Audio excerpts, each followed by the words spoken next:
announcement of being a presidential candidate. All right.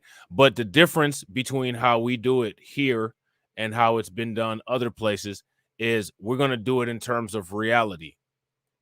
And sometimes reality sucks. Would you guys agree? If you guys agree, sometimes reality sucks. Give me a thumbs up. If you guys disagree, give me a thumbs down. Reality sucks. Shout out to my man Black Bitcoin Key. And that's one of the reasons why my channel negative traits in my personality. Sometimes I can have a little bit of a I don't care attitude a little bit too much. Sometimes I can be kind of mean, but it is what it is. It is what it is. I'm not going to go in on Cornel West. People may have voted for candidates that influenced the decisions, right? But nobody directly voted, right? Shout out to my man Jesse Pierce. What's good with it, bro? B1. 0. Yeah, you guys got it. Shout out to John. Shout out to Jesse. Shout out to Black Bitcoin Key. 0. Shout out to Hurricane IQ. Shout out to Carlton. 0. That's the right answer. So wait a minute. Nobody voted, but it came into law. How'd that happen? Wait a minute. What that means is that politics can occur even when there's no vote. Right? It's the same as before. Not the public. Facts. Shout out to Jesse. Shout out to Carlton. Shout out to Hurricane IQ. So what that means is that important politics and important legislation, shout out to Bitcoin Key, can occur without a vote. Now, let me ask you guys a question.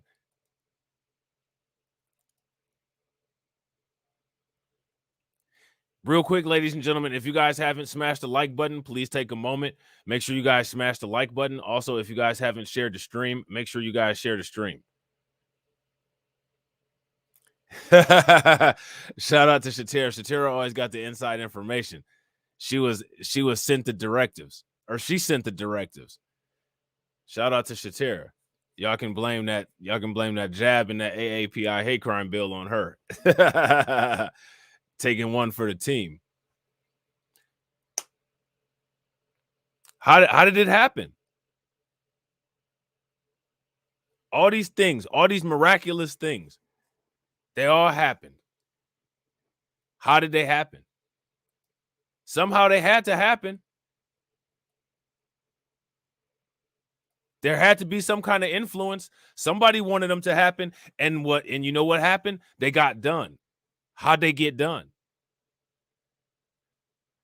Hurricane IQ says the media and the think tanks, right? Okay. That's a good start, right? That's a very good start.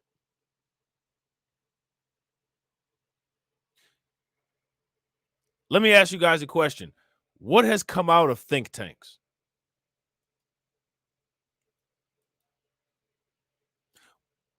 What are you guys hearing on YouTube, social media, that's come out of think tanks? The think tanks are responsible for a lot of political points and a lot of propaganda.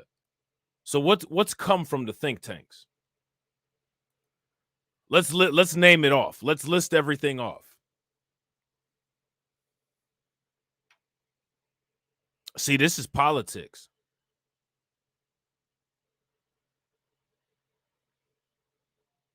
This is what everybody goes live and talks about, right? A lot of anti-black rhetoric. Facts, Carlton. DIY Queen says nothing but the dominant society's agenda. Facts. Now let's ask the question why that is. Why is that?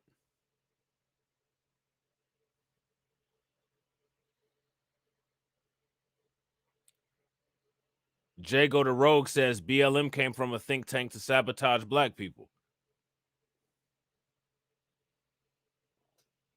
If I was the think tank people, I wouldn't spend as much money on doing that because it seems like it happens all the time on its own. Thank goodness I'm not on their side. Shout out to my man Cameron. What's good?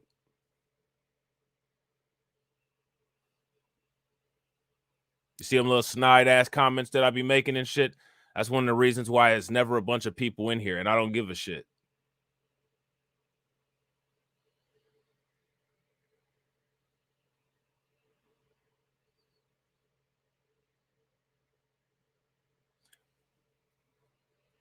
DIY Queen says children and family policies that are anti-black, public education policy as well. Yeah, I agree. Those are things that have come out of think tanks. The whole woke thing came out of think tanks. Professor Black Truth did some good videos where he talked about Christopher Rufo and the Manhattan Institute and where all of that came from. John Guillory says, so if the dominant society has think tanks to do its bidding, should black people not have theirs? Oh, ho, ho, ho, ho, ho. Everybody drops a radiation emoji for John Guillory. That's a great question. And I think that great question has a great answer. Now, what do you guys think the answer? See, brilliant questions answer themselves. And that was a brilliant question.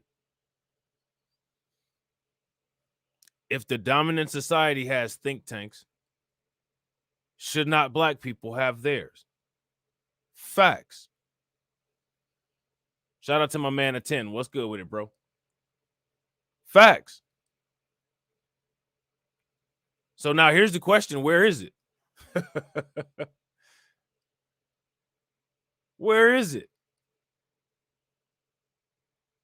All right, so we identified one thing that's missing, a think tank. We need a think tank. Facts, Black Bitcoin Key. So now here's the question. Why don't we have one?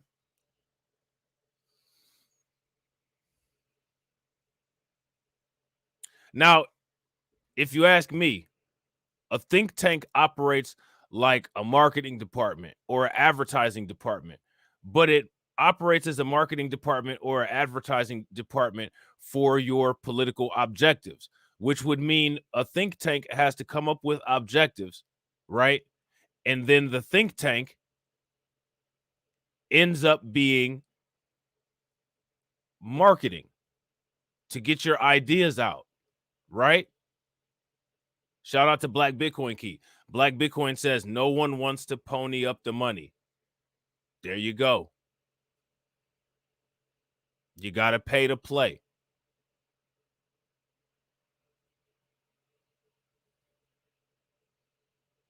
You got to pay to play.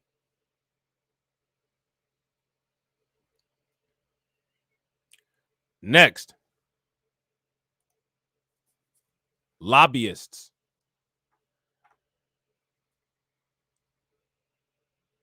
Big Pharma was a big lobbyist, right? Have you guys ever looked into how many politicians get funded by lobbyists? I agree, Cameron.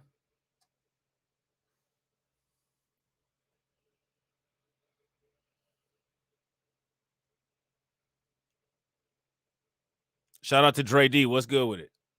Where are our lobbyists?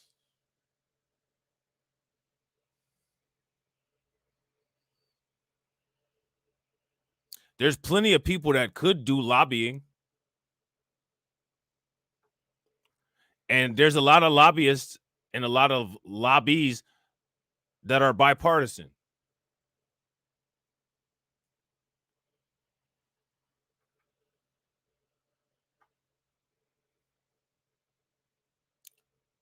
Carla Lockard, shout out to Carla Lockard. It takes money, large donations or small donations from many people. We have been saying that forever. Facts.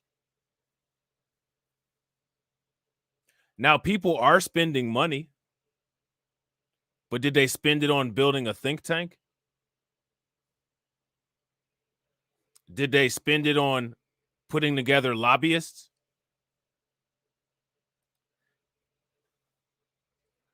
Well, here's the question. Why don't we?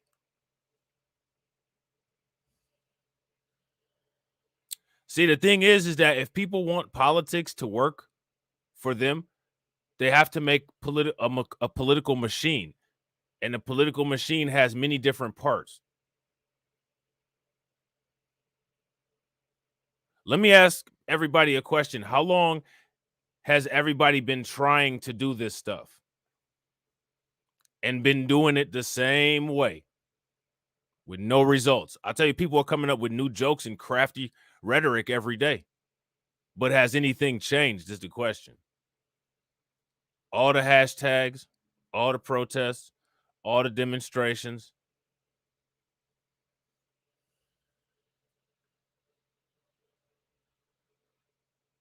Yeah, we need to fund the lobbyists.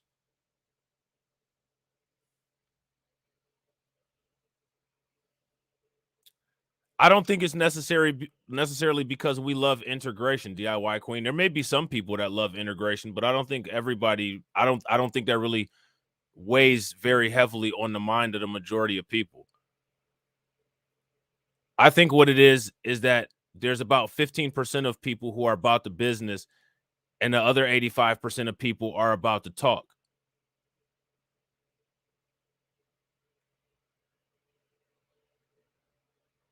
That's what I think it is.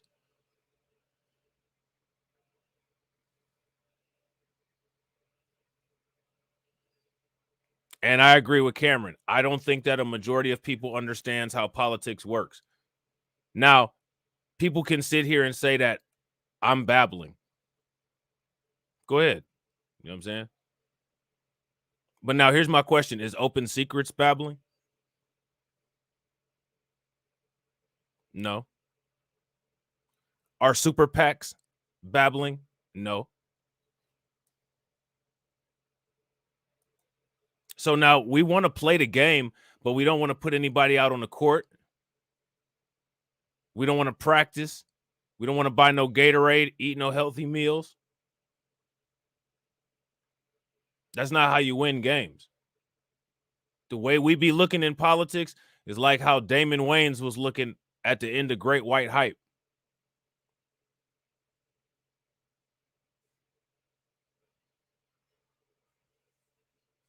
When is hashtagging ever gotten any laws written? People been hashtagging no justice, no peace, BLM, all of that nonsense, and nothing.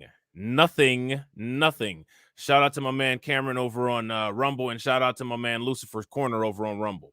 Nothing. And see, that's why the numbers go down. I'm telling you, when it comes down to actually getting some shit done and actually throwing yourself on the railroad tracks, that's when you see everybody scatter.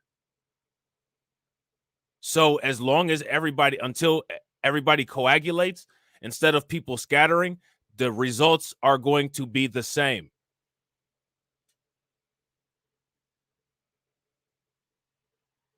Now, here's another question. Does Cornel West owe anybody anything? I've said this before.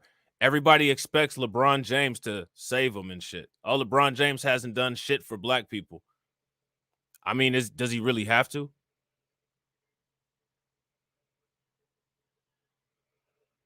Does Cornel West have to? The people that want shit should be the ones that do shit. Just because somebody has money don't mean they have to spend it on you. Just because somebody gets into a position doesn't mean they have to do something for you. Hey, man, you gonna hook me up? Hell no. Nah. Hey, it is what it is.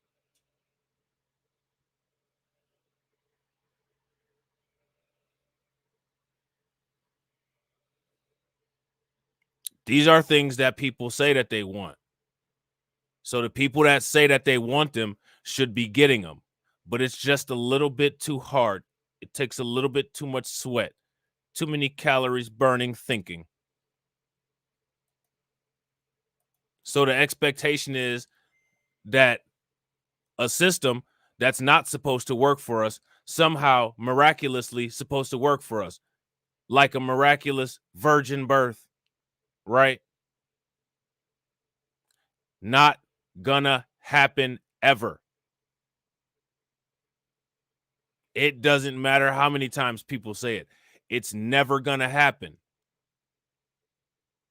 The only people that are ever gonna fix anything are the people that feel like something needs to be fixed.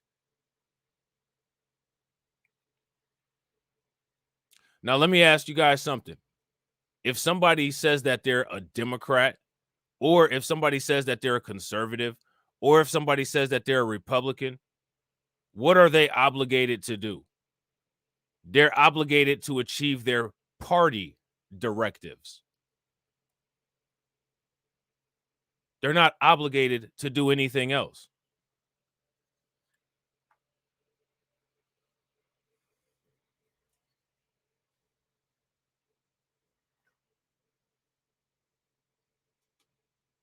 They're not obligated to do anything else. When you were a kid, you might have wanted the best present ever for Christmas. Was your parents obligated to get it for you? No.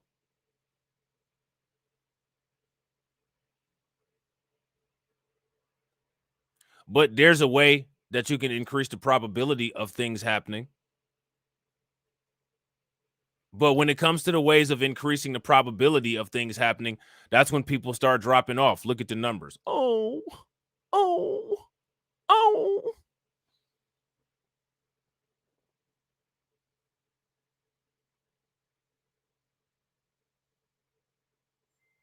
And this is the reason why results will be slow to come.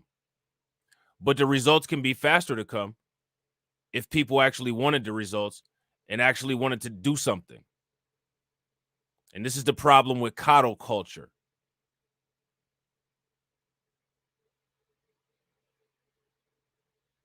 There was a time when hurting people's feelings and being mean used to actually make them tough and better people.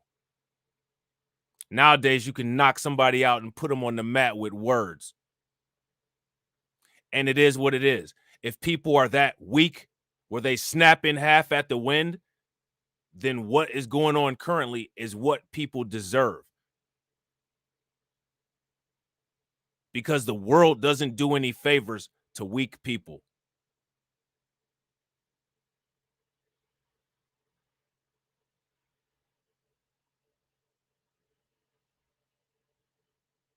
So, think tanks, lobbyists, all you got to do is go on Open Secret and see how much they contribute to people's campaigns.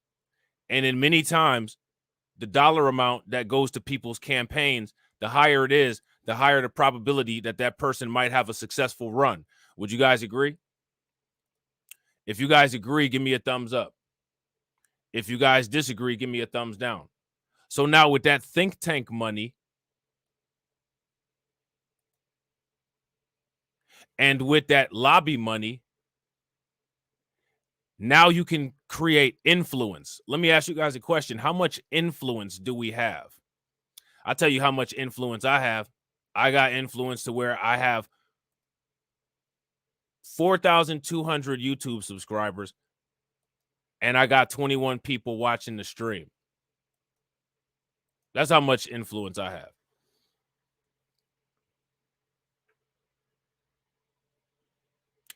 But it doesn't matter how much influence I have, and it doesn't matter how ass hurt people are when they listen to the shit that I say. And people can come up with all kinds of crafty names. They can get as offended and angry as they want to. But I tell you what, you go outside of my live streams and you go look at the people that are actually making moves, those people are doing the exact same shit that I say. You can go look at Ron DeSantis's Open Secret right now and see how much money infusion he got. Where did he get his money infusion from? He got it from his conservative value chain.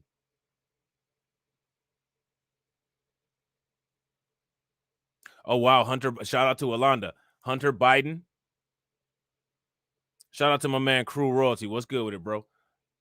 Hunter Biden pled guilty on tax charges. So now Jago says black people have global influence. Give it to me in a dollar amount.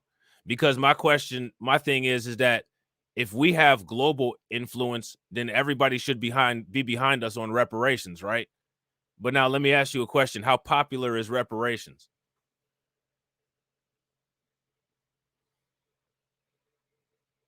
But how popular was the C-19 jab? Somehow the C-19 jab damn near became dictated to the population at large, but reparations hasn't. So what kind of influence do we have exactly? We have influence on what? But you can buy influence. Shout out to Roots Trackers. Maine says people don't seem to be in fear of us. I agree. If you guys agree with Maine, give me a thumbs up. If you guys disagree, give me a thumbs down.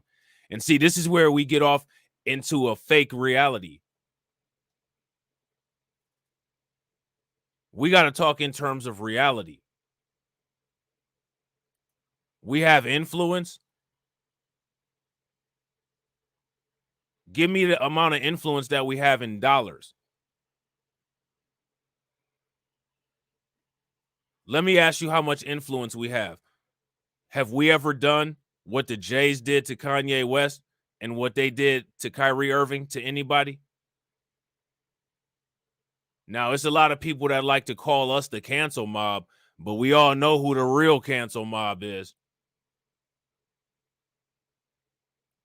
But just because we don't have as much influence as we'd like to doesn't mean that we can't increase our influence or make our influence. It just, get your Benadryl, takes work.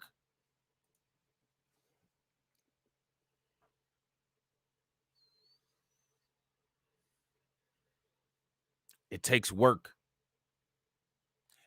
There's a difference between sympathy politics and sympathy commentary and results politics and results commentary. And you know why I have very few people watching my shit? It's not because I don't have jokes for days. It's not because I'm not funny. It's not because I'm not entertaining. It's because if you avoid content that gives you a blueprint, now that you have the blueprint, you have a responsibility on making a prototype out of that blueprint. If you can avoid the blueprint, then you can just easily act like you didn't know. And then decades and decades and decades and decades can pass, and we can hit them with the old, well, we were never told.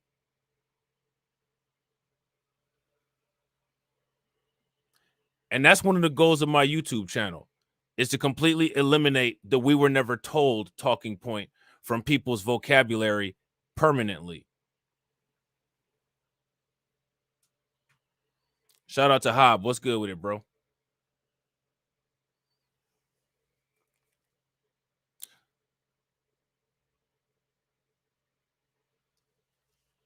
One of the things that I think a good thing for a potential think tank to study is the effects of the Black Congressional Caucus and how effective their politics are.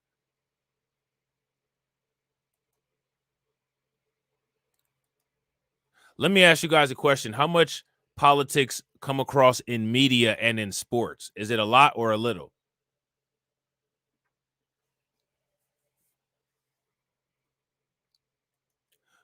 All of those apparatuses to put out messages over a wide area to popularize certain things and certain ideas. There should be an organized effort to do that. As a matter of fact, one of the goals should be to create a lucrative fund that's so big that we have politicians competing for our funding. Would you guys agree? If you guys agree, give me a thumbs up. If you guys disagree, give me a thumbs down. But for whatever reason, that's non-existent.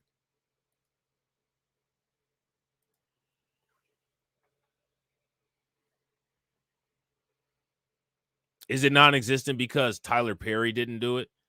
Is it non-existent because Byron Allen didn't do it? Is it non-existent because LeBron James didn't do it? Why is it non-existent?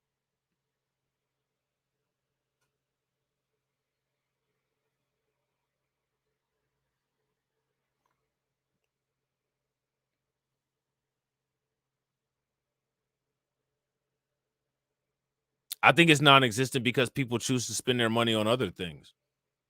I don't think it's non-existent because it's planned that way.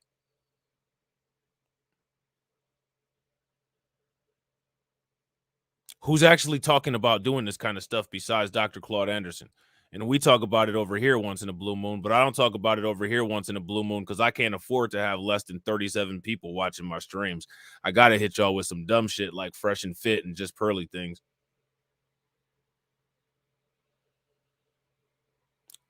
Because we all didn't do it. Facts, Carla. That's the facts. That's the facts. So when we decide to do it, it'll be there. See, you know who says the most white supremacist talking points? People like us. Literally,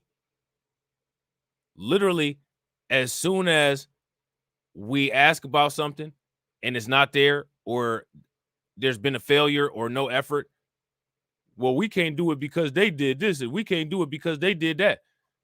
Then when you start asking about, well, where's an effort of when this ever happened? Oh, it never happened before. And here's the thing. I don't know if anybody understands this or not, right? But by repeating white supremacist talking points for excuses for us not initiating, if you play a game of cards 5 times and that person beats you 5 times, what does that mean? That means that that person is better than you.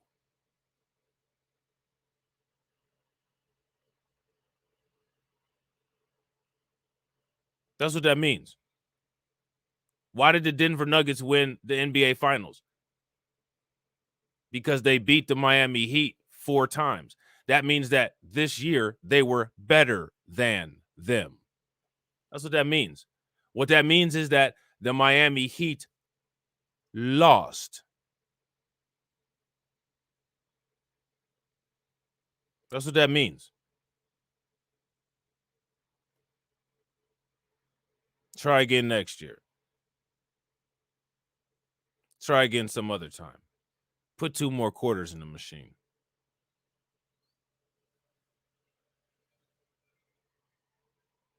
Put 2 more quarters in the machine. So now here's my question. Do people want to continue saying that? Or do people want to actually get the trophy? That's the question. Because when you lose in sports, you practice and try harder and you watch tapes of the other team and you try to adjust your strategy, right? That's usually how it works. Now, let me ask you guys a question. Has there been any strategy adjustments? Has there been any strategy at all?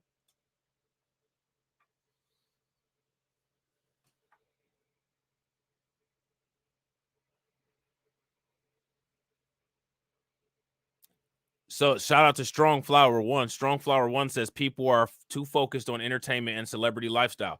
That's a choice, right?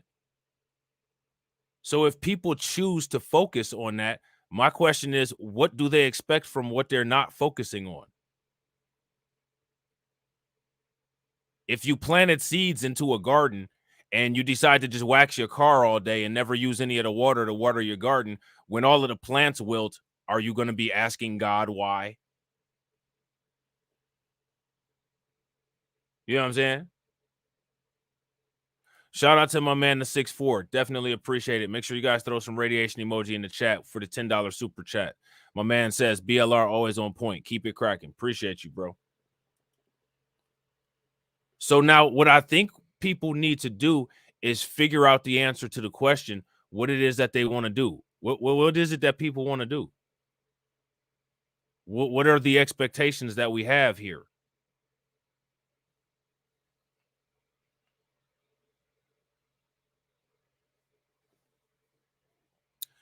If Cornel West has not been given any political directives from a think tank, no money from a lobbyist, no super PAC money, my question is, what do we actually expect? What do we actually expect from any politician that we're not contributing to?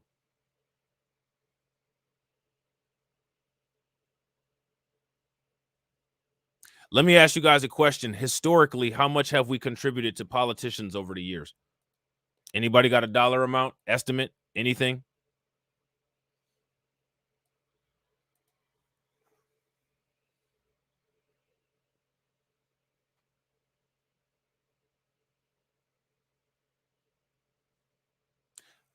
Shout out to Hurricane IQ. We should expect nothing. Facts. Facts. But for some reason, there's an expectation. The infancy of practicing politics. You know what I'm saying? So now this is fec.gov. And what this shows is a financial summary. Election year 2024. We don't have Cornel West for 23-24. Cornel West, at this point, if I'm not mistaken, doesn't have any funding at all. I don't know if any super PATs have picked him up, but there's nothing going on with Cornel West on the Federal Election Commission site. Total money raised, there's no money raised. Total spent, no money spent. No cash summary about this candidate. All right. So now look, here it is right here. Candidate information, seat, president, type of candidacy, none. Political party, People's Party. So they still have him listed as the People's Party.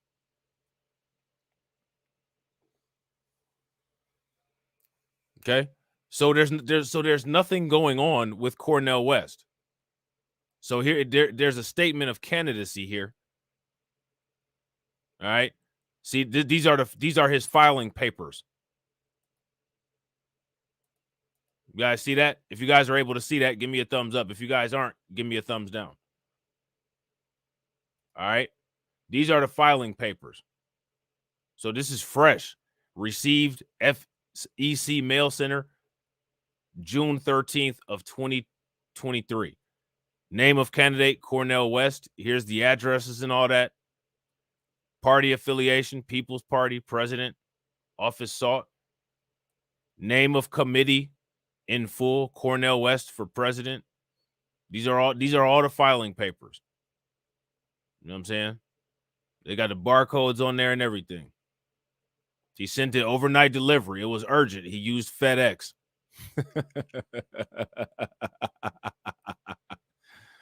Shout out to Lana. What's good with it, Lana? Shout out to my man Victor. What's good with it, Victor? Shout out to Tia. What's good with you? All right. So that's the official paperwork over there with Cornel West. Now we're gonna look at something else. Remember, I kept mentioning open secrets. Shout out to my man DJ Elmo. DJ Elmo always talking about open secrets. All right. So now what we got in here in the search is Cornel West. We're gonna look for some money. Right over here, it says election and fundraising data. So we're gonna click this here. All right. Or actually, what we're gonna do is we're gonna click this this magnifying glass here, and we're gonna search opensecrets.org. See, we're gonna search it, and we're gonna see what comes up for the name Cornel West. All right. Displaying one of 9 records. All of the records for Cornel West are him as a contributor. Okay. He contributed $500 to somebody named Susan Johnson Cook. He contributed $500 to DNC Service Corporation. He contributed $500 to Major R. Owens. All of the people that Cornel West contributed to, they all have a little D in the parenthesis by their name. What's that mean?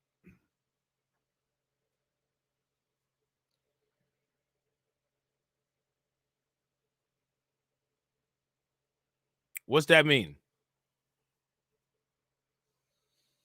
That means that Cornel West contributed to a lot of Democrats, and the amounts varying from $250 to $1,000.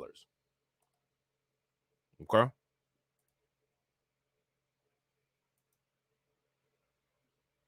What does that mean? Who knows what it means? Who knows? It's data. It's information. That's what you do when you're researching some shit. We're going to look at some tweets. These are some tweets involving Cornel West. All right. Somebody named Steve Living in Dystopian Times tweeted, Dr. Cornel West is a truly different presidential candidate. Now, this is, he hashtag here, Cornel West 2024. Cornel West, Professor Cornel West at his best. So let's see what Cornel West's best is. Don't come to Los Angeles like you've been some vanguard for human rights when you look at the history of Latin America as the playground of the American empire, treating Latin American brothers and sisters as if they're cockroaches to be crushed rather than human beings with great dignity who organize and fight back. Don't come to Los Angeles acting as if you don't have crimes in the Middle East, with Saudi Arabia committing crimes right now against the Yemenis, with the Israelis committing crimes right now against the Palestinians, with crimes being committed in Asia. Don't come thinking that we're going to take your lives. And don't think that simply because we hate the injustice that we hate other folk. No. Frantz Fanon is right. And Brother David put it well in our presentation. We don't know of a national bourgeoisie that has not betrayed the working people, has not betrayed poor people. I don't care what color, what national identity, what gender, even sexuality. I don't know why you would call yourself a People's Party or Green Party. Oh, that's why. Because those are the same as Democrats. They're leftists. Little name swappy do. A little swapperooski.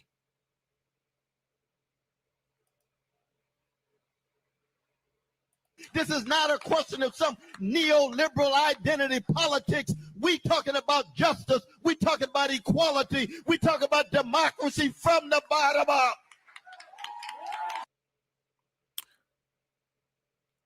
From the bottom up. Sounds about LGBTQ. This is Revolutionary Blackout. They got a YouTube channel.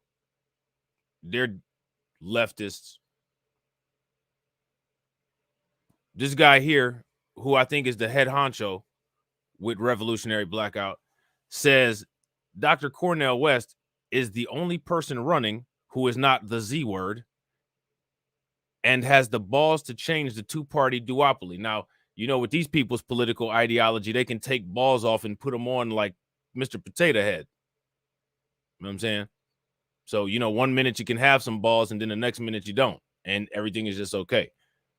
So now here it says most Americans are ready to vote for a third party. Do not listen to the fake progressive Democrat Party's sheepdogs currently concern trolling. Which is interesting because if you ask me, my guy, you guys are Democrats as well. But it is what it is. Let's see what he got to say. The Cornel West is running for third party, which is fantastic news because 2024 was about to be Joe Biden versus Donald Trump again. Who wants that?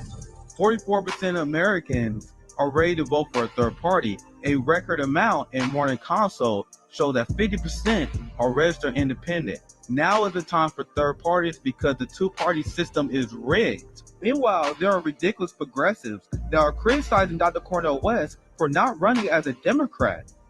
Now, here's my question. He's not running as a Democrat, but what's the difference between what he's doing and running as a Democrat? Shout out to my man, Tony D. What's good with it, bro? What's good with it, Ricky? Carla said, Rob, you are definitely getting paid today, 5 to 10 commercials. Yeah, that's a YouTube tax. They got less commercials over on Rumble.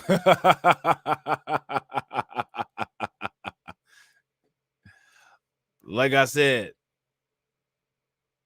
sometimes in order to be the best, you got to adjust to being the worst.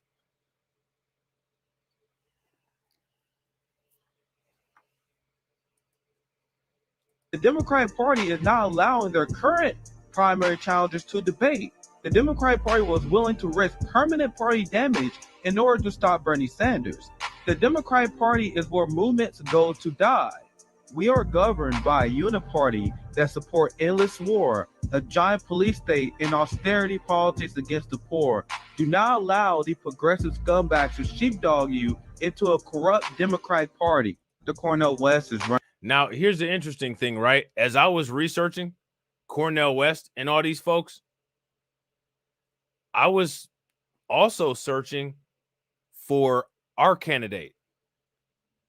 You know, the one that we created, the one that we manufactured.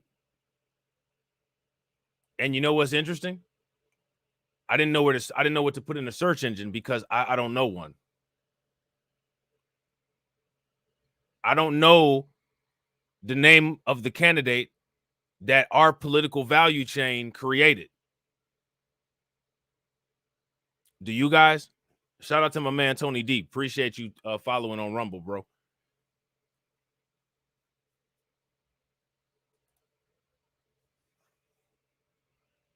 Do you guys?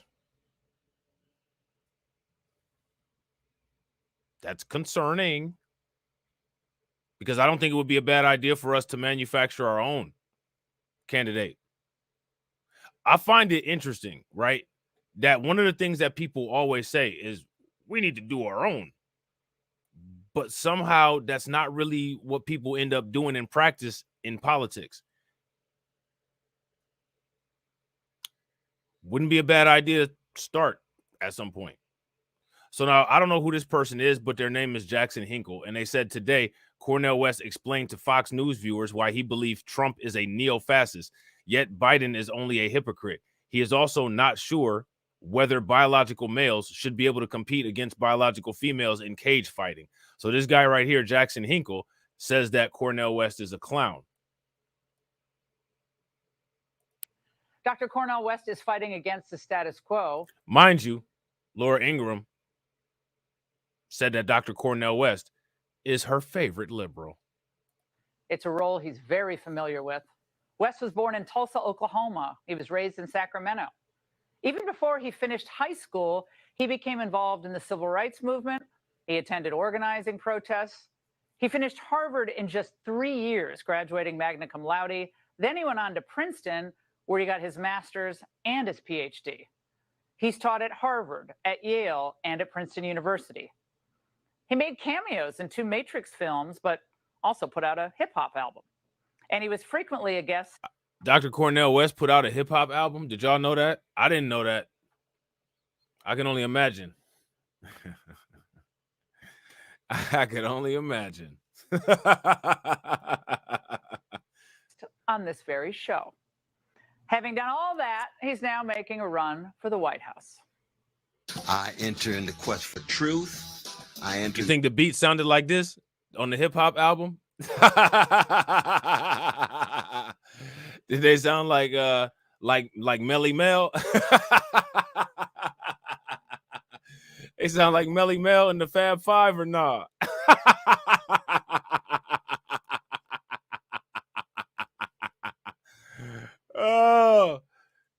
Oh man, yeah, we gotta find that album. Shout out to my man D-Buck. What's good with it? The quest for justice, and the presidency is just one vehicle to pursue that truth and justice. I'm just waiting for the chorus to be like, John, who is the man that's running for president?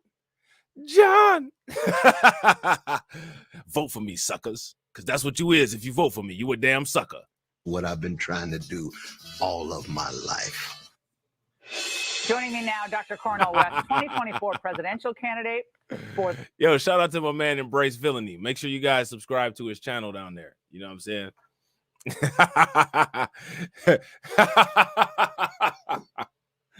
Oh, Lord have mercy. Let's get it. The Green Party. Professor West, it's great to see you tonight. It's really great to have you back on the show. The last time you were here, I think it was as a 2020 Bernie Sanders surrogate. So things have changed a little bit. So, you know, why do you think so many of the I mean, I was laughing about that. Like Bernie Sanders. Indeed. No, Seems like Brother Bernie's my dear brother. But first, I want to thank you for having me on, Sister Laura. Very much so. But no, Bernie got shut down by the Sister Laura. You know what I'm saying? Happy to have you on, Sister Laura.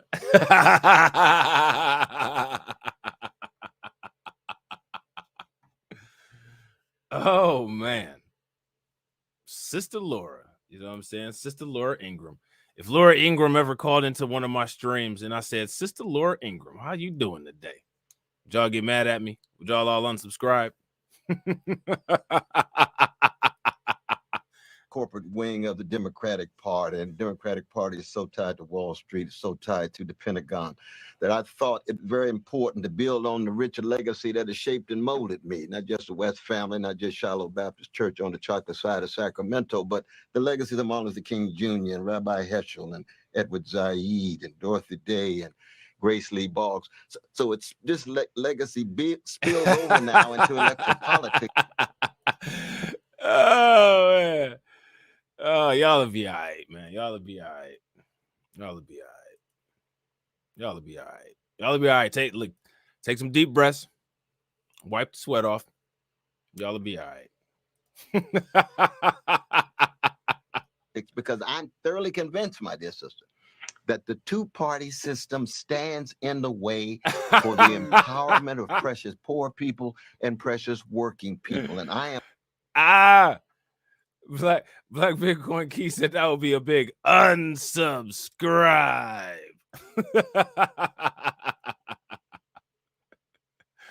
Oh man, hey, look, I ain't gonna lie, I might just have to do it just to test y'all, just to see if y'all really gonna do it. All right, y'all say y'all gonna do it? Y'all gonna do it? Okay, we'll see. am fundamentally committed to the plight of the least of these, not just here and around the world. Yo. I'm against the militarism. Hey, Maine said he'll drive up to Ohio and find me and throw a milkshake at me. Now, if it's from Steak and Shake, I might catch it with my teeth. You know what I'm saying? If it's one of them banana ones from Steak and Shake, your boy might catch it and say, "Thank you, man." Abroad, I'm against the organized greed. I'm against the routinized indifference to the vulnerable, no matter what color they are, no matter what gender, no matter what sexual orientation. All right, so what I want you guys to pay attention to is Cornel West, right? And what he's doing is he's clearly giving the Democrat left-wing talking points, right? Would you guys agree? If you guys agree, give me a thumbs up. If you guys disagree, give me a thumbs down. Now, here's my question for you guys.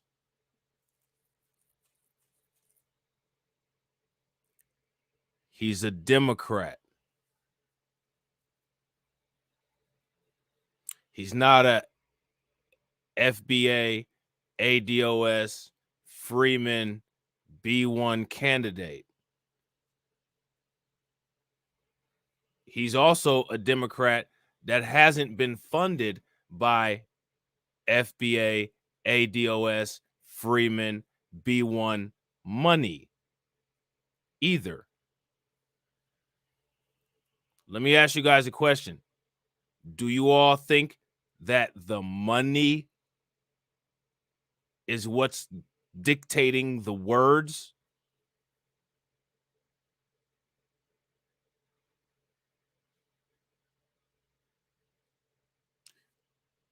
So now my question for you guys is, regardless of what candidate a super PAC or lobbyist would fund, if we were able to provide a large enough percentage of a candidate funding, do you think those candidates would say things that we like? And what they're saying, the think tanks have already warmed people's brains up. They've been hitting this woke campaign for years. 2 or 3 years, they've been going hard on this woke. Right? Now it's in everybody's brain. And I got to agree with Embrace Villainy. Of course, I wouldn't agree with a guy named Embrace Villainy. Money dictates all politicians. If you guys agree, give me a thumbs up. If you guys disagree, give me a thumbs down.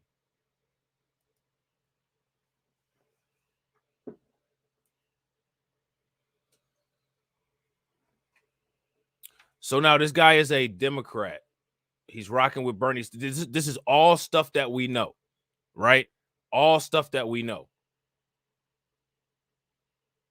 So when I look at people being outraged, oh, the title is the journey of a revelation.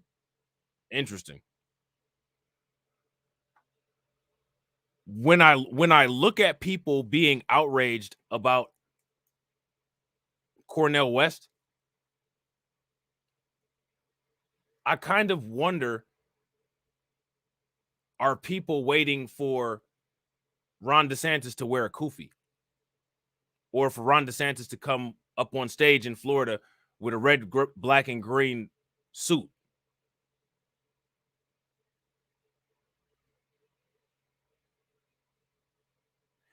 If somebody's running on a Democratic platform, then they're clearly not going to have any of the political objectives that most of us would like as part of their platform, because their platform is already written out. There's already a Green Party platform. TD Hip Hop Media showed it on his live stream last night, and I did a video a long time ago called The 5 Faces of Socialism, where we went in detail about the Green Party. But that was during political season when nobody really cared about politics. That was off season when nobody really cared about politics.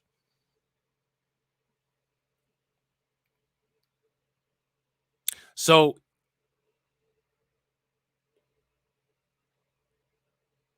Cornel West doesn't represent us, and he never said that he represented us. He said that he represents the left. He said that he represents the Green Party, the People's Party. My question is, why is anybody surprised that we don't hear any of our political objectives, except for select ones that they can steal and hijack to help with their platform?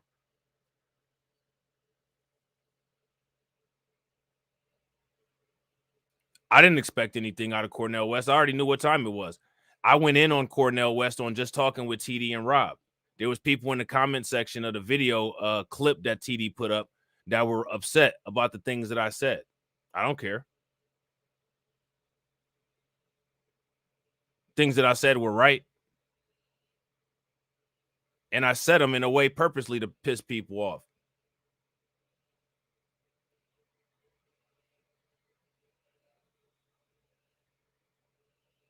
Because if you ask me, people should already understand that if somebody says they're running as a Democrat, they're running as a Democrat.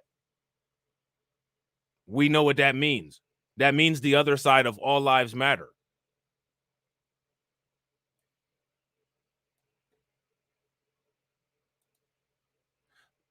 We have to manufacture our own politicians. Would you guys agree? If you guys agree, give me a thumbs up. If you guys disagree, give me a thumbs down. Let's continue with this. Now, when I say we have to manufacture our own politicians, we have to manufacture our own politicians using a value chain.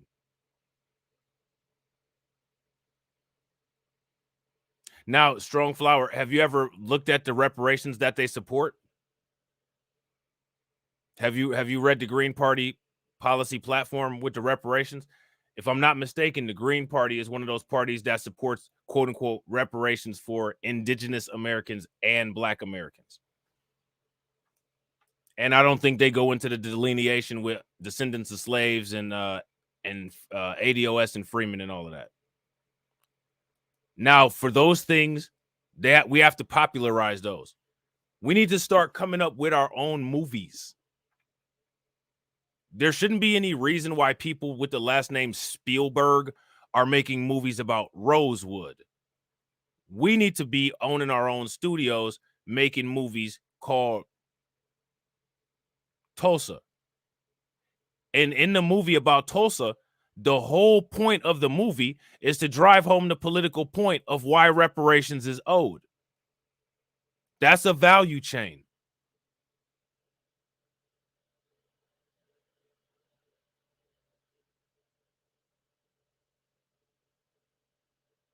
Then there needs to be a Happy Meal or some food item.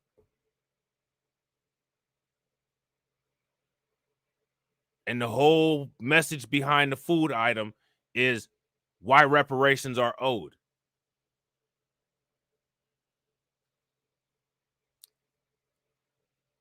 Beginning supply chain to the customer. The money from the value chain goes back into building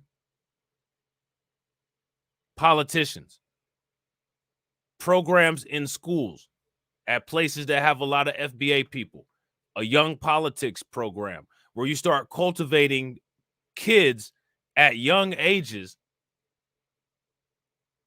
to be political rock stars, to get things done. Give them a backbone. People always talk about movements getting hijacked.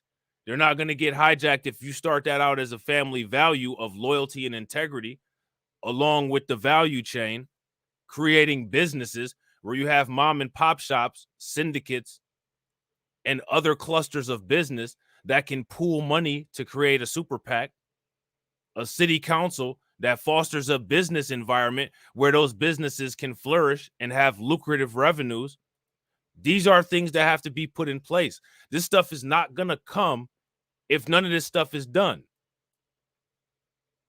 If you don't believe me, all you got to do is just look at every year up into this year. I mean, there's plenty of evidence backing up what I'm saying. You know what I'm saying? Plenty of evidence backing up what I'm saying. Shout out to my man Kareem. What's good with it, bro? So let's keep on going with this. Admitted to the plight of the least of these, not just here and around the world. I'm against the militarism abroad. I'm against the organized greed. I'm against the routinized indifference to the vulnerable, no matter what. Now, what do you guys notice about this? What do you guys notice about this interview so far? I'm gonna start it over again, and I want you guys to tell me what you notice about the interview so far, because up until that point, there's something very interesting about the interview. It's something very interesting about it, and it's so easy to notice that it's probably hidden from everybody. And real quick, ladies and gentlemen, if you guys haven't smashed the like button, please make sure you guys take a moment, smash that like button. If you guys haven't hit the bell, make sure you guys hit the bell and share the stream out. And also, my goals over on Rumble says that he lost audio. If you guys can hear the audio, if you guys can hear me, give me a thumbs up. If you guys can't hear me, give me a thumbs down. And also make sure that you guys do the notification survey in the chat. I'd greatly appreciate that. Dr. Cornel West is fighting against the status quo. It's a role he's very familiar with. West was born in Tulsa, Oklahoma. He was raised in Sacramento. Even before he finished high school, he became involved in the civil rights movement. He attended organizing protests. He finished Harvard in just 3 years, graduating magna cum laude. Then he went on to Princeton, where he got his master's and his PhD. He's taught at Harvard, at Yale, and at Princeton University. He made cameos in 2 Matrix films, but also put out a hip-hop album. And he was frequently a guest on this very show. Having done all that, he's now making a run for the White House. I enter in the quest for truth. I enter in the quest for justice. And the presidency is just one vehicle to pursue that truth and justice, what I've been trying to do all of my life. Joining me now, Dr. Cornel West, 2024 presidential candidate for the Green Party. Professor West, it's great to see you tonight. It's really great to have you back on the show. The last time you were here, I think it was as a 2020 Bernie Sanders surrogate. So things have changed a little bit. So, you know, why do you think so many of the... I was laughing about that. Like Bernie Sanders... Indeed. No, seems like Brother Bernie's my dear brother, but... You guys notice all the way up into that point that I had played it at last, Agent Black was the closest with the answer there. He says she's not interjecting or disagreeing with him. She also didn't ask him anything yet. All of this stuff is just stuff he volunteered all on his own. When Laura Ingraham finally asks him a question, I want you guys to put question mark emojis in the chat. First, I want to thank you for having me on, Sister Laura, very much so. But no, Bernie got shut down by the corporate wing of the Democratic Party, and the Democratic Party is so tied to Wall Street, it's so tied to the Pentagon, that I thought it very important to build on the richer legacy that has shaped and molded me, not just the West family, not just Shiloh Baptist Church on the chocolate side of Sacramento, but the legacy of Martin Luther King Jr. and Rabbi Heschel and Edward Said and Dorothy Day and Grace Lee Boggs. So it's this legacy spills over now into electoral politics, because I'm thoroughly convinced, my dear sister, that the two-party system stands in the way for the empowerment of precious poor people and precious working people. And I am fundamentally committed to the plight of the least of these, not just here and around the world. I'm against the militarism abroad. I'm against the organized greed. I'm against the routinized indifference to the vulnerable, no matter what color they are, no matter what gender, no matter what sexual orientation.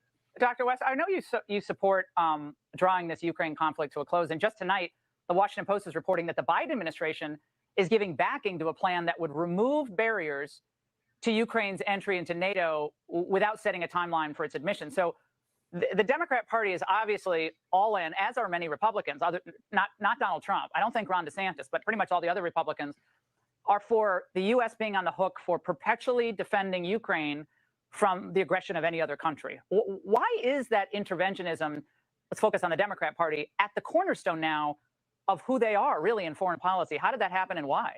Now, this is the first thing that she asked, and you guys didn't put any question marks in the chat.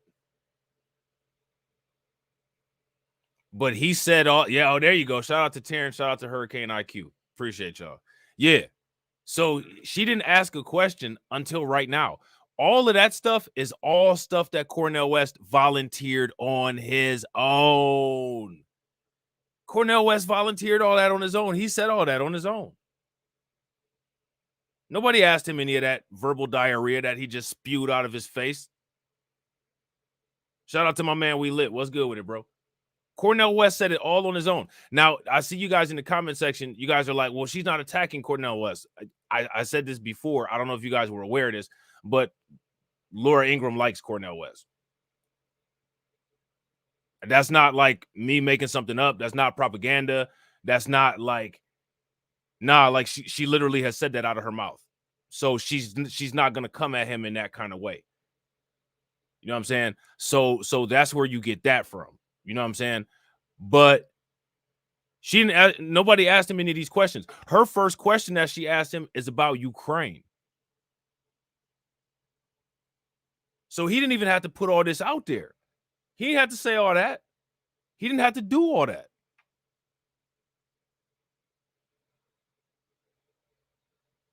Yeah, and that's facts. Embrace Villainy on that H3 podcast. Yeah, we're going to be reacting to that soon.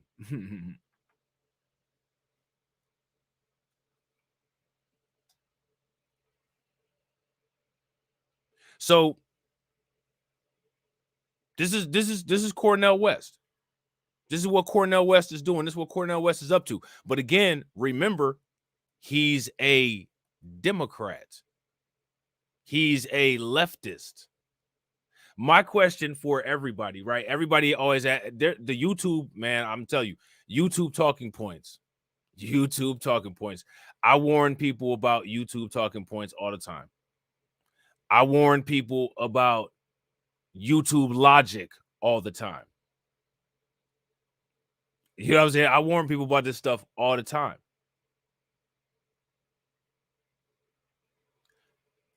Cornel West, I don't think he's ever really said anything about FBA. I don't think he ever said anything about Freeman. I don't think he ever said anything about B1. I don't think he ever said anything about any of that. Have you guys ever heard him say anything about any of that? If you guys heard him say anything about any of that, give me a thumbs up. If you guys haven't heard him say anything about that, give me a thumbs down. I never seen any of that associated with Cornel West. Have you all?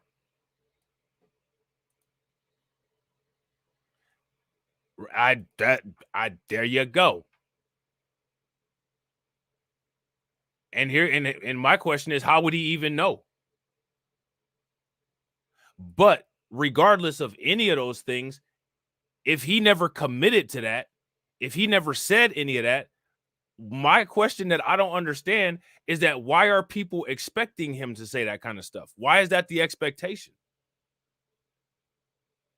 We didn't manufacture him as a candidate. We didn't contribute. You just saw, I just had the FEC website up here. Nobody gave him any money. Nobody wrote him out policies. No think tank delivered him objectives. And as you can see, he's not on our media because we don't have one. So why is that an expectation? If we did all of the above steps and then he got up here doing this nonsense, all right, now something is up. You took the money and took the resources and you didn't do what you were supposed to do. He ain't get no money. He didn't get no resources. We didn't give him any damn thing. And he ain't never said anything about B1. He never said anything about any of that. So my question is about the outrage, right?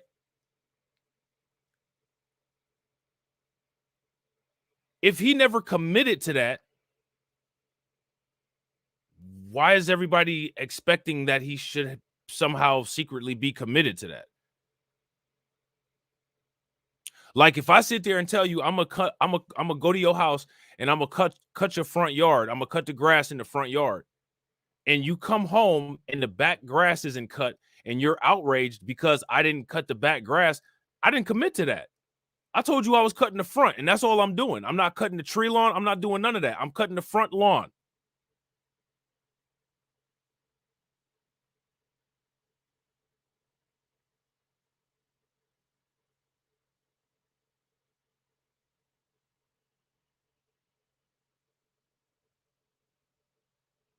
How many dollars did we put in this pocket? How much objectives did our think tanks come up with? So, and Rick, okay, so Ricky says he supports ADOS. Okay, I didn't know that about him. Appreciate you telling me that, Ricky. But now here's the question, even with the quote unquote support for ADOS, right? How much support is he willing to give ADOS? And my question is, how much support did ADOS give him? We'll be able to see ADOS on that updated FEC sheet as a donor with a significant donation, right?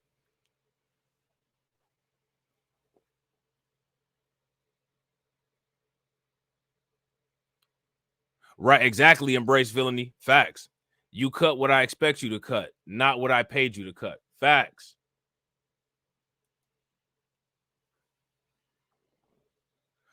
We or Keita, right? We could cut Cornel West a check, or what we can do is cultivate and develop our own politician that understands the political landscape and how to move in politics and knows how to get the objectives that we want out and fund that politician, which would be my ideal goal, my ideal situation. But that'll be a long process. But the longer the investment, the more payoff there will be.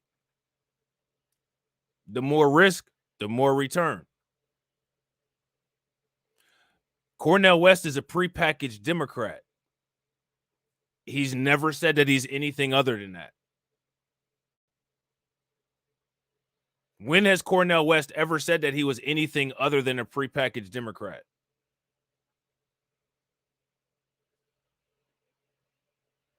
Did Cornel West ever tell anybody? Did he ever go on to TD Hip Hop Media's channel and say, "Good brother TD, I'm gonna make sure that we get them reparations this year"? I'm pretty sure I've never heard him say that. So when people say something or when people don't say something, believe them. We know what we need. We know what we got to get. Let's get it. Let's make it. Let's do it.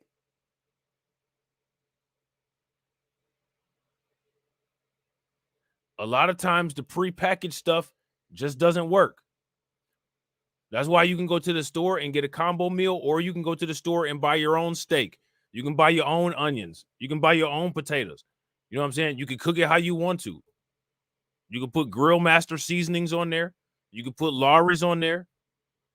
seasoned salt, garlic salt, or you can have it the way they serve it at the restaurant. You can't get it from the restaurant and then get mad because they didn't use something that you use at home.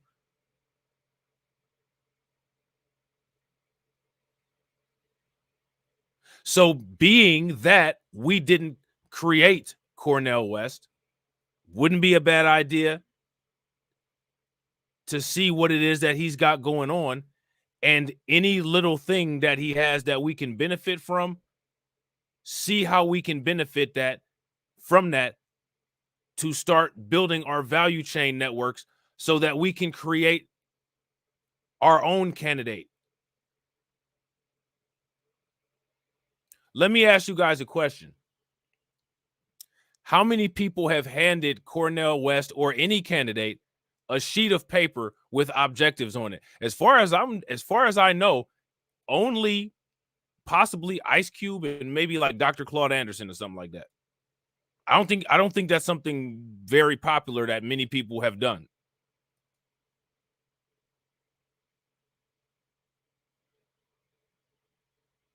Now, if we lived in a perfect world, see, like perfect world situations, shout out to Vega. What's good with it, Vega? Perfect world situations are not actual world situations. If we lived in a perfect world, Ice Cube would have handed whoever it was the contract for Black America. And along with Ice Cube handing the contract for Black America to somebody, there would have been a rapper or a, entertainer lobby. And that entertainer lobby would have not put money behind the Democrats, but they would have put money behind the politician that says we're going to get at least 85% of the contract for Black America objectives into law within the next 4 years. Oh, but rappers is too busy, getting RICO charges and doing dumb stuff. You know what I'm saying? Not really doing this. But again, they're not obligated. That's the reality of it. They're not obligated. Ice Cube's not obligated to write a contract for Black America. He just did.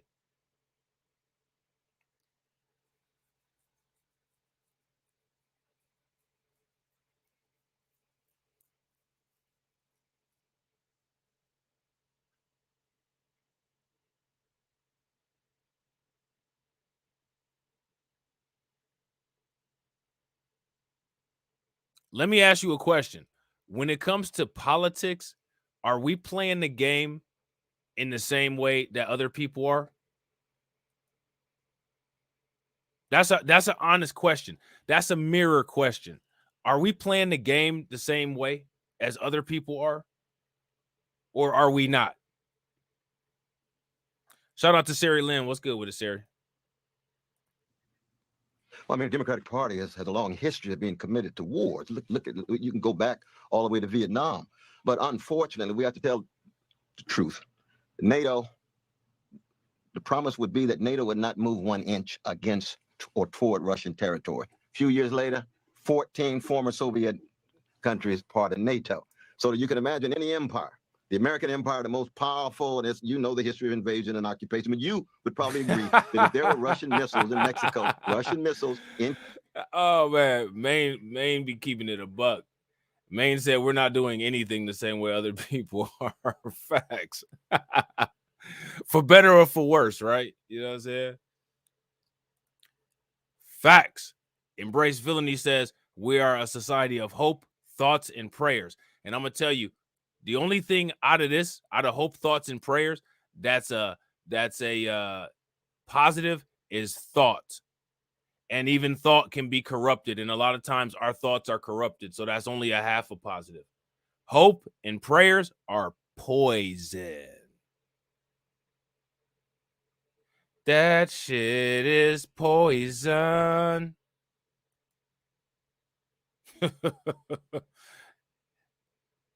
It's dangerous. I'm dead serious. Hope and prayer are poison.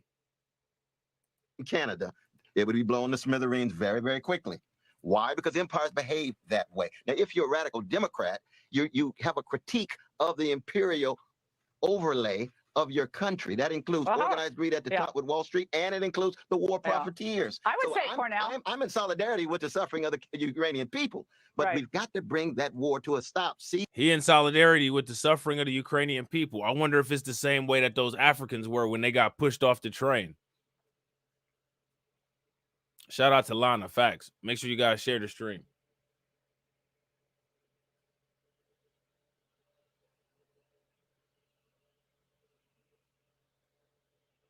But again, he's a Democrat. And shout out to Jet Black. What's good with it, Jet Black? Yeah, facts, Deneen. Don't trust a Democrat with a smile. Prayer is poison.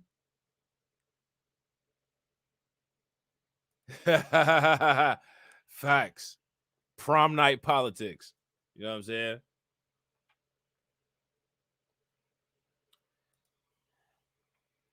Jago said she's giddy talking to West. Makes me uncomfortable. I told you, Laura Ingraham is a Cornel West fangirl. She's a Cornel West fangirl. She said this shit years ago before he even thought about running for president, out of her own mouth.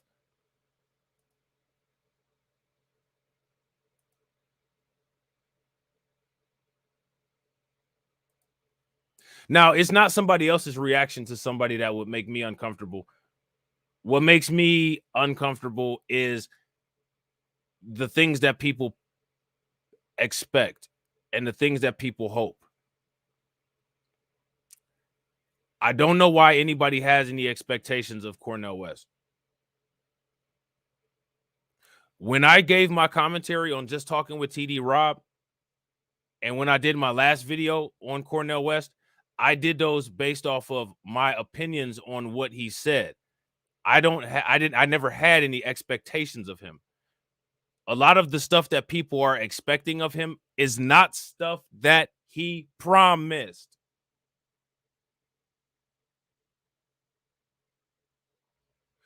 I didn't know Tucker and Hannity liked Cornel West too. I'm not surprised.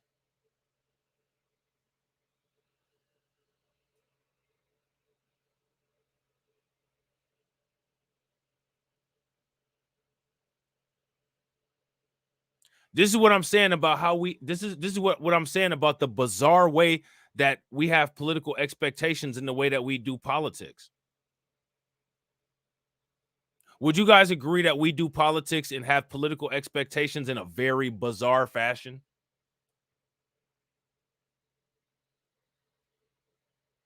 Shout out to FBA Spider-Man and shout out to Thinker T on Rumble.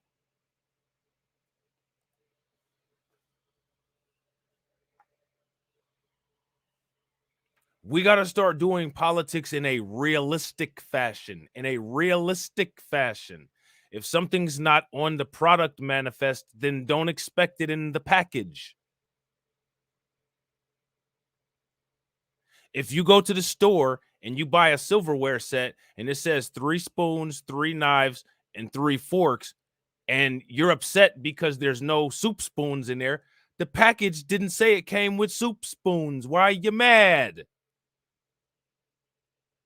You want some salad forks? Get some damn salad forks, but you're not going to get them in the package with the forks, spoons, and knives. What are you mad for?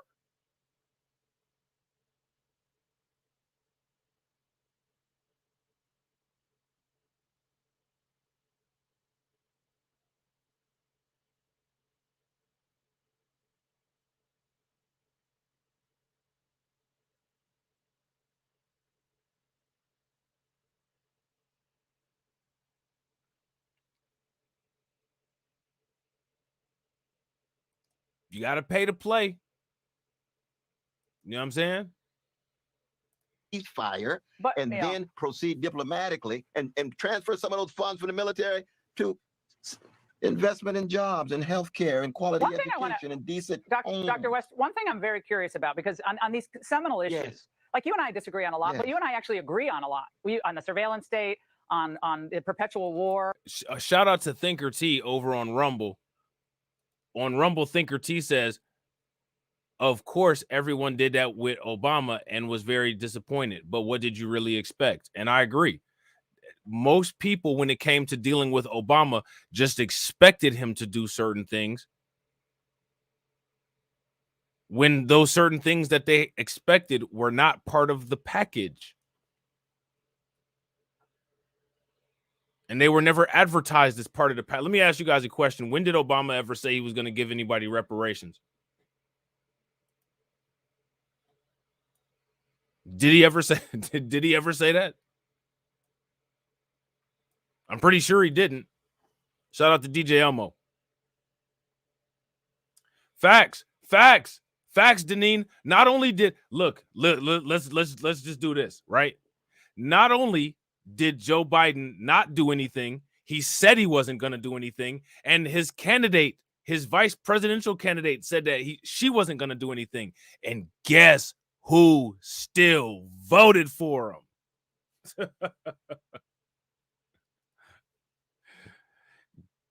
Shout out to Lehman Lucas. What's good with it? Bizarre. Bizarre. Bizarre. You know what I'm saying? I mean, like, come on, man. Come on. On the Wall Street influence in politics, we agree on a lot of things.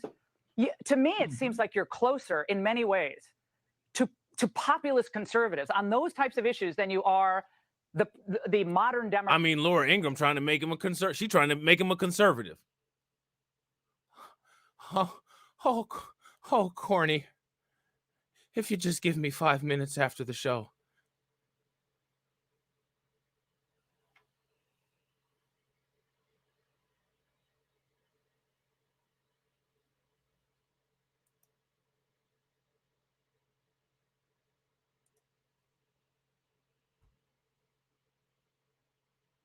Jimmy Dore did the same thing with a little clip that he had from Tucker Carlson.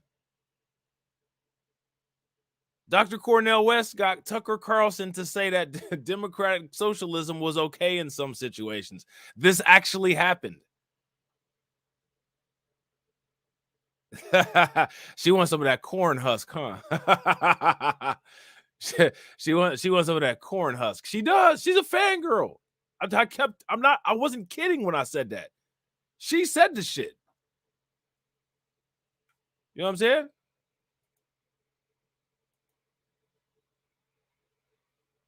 But now, Laura Ingraham, if you ask me, is simply doing the interview.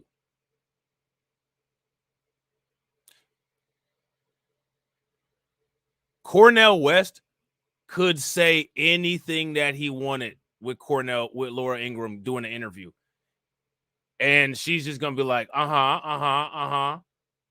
But he chose not to do that. Anybody that's going to give him the easiest time on Fox, probably going to be her. And he didn't take advantage of it.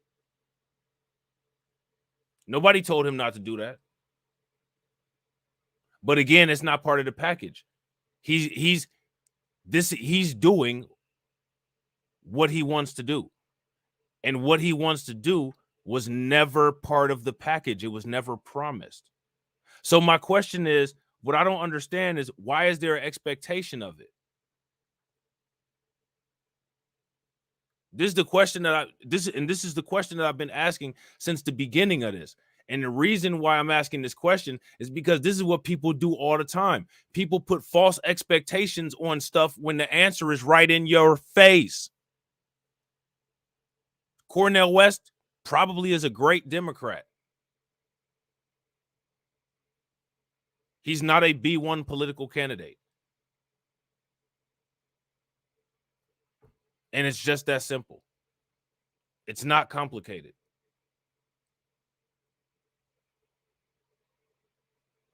It's a different story if somebody doesn't deliver on what they promised.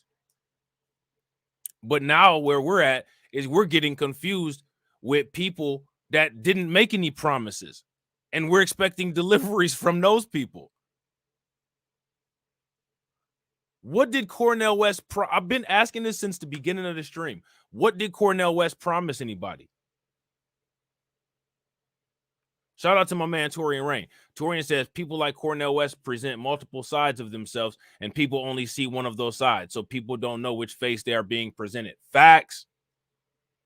Facts. But like I said, too, I did a video long time ago, speaking of faces, and it was called The 5 Faces of Socialism. And it even had the little quintessons on there from Transformers because they have 5 faces. I think that video got like 50 views. Democrat Party. And I know you're running as a Green, but can't you tonight say that Donald Trump did more for African Americans in the inner city with increased real median income? So there we go. So now Laura's doing her thing. We're gonna say how much Trump did for black people. Which, what does that have to do with anything? None of what any of these candidates talk about that they did for black people is nothing that anybody asked them to. But the one thing that we ask for all the time is the very thing that they won't do. Now, you think Dr. Cornel West responded to Laura Ingraham and said that?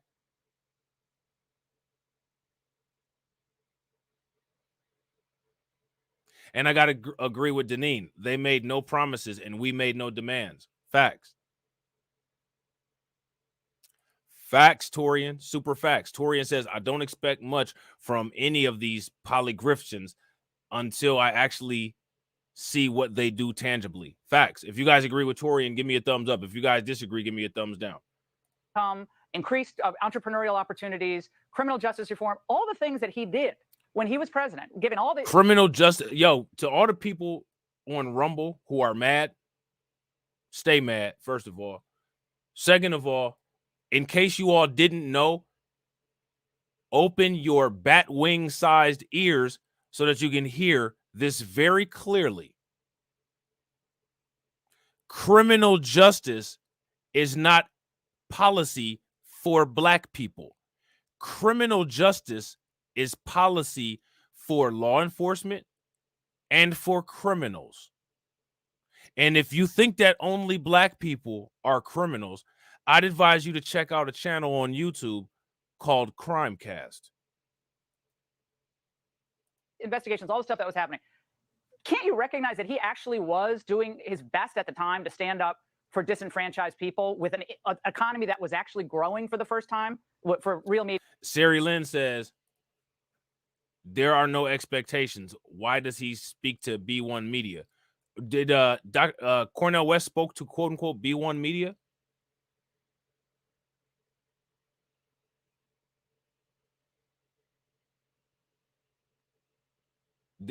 Who did Cornel West talk to? I'm sure there's some people that could get it, that could get him on there. Did he do an interview with somebody? Did he do an interview with Phil Scott or something like that?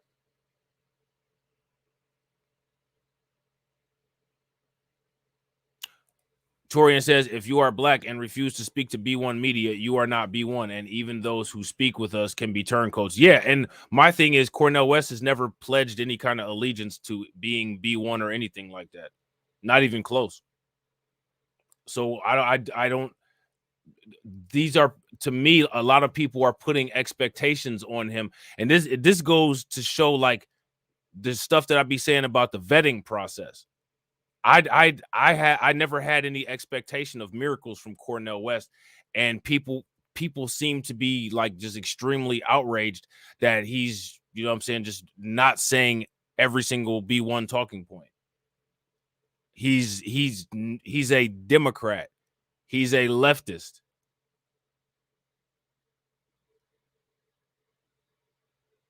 You know what I'm saying?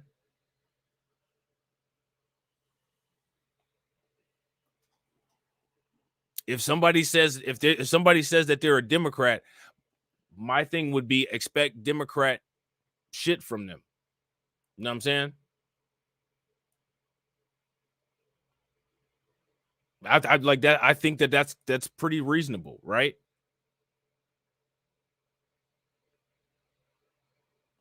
And I agree. Big facts. They don't speak to people such as me or Torian or even TD, Phil Scott, TBA, Professor Black Truth, Tariq Nasheed, because we'll put him in the hot seat. Yeah, if I did an interview with Cornel West, it would be a lot different than the one that Tim Black did. And that's no disrespect to Tim Black. I don't have an issue with Tim Black. I'm just saying Tim Black likes Dr. Cornel West. Tim Black supports Dr. Cornel West, and he made that clear. He didn't hide that. You know what I'm saying? Now, see me, I don't give a shit. I'll troll anybody. I'm gonna put your ass on the hot seat. I'm gonna ask you some hard questions. I'm gonna get the script and then ask everything that's not on the script. But again, I feel that I have reasonable expectations because my expectations are nothing. You know what I'm saying? Like, I'm just keeping it a buck. There you go, Deneen. Facts. Shout out to Deneen. Put aside B1. He's not talking about any policy platform. Facts. Which is probably why his FEC account has zero money on it. You know what I'm saying? Median income was growing for all demographic groups. But you have to acknowledge that the grotesque wealth inequality was increasing even as those low unemployment rates were in place. Now, I give him credit for the low unemployment rates, but the problem with Brother Trump, and it's very important to keep in mind, we got to do away with all this hatred and revenge. I don't hate Brother Trump. I hate the lies, and I hate the gangster activity, and I hate the kind of neo-fascist language he uses when he trashes Muslims, when he trashes calling black folk, football players, sons of bitch. No, his language is neo-fascist, and he was still tied to big military. Let me ask you guys a question. How different from Joe Biden does Cornel West sound? Let me know what you guys think. How different from Joe Biden does Cornel West sound? Think about it. Cornel West sounds a lot like Joe Biden. Cornel West, matter of fact, you know who Cornel West sounds like? Cornel West sounds a lot like AOC. Would you guys agree with that? If you guys agree, give me a thumbs up. If you guys disagree, give me a thumbs down. Facts. Like Maine said, not that much different. And real quick, ladies and gentlemen, if you guys haven't hit the like button, make sure you guys hit the like button. Also, if you guys have not shared the stream, please make sure you guys share the stream. And if you're not subscribed to the channel, make sure you guys subscribe. He sounds like AOC. Facts. The reason why he sounds like all of the aforementioned people is because they share a political ideology. He's a leftist. There should be no expectations. We already know what time it is. Listen, I'm gonna tell you something. If you're playing, if you're on if we're watching basketball and somebody's got a Lakers jersey on and somebody else got a Celtics jersey on, do you ever expect the Celtics to score for the Lakers? No. So I don't understand why people are expecting Democrats to score for us. We're not Democrats. And they're not us. Cornel West is sounding like a Democrat. Cornel West is sounding like a leftist. Cornel West said that he's running with the Green Party / People Party. If you read the Green Party / People Party platform, he sounds like somebody from that.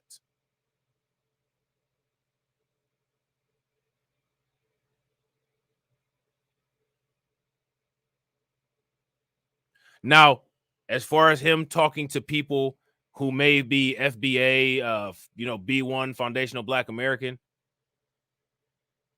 if he does talk to us, the idea would be for us to get a commitment on specific policy objectives and secure those. But he's not going to do all of the policy for us because he isn't our politician. He does not belong to us.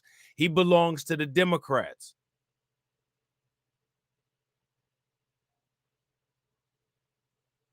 He belongs to the Green Party.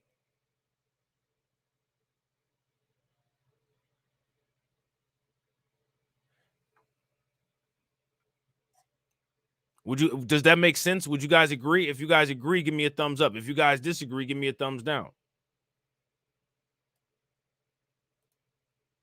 Deal allowing Wall Street to get away. That's where you and I would disagree. That's where we disagree. Yeah, but I'll Cornel, say this. but the left I is don't hate now. Biden, but I hate Biden's hypocrisy. I know, hate his neoliberal policies. Yeah, but the surveillance state that you and I think a lot of conservatives have grown incredibly mistrustful of, and the outside influence of the Pentagon, they were all turned against Trump. So you have to acknowledge that. Milley, the whole Milley apparatus, they were all against Trump. All of them. Why were they against Trump if he was a big threat? It's because that neoliberal apparatus wanted to retain its status, and Trump came in as a critic from the right wing. Right. And that's where the neo-fascism comes in, by trashing the immigrants, trashing too many precious gay brothers and lesbian sisters and so forth. I know that's your line. He didn't say too many nice things. He didn't say too many nice things about my and even the people support. But I can tell you this, as a presidential candidate, I'm going straight into Brother Trump's country, and I'm going to tell the brothers and sisters of all colors, I want you not to scapegoat the most vulnerable. Pay very close attention, because nobody got a gun to his head. There's no pressure marks from a barrel in his fro.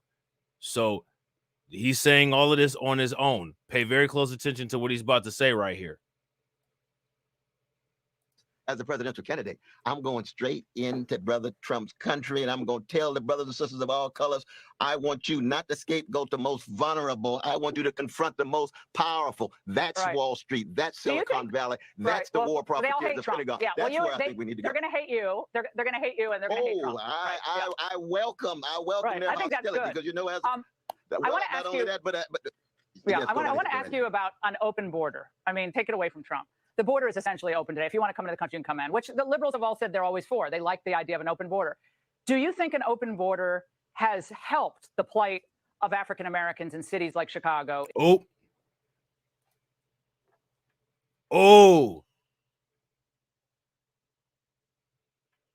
They got Laura Ingraham asking him that question. Damn.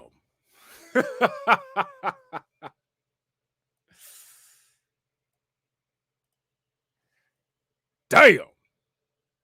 Politics is dirty. It's dirty. And there's too many churchgoers who don't want to get dirty. Everybody want the light shined on them. Like Amen. Y'all remember that song? That TV show?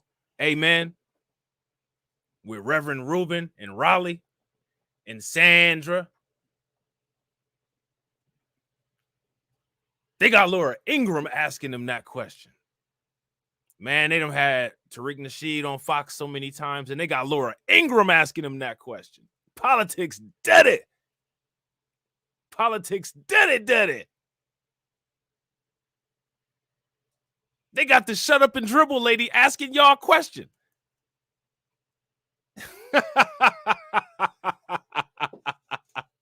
And people still don't see a need for media. You know what I'm saying? It is what it is. Shout out to my man Al McCowan. What's good with it? They got the shut up and dribble lady asking y'all a question.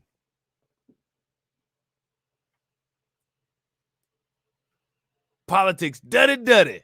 The border is essentially open today. If you want to come into the country, you can come in, which the liberals have all said they're always for. They like the idea of an open border. Do you think an open border has helped the plight of African Americans in cities like Chicago, in New York? Now let me ask you guys the question that Laura Ingraham just asked him, because I just got to keep reiterating that Laura Ingraham is the one asking that question on a mainstream platform. Just curious how that makes people feel, as awkward as it may be. But let's answer the question. How has open borders affected places like Chicago? Let me know what you guys think in the comment section. Louis, Baltimore, Oakland, San Francisco. Has it helped their standard of living? Well, I mean, one is that you first always have to begin at the top. You have to look at the ways in which the business people and the property owners bring in cheap labor in order to keep the wages low. That's why I support not just trade union movements. That's why I support the various strikes that's on the way this summer. She asked him a direct question. And as much as everybody hates Laura Ingraham, she asked him a direct question that everybody is interested in and invested in.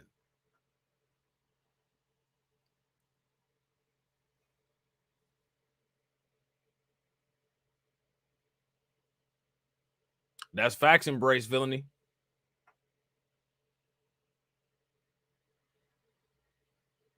Oh, there's special.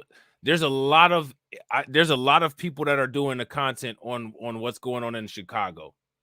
In Chicago, that part of the Powernomics video where Dr. Claude Anderson said black people can't be fighting all these groups, it's literally happening right now. You got Dinesh D'Souza. Shout out to Torian Rain for dropping those videos on Dinesh D'Souza. Talking crazy. You got Vivek Ramaswamy. Talking crazy. You got Latinos all up in the vacant buildings as a result of the sanctuary cities. Who voted all of those policies in?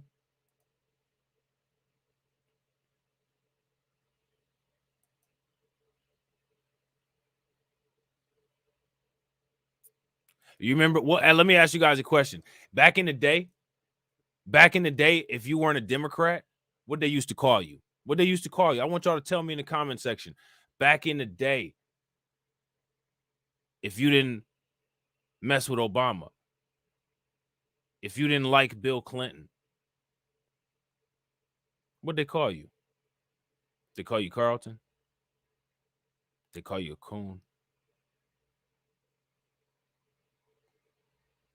Damn!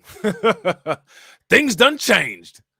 Helped the plight of African Americans in cities like Chicago, in New York, St. Louis, Baltimore, Oakland, San Francisco? Has it helped their standard of living?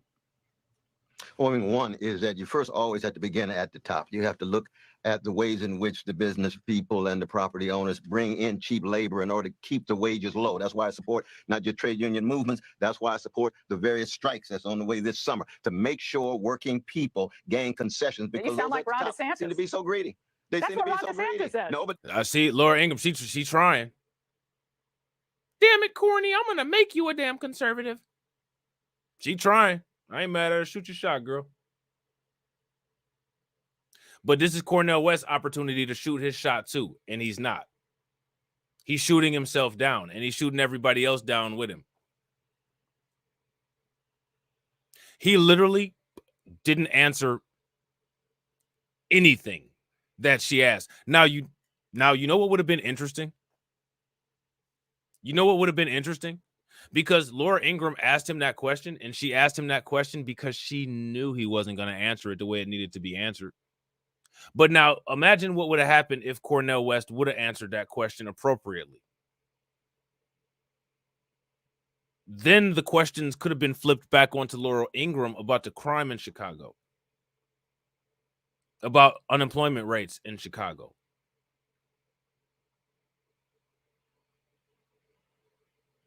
So again, who put the gun to his head? Nobody. Not only that, you got an easy interview on Fox because you got somebody on Fox that fucks with you. And you still not taking advantage of it. It is what it is. This is Cornel West dropping the ball. Now, see, if Cornel West ever came to my channel, we're playing this clip, and I'm going to ask him why he didn't cite the studies of how immigration affects black communities. And I don't want to hear all of the Starboy nonsense. I don't want to hear none of the pyramid babble. I want to hear why you feel that your opinion supersedes that damn study.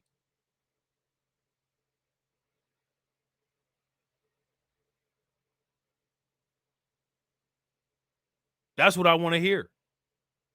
Yeah. No. But the problem with DeSantis is he's got the He says they're xenophobic, trying to lower wages, Cornel. dimension to it. But I want the immigrants and the workers of all colors to come together against the bosses. DeSantis still has too much xenophobia for me, and that's a radical difference between right-wing populists. So let me ask you guys this: if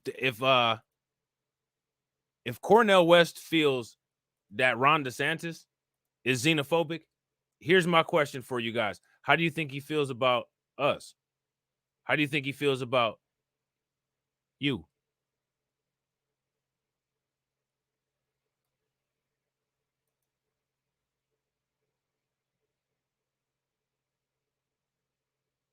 If Cornel West thinks that Ron DeSantis is so xenophobic, my question is, how do you think he feels about you? Is Cornel West's definition of wanting efficient immigration policy xenophobia?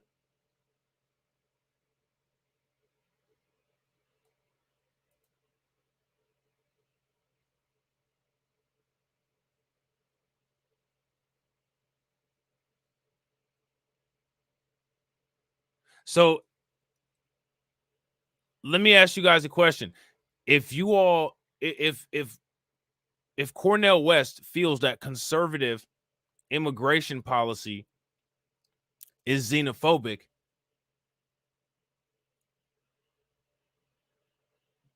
what do you think he's going to be on board with as far as any of our political objectives?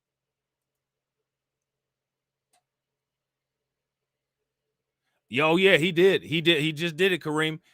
We all in this together. Us. And I got to agree with Hurricane IQ. He would feel worse about us, or at least me. Yeah, facts.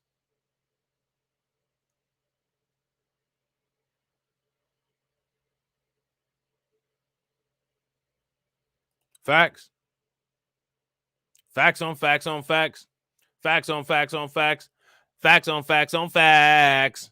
And highly left-oriented people in love with poor and working people, no matter what color.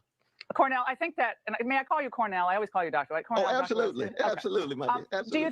Do you think there are ways for the left-wing populists and the right-wing or conservative populists can work together on these issues where there is common ground, whether it's on the war front? There's no doubt about it. There's no doubt about it. My dear brother Clifton West has said that what we need is a paradigm shift in politics. What we need is an ideological realignment of the landscape. And what that means with those who have critiques of predatory capitalist processes, those who have critiques of white supremacy, you and I are going to fight on the vicious legacy of white supremacy. Those of us who have critiques of white supremacy, shout out to DSB. So now we're at 9:51 in this video, and he just now brought that up. So I'm interested to see what his take is on that. Because clearly, he's going to have a different definition. He's going to have a Democrat definition. Because ironically, when Democrats talk about white supremacy, if you notice, one thing they don't really do very often is talk about the effects that it has on Black people. It seems that somehow when it comes to politics, that white supremacy has become an issue for, quote unquote, everybody else. Do you guys notice that? If you guys notice that, give me a thumbs up. If you guys have not noticed that, then give me a thumbs down. Remember when I said that, when they kept bringing out those reports?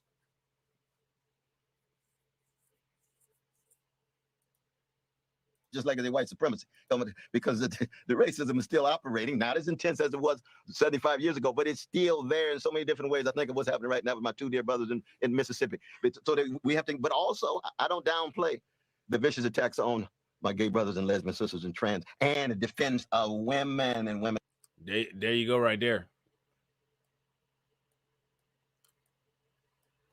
So I mean, that's the think tank is writing all the scripts.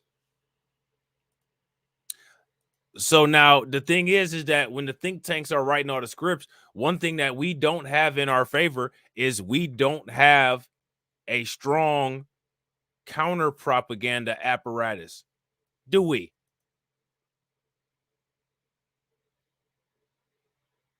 Yeah, definitely. If you guys agree with embrace villainy, give me a thumbs up. If you guys disagree, give me a thumbs down. Yeah, that's a Democratic talking point. Facts. It is. just like the white supremacy, because the racism is still operating, not as intense as it was 75 years ago. Now, didn't I just tell you that they was about to all lives matter white supremacy? Did I literally not say that just a second ago? I literally just said that because that's what they're gonna do. Well, you know what? Who the people that white supremacy really affects? It really affects them LGBTQs and them immigrants. That's who white supremacy really affects. You know, white supremacy really out here affecting the Azov battalion. You know what I'm saying? They come over here from Ukraine with them black suns tattooed on them. You know, that's white supremacy really affecting them. Yeah, white supremacy is really affecting them because they come over with the fraternity markings. You know what I'm saying? All of these cultures that have anti-black elements built in, yeah, white supremacy is really affecting them. Yeah, it is. Like Sheriff Villanueva, like that, like Nuri Martinez, like that. Yeah, okay. Like Soho Karen, okay. Vivek Ramaswamy, okay. Yeah. Oh yeah. White supremacy is really affecting them. It's just not affecting them in the way that Dr. Cornel West is sitting up here saying that it is. But it's still there in so many different ways. I think of what's happening right now with my two dear brothers in Mississippi. So that we have to, but also I don't downplay the vicious attacks on my gay brothers and lesbian sisters and trans, and the defense of women and women having control over their bodies and reproductive rights. Do you think, you know what I don't know your view on, Cornel, is your view on trans athletes in women's sports, because you are a big champion of women. We disagree on the abortion issue, but you are a big champion of women, right, and I appreciate that. I was a female athlete my day ages ago. But what about that? Yes. Do you think trans men who are biological men should be in the Wimbledon finals? You know, I mean, I am committed to the dignity of precious trans folk because they're so vulnerable, and I just again. Another very direct question.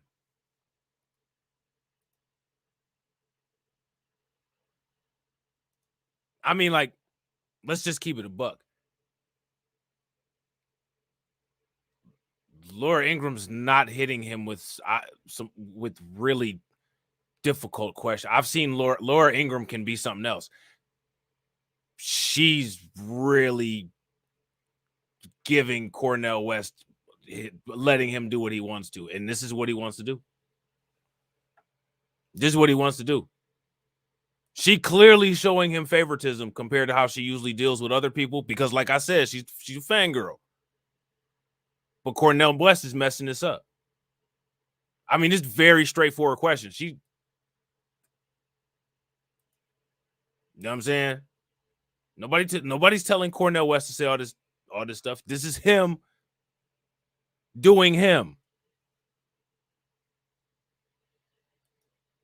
Let me ask you guys a question. How do y'all feel about trans swimmers like Leah Thompson and trans MMA fighters fighting women? How do y'all feel about that? Yeah, facts, Sari Lynn. Believe him. And that's what I'm saying. Believe him. So when people look at this, they listen to the things that he's saying. Why is anybody surprised?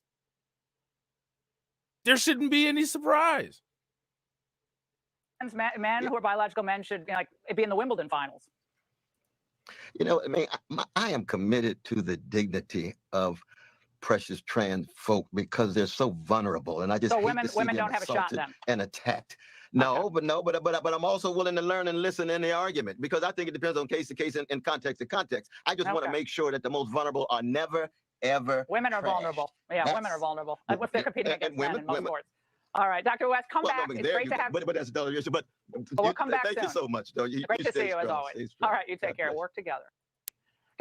All right, so there's that. Let me see if there's anything else noteworthy on here. So here goes a little 50-second clip. I really don't feel like looking at that. Let me see. It looked like Cornel West had got hemmed up. Shout out to RG Titan. Shout out to my man RG Titan sharing the stream out over there on Twitter. You know what I'm saying? So yeah, so there's that, right? So how many people have ever heard of this channel called, quote unquote, The Real News Network? If you guys have heard of, quote unquote, The Real News Network, give me a thumbs up. If you guys have not heard of The Real News Network, then give me a thumbs down. And what we're going to do, this is a recent interview, all right? This video here was posted 3 days ago, is what it says. So this is not old stuff. This is new stuff. They talked about Cornel West, and they had Cornel West on there. Okay. They talked about Cornel West, and they had Cornel West on there. Now, again, I'm somebody that's in the school of thought of people shouldn't be confused. People shouldn't be confused about Cornel West. Cornel West is a Democrat. He's Democrating. He sounds like any other Democrat. To put it more broadly, he sounds like any other leftist. Right? Shout out to Gullah Jack. What's good with it, bro? So why anybody would be confused or outraged or any of that, hey, I don't think there's a need for outrage. Just understand that he's not the guy. See, one problem that people have that I tend to notice is that everybody has their person that they want to be their savior. And, you know, people are so emotionally attached to those ideas that the guy or the woman that's supposed to be your savior, if it's not the person that they want to be their savior, because for one, you shouldn't have a savior anyway. You should save yourself. That's the first thing. But many people like a hero, whatever. I like villains better, but whatever. People want their hero, but they want their hero to be their hero. And I'm going to tell you guys something.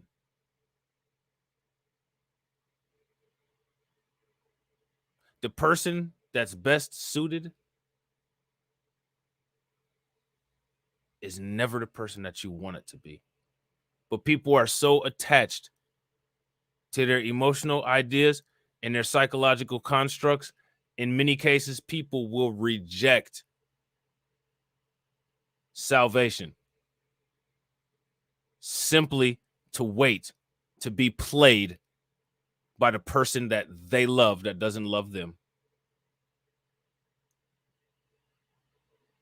And that's a you thing.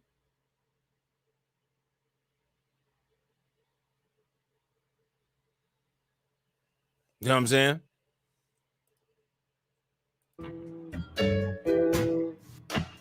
Dr. Cornel West, the moral philosopher and civil rights activist, is running for president. Dr. West will be a singular voice for serious social and political change, an electoral system saturated with corporate money and rigged to crush third parties. He calls for a paradigm shift, a realignment of the ideological landscape, demanding that we redirect the focus of governing institutions from the demands of markets and corporations, the military machine, empire, and the ruling oligarchs to poor and working people. His decades-long commitment to the oppressed, his fierce decades-long commitment to the oppressed. What's that mean?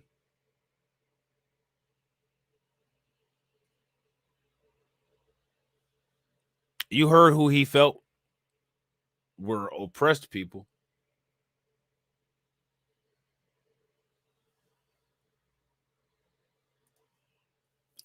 DSB says, I hear people out there saying they're going to go vote for Cornel West.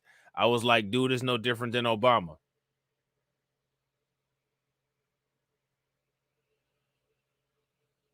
I guarantee you there'll be a lot of people that vote for Cornel West, and then they'll be outraged. And I guarantee you that many of those people that vote for Cornel West haven't read one iota of his policy platform. But then they'll be outraged. And like I said, the sympathy, at least when it comes to me, is drying up very quickly for outrage, self-induced outrage.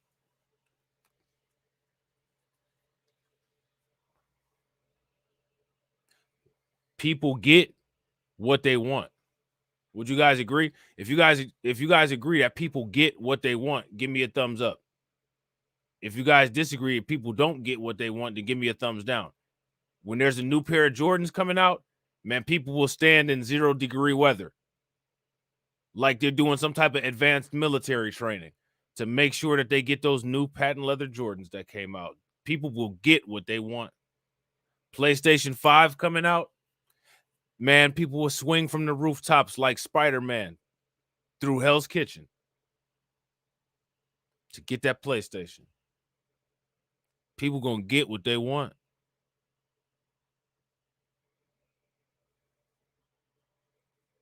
So if somebody's got it, they wanted it. If they don't, then they didn't. People wanted Obama, and they got him. Now they mad. I don't know what to say. Opposition to American militarism and empire, his condemnation of the grotesque avarice of the billionaire class, and his determination to halt the ongoing ecocide will see him contemptuously dismissed by the establishment. If this campaign becomes a movement, and it will need a lot of organizing to get Dr. West on the ballot and build grassroots support, the array of forces that will seek to discredit and sabotage his candidacy will be formidable. The Israel lobby, the war industry, the courtiers in the media, the corporate. Oh, there we go. So now look at all these people. Look, now I want you guys to pay very close attention to what this guy says. All of these entities that are quote unquote seeking to discredit, we're not even on the radar. Shout out to my man Jay Bird. What's good? We're not even on the radar. But now let me ask you guys a question. All of these entities that he just named, do we have entities like that? Probably wouldn't be a bad idea to start making some. But remember, people get what they want. People spend their money on what they want to possess. So if you don't see people investing in this, and you see them investing in other things, and then they ask the question, well, why not? Why hasn't this happened? And why hasn't that happened? If I was you, if you value your life and you don't want to waste time, because time is a resource that is irreplaceable, I would probably just keep on doing what I'm doing and not listen to what those people are saying.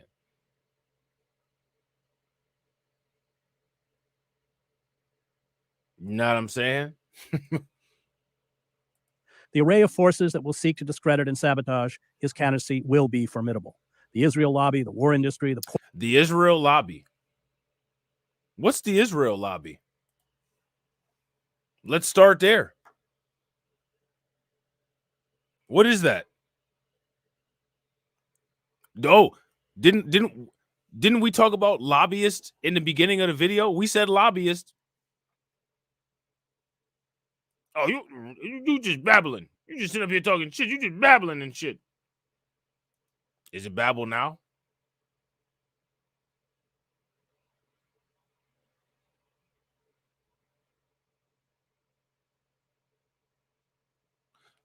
I wonder how much money they working with.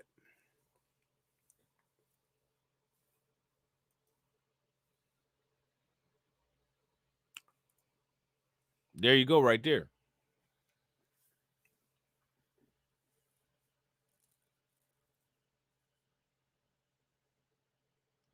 Let me ask you guys a question. Would something like that be helpful for us influencing politics?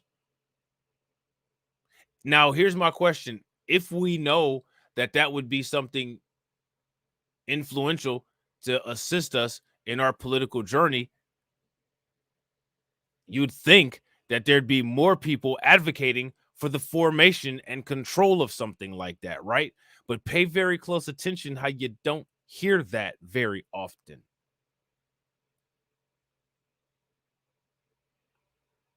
Now, everybody wants everybody to politically advance.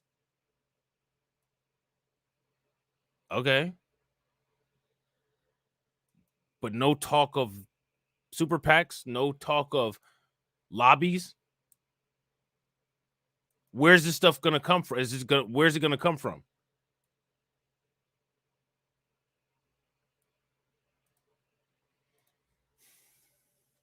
Courtiers in the media, the corporatists, the billion. billionaire class and the Democratic Party leadership will be as vicious to Dr. West as these forces in Britain were to Jeremy Corbyn and his supporters. What hope third-party candidates have of achieving victory in our current political system remains to be seen.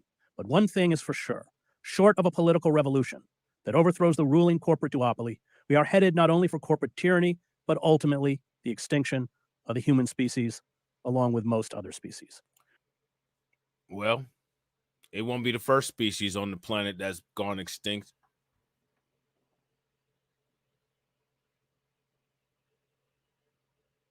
And that's how the world is supposed to work. When you become outdated or when you fail to evolve, you become extinct.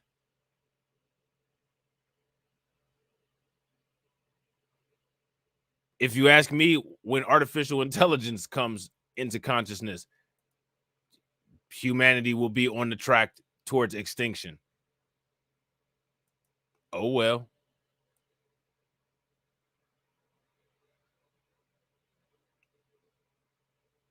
Hey, I like Delta 88s and I like Chevy Caprices.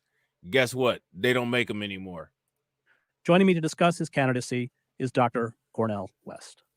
Cornel, I want to ask you first, you campaigned for Obama. I think you did over 60 campaign events for Barack Obama. You campaigned for Bernie Sanders. So you certainly were embedded within the Democratic Party machine. What changed? So he was embedded in the Democratic Party machine. Shout out to my man Tarek. What's good with it, bro? So he was embedded in the Democratic Party machine, but he's running under this party called the Green Party, which is a leftist semi-socialist party, which is still embedded in the Democratic Party. Would you guys agree? If you guys agree, give me a thumbs up. If you guys disagree, give me a thumbs down. So the question that people need to ask is, I mean, like, why aren't you just saying that you're a Democrat, bro? You're a Democrat. Just say it. Own it. What's wrong with that? Real quick, ladies and gentlemen, we got 16 people watching on Rumble. Shout out to the people that's watching on Rumble. If you guys haven't smashed the like button and hit the bell over there, make sure you guys smash the like button, hit the bell, and share the stream over there. Shout out to the people watching on YouTube. On YouTube, we got 59 people. If you guys haven't hit the like button, please make sure you guys take a moment. Make sure you guys hit the like button. You guys know we got a goal for 100 likes on YouTube, and we got that goal for 10 likes on Rumble. So help your boy out. Make that happen. Well, first, let me just start off saying it's always a blessing to be in conversation with you, brother. These decades have been ones in which it's hard to imagine myself without the joy of having your brotherhood and our friendship and your piece in Substack that made the announcement.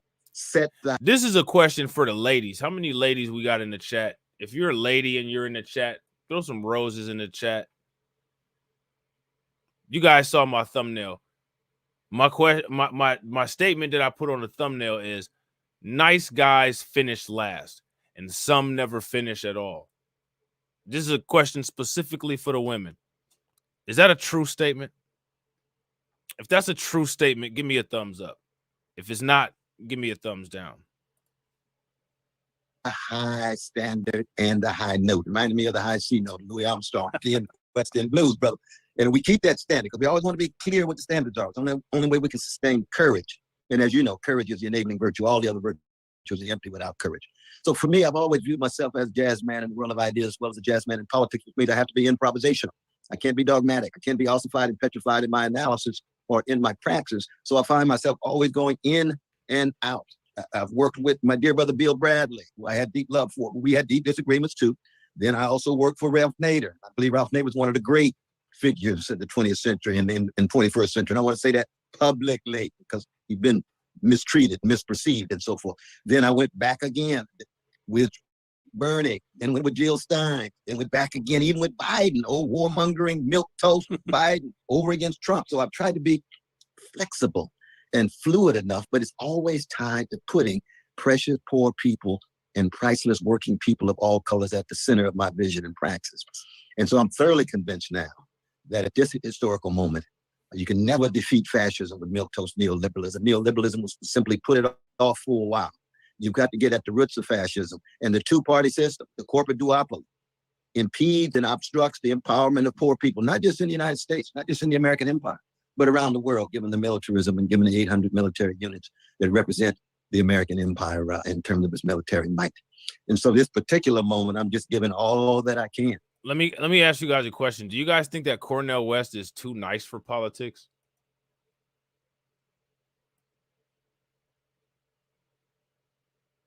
If you guys think that Cornel West is too nice for politics, give me a thumbs up. If you guys don't, then give me a thumbs down.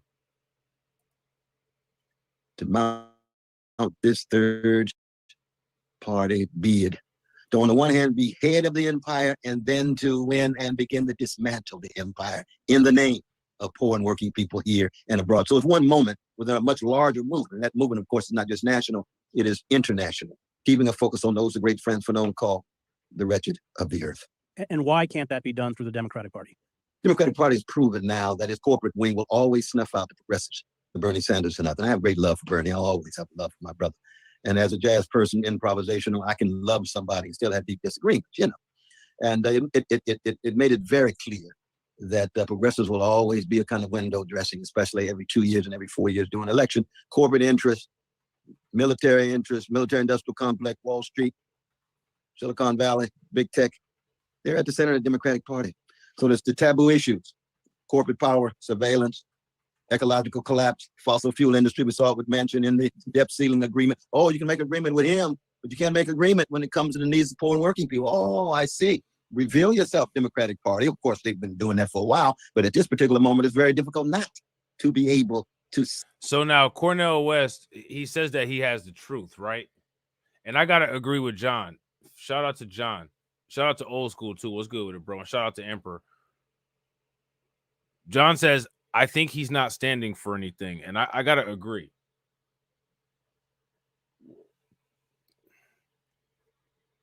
Now, here's the thing, right?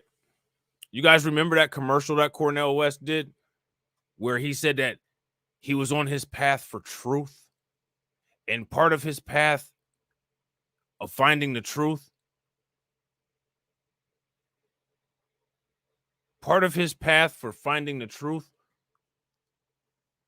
was to run for the presidency.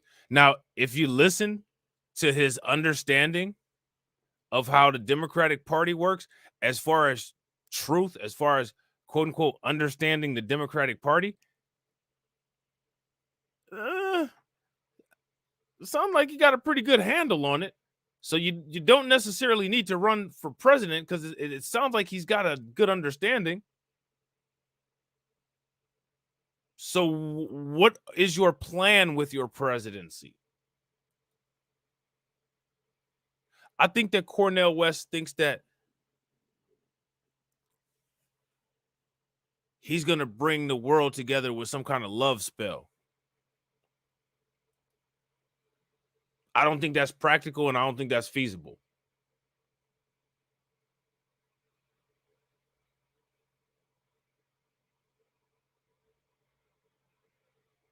But what do you guys think? See that. And then when it comes to militarism, oh my God, Jesus Christ, Ukraine, the Middle East, Israeli-Palestinian situation. I mean, it's very clear that there's no commitment to the suffering of the least of these, be it Palestinians on the West Bank, be it precious Ukrainians. I mean, here's my question, man. Like, when it comes to other politicians, do they do what Cornel West is doing?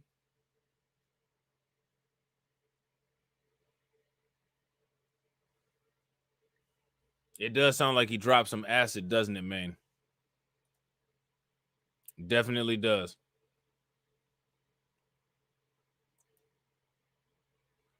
Yeah, I got to agree with Keita.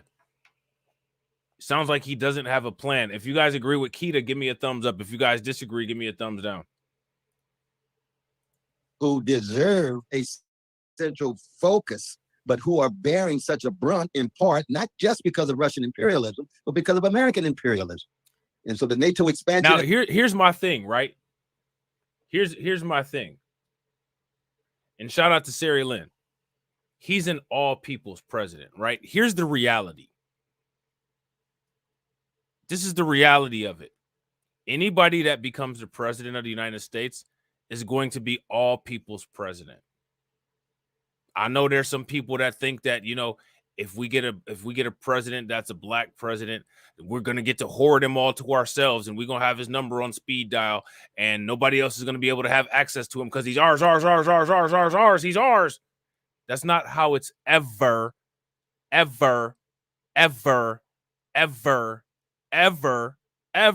gonna work. It's never gonna work that way. Anybody that tells you that it is building you up for a huge disappointment. They're lying to you.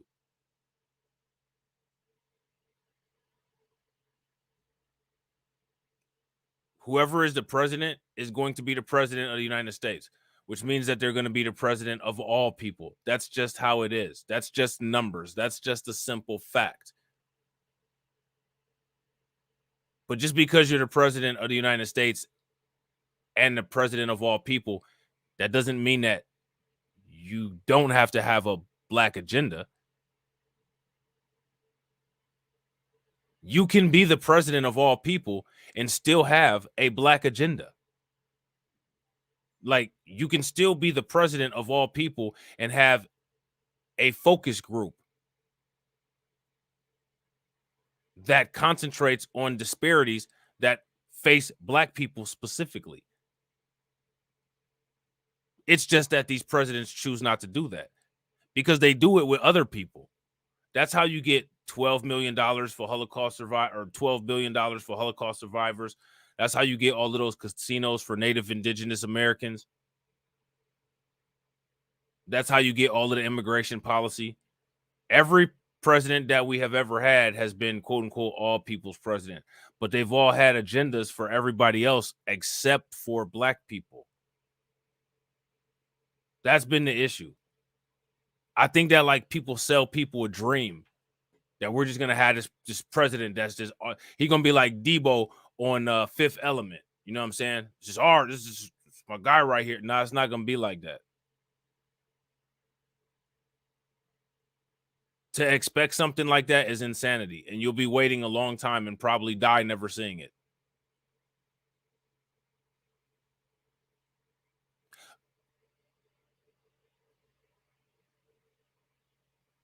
What you'll see with somebody like Cornel West or any of these politicians is everything that Cornel West is doing right now. He'll do all of this and he'll never put any focus on black people at all. We're involved in a country that's involved in a lot of shade globally. There's going to be a lot of issues that the president's got to deal with internationally as well as nationally, and deal with state and local influences. So there's going to be a lot of issues that they're going to be talking about. It's like if they go on a TV show and, you know, Ukraine gets brought up, if the question is about Ukraine, people can't be getting all out of pocket like, well, he ain't talking about no black shit. I mean, no, he was just asked about Ukraine. That's part of the responsibilities of being the president. Now, when they ask about the policies, that's when you talk about the black agenda that you have, and then talk about your agenda for other people. There's nothing wrong with having a agenda for black people. These black politicians act like they're scared. Nobody has any issue with Cornel West bringing up all these other groups of people. You only get the resistance as soon as you do the exact same thing that he's doing with everybody else for black people. That's the only time there's resistance. Yeah, we got to help those Palestinians. Yeah, those poor people in Ukraine. Now, you know, the people in Jackson, Mississippi, they don't have no water. Oh, yeah, you're woke. What? Well, Flint, Michigan's water is still mad. You're woke. I'm going to tell Ron DeSantis on you. So I just said I was going to do this for these people. I just said I was going to do this for these people. I just said I was going to do this for these people. And these people have a legitimate problem. And now all of a sudden I'm woke. That's the shit that people are dealing with. And people like Cornel West, who are running with these parties are too scared to upset people. The people shouldn't be upset anyway. Why the hell would you be upset about somebody getting water to drink? That tells you what kind of country that we're in and the kind of people that we're living amongst right there. You don't have nothing to be ashamed of if you want people to have clean drinking water in Flint or in Jackson. Something's wrong with you if you don't think that people should be entitled to water. And just because it happens to be a large majority of black people in those cities, oh, that makes it woke?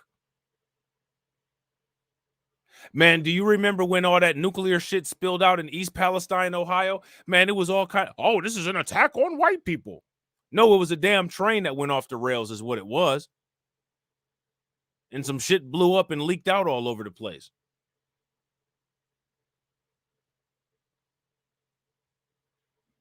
There was no attack. Vladimir Putin just dropped tactical nuclear weapons in Ukraine. That's an attack. This wasn't a damn nuclear weapon. This was somebody coming around the corner too damn fast and some shit fell off of a train. You know what I'm saying?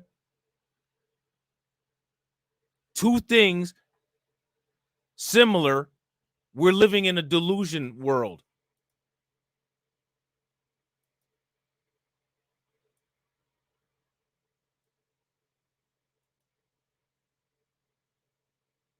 You know what I'm saying? Cornel West, he's a Democrat. He's a leftist. If you say that you need to concentrate on the black residents of Jackson, Mississippi, because their water is contaminated, newsflash, folks on Rumble, that's not anti-white. Literally, nobody said that they were ignoring you. They actually said quite the opposite. They're going to deal with an issue, not ignore, deal with. But these think tanks have trained these people's brains to think like this. And because of the reaction that a lot of these people have, and because they're not really counting your vote, the people don't really care about your votes like that. They want the votes of the other people because they think that those votes mean more. They think that those votes matter more. And for some reason, they think that there's some kind of weighted average. Like if more white people vote for you, I don't know, you're going to be I don't know. That means that you're more accepted or something. I don't know. But there's ways to deliver the message and not be a coward about having a black agenda. Listen, man, black people give you votes too. I'm not going to circumvent the fact that if I vote for you, you need to deliver me something on your vote. I didn't volunteer to be swept up under the rug because you're too scared to say something. Now, if you can't get behind that, I can't get behind the vote for you. Literally, nobody is saying ignore and neglect the rest of the United States because we have special needs to be attended to. White people have special needs to be attended to. There's a whole opiate epidemic that people are getting babied through. Okay, cool. We got issues too. So while we put up the clean injection sites, can we also get some clean water sites? Can we also get some reparations?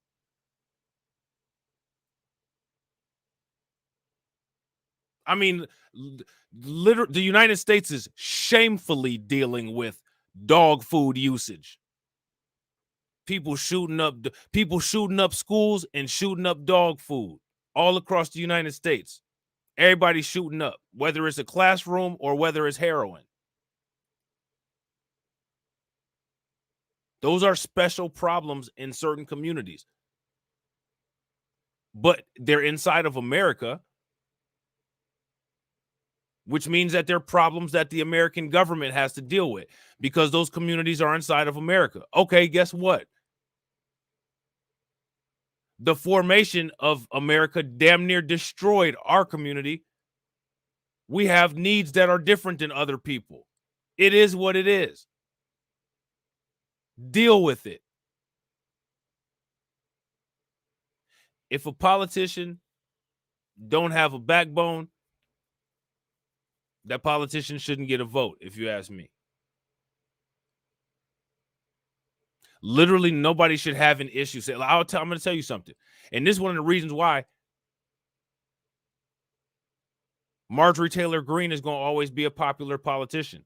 She might say stuff that people don't agree with, but she don't back down when she says what she feels about things that white people should get in the United States.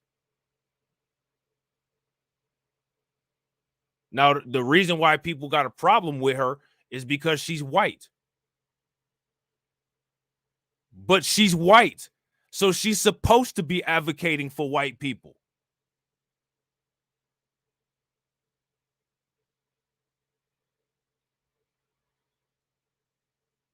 She's not supposed to get up there and downplay shit that they got going on. It's our politicians that do that. Unapologetically.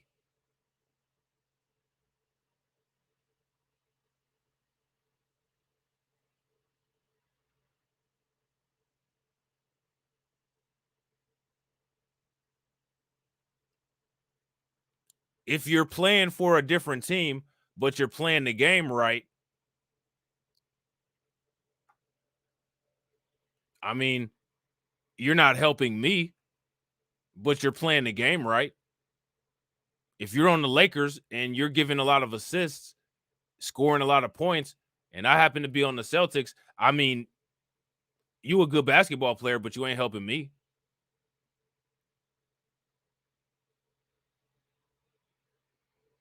I embrace villainy. That's hilarious. That's, man, look, don't even get me started. My thing is, if you ask me, Val, we are the only people that are in that need to be helping ourselves. If you ask me, anytime help is accepted, it opens you up to a vulnerability. I don't like borrowing money. I don't like being in debt. I really do not like accepting help. One thing that I am really kind of annoyed with is the thing that people always say, well, this person doesn't want to do. You guys know how I feel about that. Well, they're not going to do for black people. They're not going to do for black people. They're not going to do for black. Of course they're not. Especially if they're not black. Look at Cornel West. It's not even natural instinct for him to put himself first. And he is black. Let alone anybody else that's not black.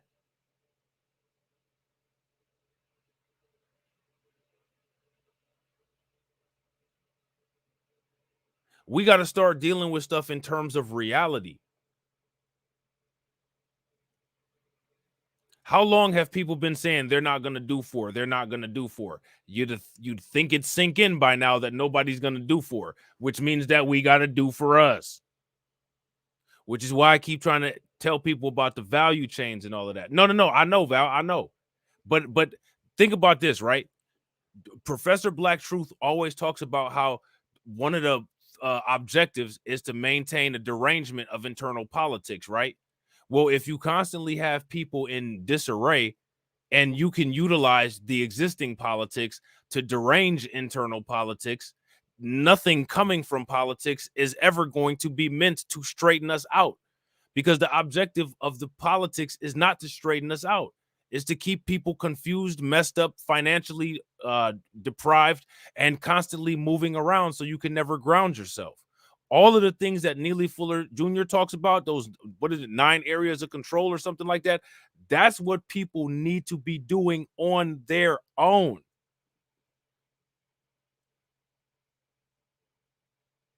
We need to realize reality, and this is the reality. Roses are red, violets are blue. There's nobody coming to help you.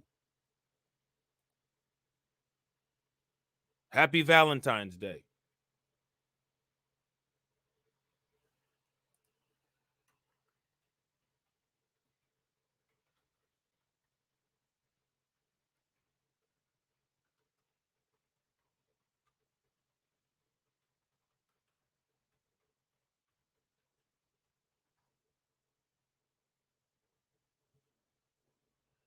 That's the reality.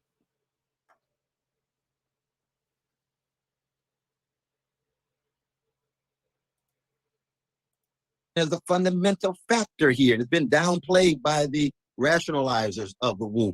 And so we got to bring that war to a stop in the name of the suffering of our precious Ukrainian brothers and sisters, and the acknowledgement, even though Putin is in fact a gangster, even though the invasion is a crime against humanity, any empire who's pushed against the wall, their back against the wall, responds like empires. And all you got to do is look at the American empire. If there was missiles in Mexico or Canada or Cuba or Venezuela, the United States would blow them to smithereens overnight. Why? Because it's... No, they wouldn't. It's already been proven that the United States won't do that. We had the Cuban Missile Crisis, and the United States didn't do nothing about it. They tried to send a drone down there to assassinate Nicolas Maduro, and they were unsuccessful. So, no, we don't know if that would happen or not. Like, we don't know if that would happen or not. Dr. Cornel West, Harvard guy. You know what I'm saying? Real quick, ladies and gentlemen, shout out to everybody that's watching. If you guys haven't smashed the like button yet, please take a moment. Make sure you guys smash that like button. Also, if you guys have not hit the bell, please make sure you guys hit that bell. We got 77 likes on YouTube. Shout out to everybody who's liked the video on YouTube so far. If you haven't liked it yet, please make sure that you guys do. And we are almost at that 10 likes on Rumble. If you guys haven't smashed the like button on Rumble, please make sure you guys take a moment and smash that like button. And if you're not subscribed, also make sure that you guys subscribe over there. The mightiest empire. Russia is a wounded empire. Got its own forms of repression. I'm in deep solidarity with the precious Russian brothers and sisters who are going to jail against the invasion. So that's serious moral witness. That speaks deeply to me. So I don't view Russians in any homogeneous way. There's always a variety of different voices. Same way in Israel. You've got some Jewish brothers and sisters who are in solidarity with the Palestinians, not their government, but you never view the Jewish community as a homogeneous community. I mean, man, shout out to PD Chicago B1. What's good with it, bro? I mean, Dr. Cornel West is more concerned about pleases and thank yous than getting things done. I mean, like, I'm not trying to be funny, but could you imagine a debate between him and Trump?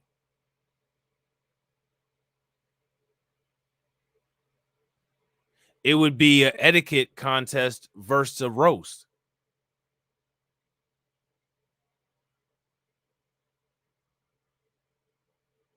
You know what I'm saying? Like, it'd be like a hippie versus a Hell's Angel. It's ridiculous. There's always a variety of different voices. So to keep that moral and spiritual dimension or dimensions at the core mean everything to my own candidacy. I want to talk about both domestic and foreign policy. Hey, embrace villainy. Look, he called them a homogeneous. You know he a Democrat, so he all about that. Shout out to Kelly. What's good with it, Kelly? Policy. We've seen the neoliberals dismantle the New Deal. It started immediately after World War II, all sorts of anti-labor laws, the Taft-Hartley Act, accelerated in reaction to the movements of the 1960s. You had the Powell memo, what Samuel Huntington, I think, called the excess of democracy. You probably knew Huntington at Harvard. Talk about what they've done and what we have to rebuild domestically. Yeah, I think that it's very clear that the powers that be in the United States were frightened by the expansion of a trade union movement that was going to bring power and pressure to bear on the predatory capitalist processes in which profits were to be gained and workers were to be manipulated and subjugated just for profit. Listen, man, I'm not. Hey, listen. Let me ask y'all a question. Do Cornel West remind y'all of Michael Eric Dyson?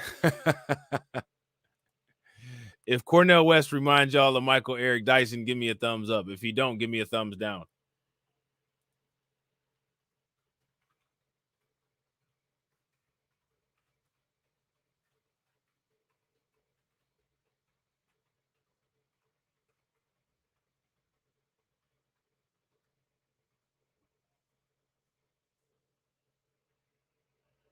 He do that Michael Eric Dyson thing, which is not a compliment. Great C.L.R. James makes this point when he's in Ellis Island, 1946, 1947, massive strikes, major challenges to the corporate order, you see. And then boom, as you say, anti-trade union policy tied to Congress and courts at the same time. Courts, instruments of corporate elites, ruling class. Congress, already themselves thoroughly subordinate to corporate elites, ruling class. Trade union movement, not just pushed against the wall, but so many of the precious socialists and precious communists with the Smith Act are deported, or thoroughly marginalized, or demeaned, or lied on, and a host of others. I was thinking of the great Luisa Moreno, who's one of the greatest Latino freedom fighters of the 20th century, was deported from.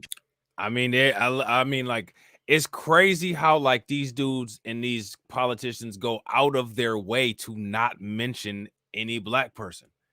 I mean, damn. Isn't that, I mean, it's just bizarre. You know what I'm saying? Like,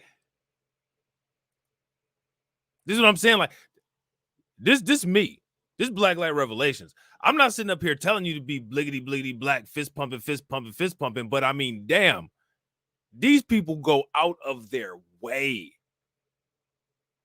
Out of their way.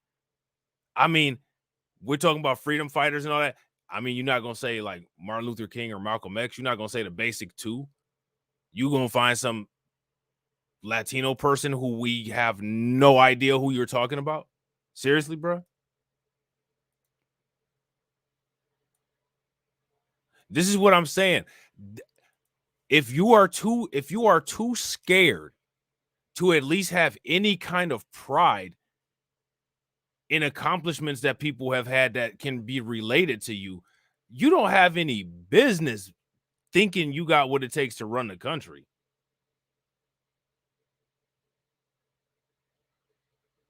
Sheesh. California and had to go to Guatemala. She goes there. Then the United States has a coup there and overthrows the Democratic government. But she holds on the way Claudia Jones was deported, but held on the way Benjamin Davis, the city councilman from Harlem, who was taken to jail under the Smith Act. For what? For being a communist. You say, wait a minute. I'm not myself a communist, but I defend the rights of everybody. Where's the libertarian sensibilities here among the liberals? Oh, highly. Facts. And that's the biggest issue. Terrence said not to mention that those other people will not turn around and look out for us. They sure will not. If anything, what they'll do is they'll turn around and try to backstab or turn around and try to take away from some kind of credibility of something that we're doing. Look at, I don't know if you guys saw Torian Rain's video that he did yesterday on Michelle Rodriguez, but if you guys haven't seen that video, you guys should.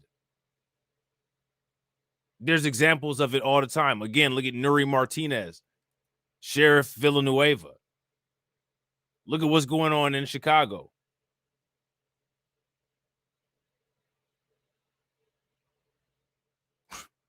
Example after example after example after example.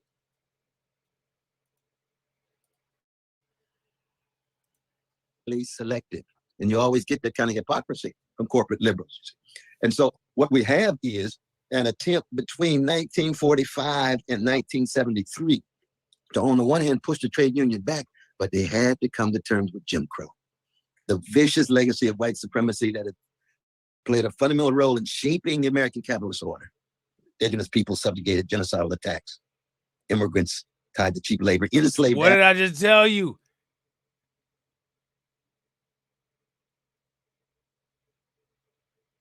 What did I, man, listen, man.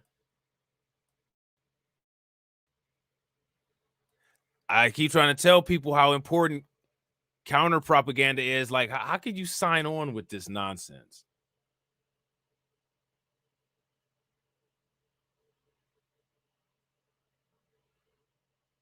Did y'all hear what? Did you guys hear what he just said? I told you. By the time these people get through with it, white supremacy won't have anything to do with black people here in the United States. Won't have anything to do with black people. Listen to this. To always get that kind of hypocrisy from corporate liberals. And so what we have is an attempt between 1945 and 1973 to, on the one hand, push the trade union back, but they had to come to terms with Jim Crow, the vicious legacy of white supremacy that had played a fundamental role in shaping the American capitalist order. Indigenous people subjugated, genocidal attacks. And we're he said white supremacy, America, indigenous people. Did you hear that? Listen. In 1973 to, on the one hand, push the trade union back, but they had to come to terms with Jim Crow, the vicious legacy of white supremacy that had played a fundamental role in shaping the American capitalist order. Indigenous people subjugated, genocidal attacks. What were the indigenous people subjugated doing? The indigenous people were with them subjugating us. What is he talking about?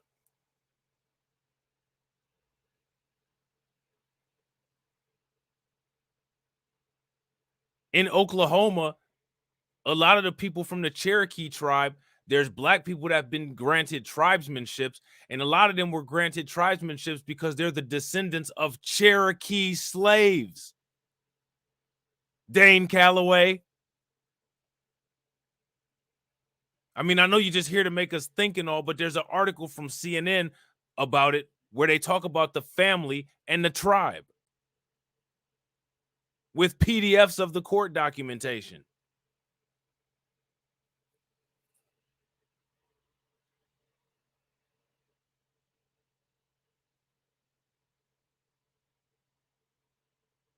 Sheesh. genocidal attacks. Immigrants tied to cheap labor, enslaved Africans for almost 100 years, and then Jim Crow. They had to come to terms with Jim Crow because they broke the back of the vicious, indescribably evil Nazi regime. And what? Jim Crow and anti-black racism here in the United States and the eugenics movement inspired what was going on over there in Germany. What are you man, what is this dude talking about? Yo, this dude was teaching people in class. He was a tenured professor. They come to terms with Jim Crow because they broke the back of the vicious, indescribably evil Nazi regime in the name of we are against racism. And so what we got in 1945, between 1940 and 1973, we broke the back of legal apartheid in America. We broke the back of Jim Crow, but the trade union movement being pushed back, issues of class rendered invisible, or if you touch it, you're going to be thoroughly marginalized. Think of the great W.E.B. Du Bois. Think of the great W.E.B. Du Bois, the one that was so great, he was good with Margaret Sanger. Abort your kids.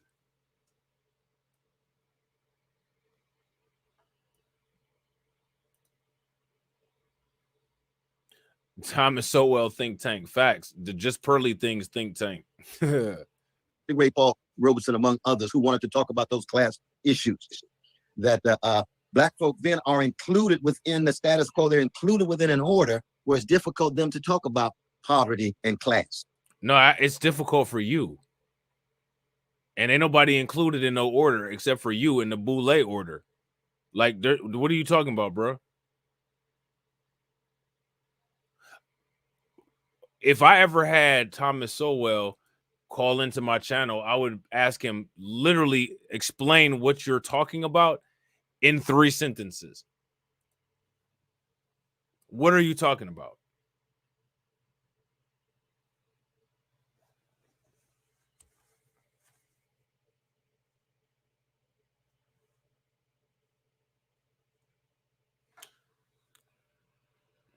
I'm going to ask you guys, what is he talking about?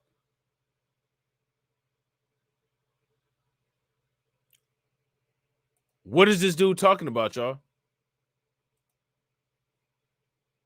Others who wanted to talk about those class issues that Black folk then are included within the status quo. They're included within an order where it's difficult for them to talk about poverty and class. Why is it difficult for anybody to talk about poverty and class? And why would we be talking about poverty and class when racism is the reason why we're dealing with those poverty and class issues? What are you talking about, my guy?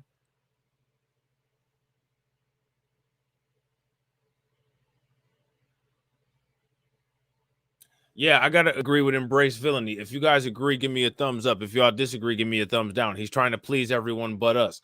So that makes things very simple, because that means that he shouldn't get any vote cooperation. Real simple. Just move on to the next. Pay attention to the talking points. Clip the receipts that's necessary for when he goes back on his words, and call it a day. But again, this right here is what everybody should have expected. I don't understand why anybody expected anything other than this. Like, if you listen to people, man, people are really disappointed. Oh my God, Cornel West. I mean, this is Cornel West, man. This is who he been. This is who he is. There's still like residual, like there's still residual denial of who many of these people are.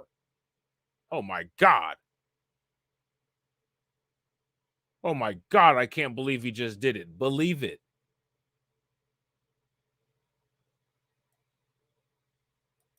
Believe it. Think about this. You're literally seeing him do this. And people refuse to believe it. Most people can't say that they've physically seen a divine entity, yet they believe it with undying faith. Make it make sense.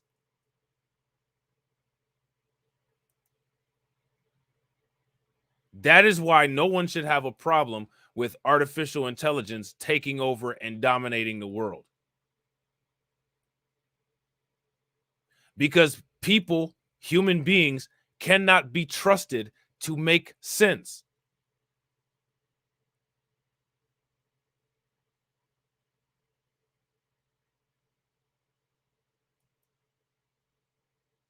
That Black folk then are included within the status quo. They're included within an order where it's difficult for them to talk about poverty and class. It's going to only be talked about race and upward mobility. And so the very litmus test of progress, let's say in relation to race, how many middle-class Black folks you got? What kind of representation do you have at the top? So you end up with a more multiracial and even later multicultural status quo that still has contempt for poor people, contempt for working people, militaristic presences abroad, and yet now Black folk are represented and included in an unjust order, but slightly less unjust because it's not as racist as it was before. Now, notice how when it comes to everybody else's plight, he talks about how urgent it is. But when he was talking to Laura Ingraham and when he's talking to this guy, he's literally downplaying anything that we got going on. He's downplaying everything, every opportunity that he gets.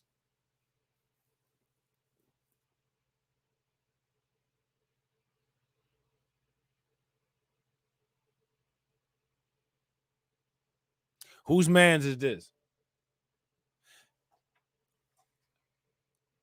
Now, here's my question. Who is it that made him prominent? Who is it that made him one of the quote-unquote voices?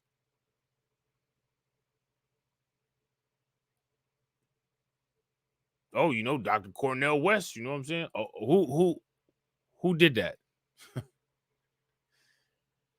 Whose man's is this? But it's just Cornel, it's just internal colonialism, in the same way that when it became unfeasible to run the Congo, they of course killed, assassinated Lumumba, who was a real freedom fighter, and put in the corrupt Mobutu to do their bidding. So it's really just a species of internal colonialism, isn't it? No, you're right. It's just that you can imagine the impact on my precious Black folk after those years of white supremacist slavery and years of lynching and years of Jim and Jane Crow to finally gain a foothold in the American mainstream. See, that lived experience, that has an impact. You know what I mean? What foothold do we have, my dude? I missed that one. What is our what foothold what foothold do we have? What are you talking about?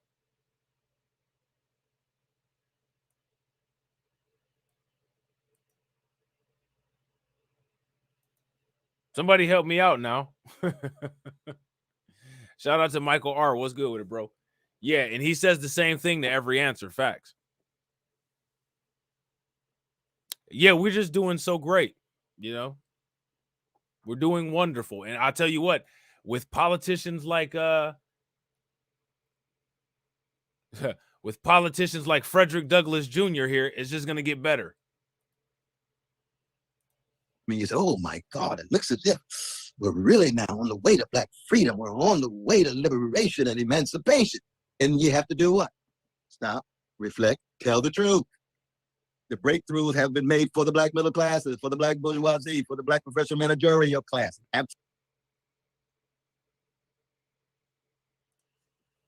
Listen, man, I want y'all to understand here that this white dude didn't ask him none of this.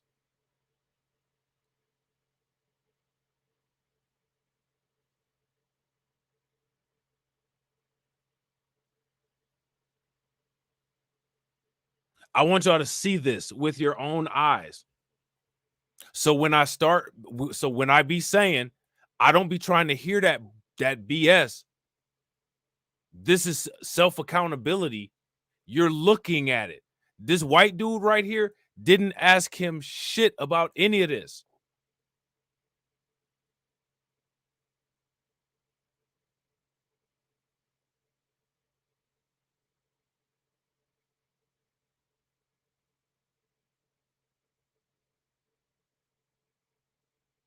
Just like how Laura Ingraham didn't ask him shit about any of this.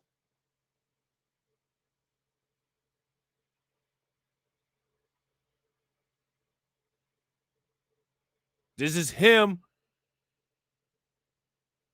being him. This is him doing him.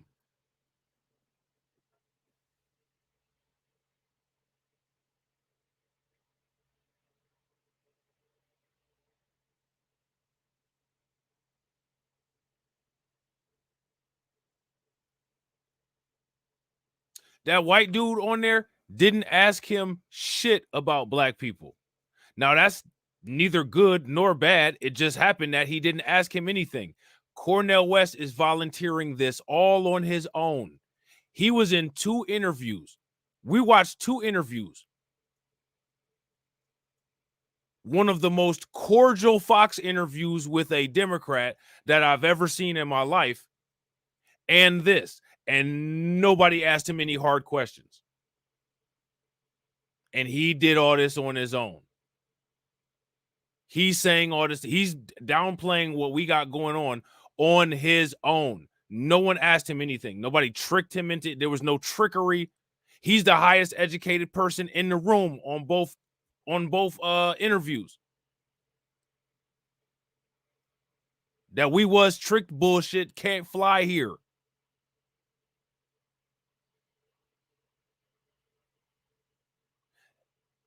Now, let me ask you guys a question. How many more people in the world like Cornel West do you think that there are?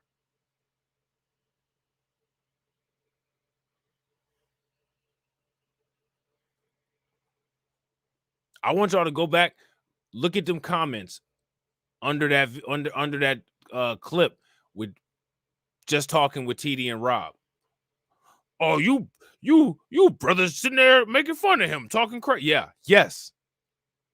Oh yeah, y'all was roasting Dr. Cornel West.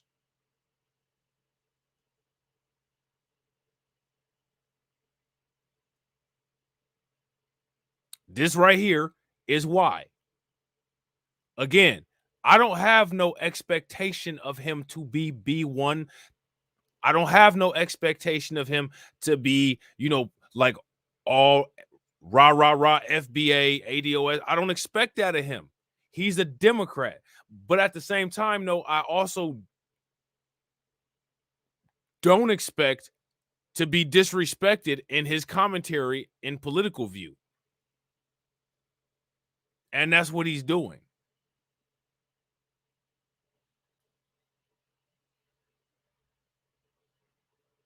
That's why I was roasting Cornel West. And you got people in the comment section on that video, oh, you just Cornel West trying to help us. Cornel West, how? Every time you get around somebody that didn't even ask you anything, you're downplaying shit that black people have going on. Uplifting other people. Neither one of these interviews did any of the interviewers ask you to do that. No one asked you to do that.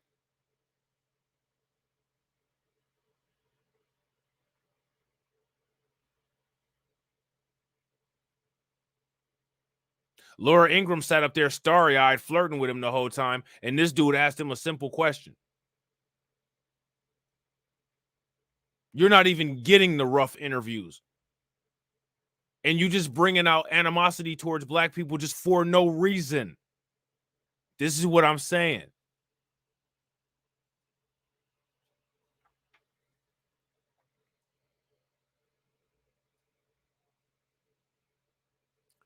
Talking about we have a foothold and black people are, man, what are you talking about, bro? Where's the representation in black businesses?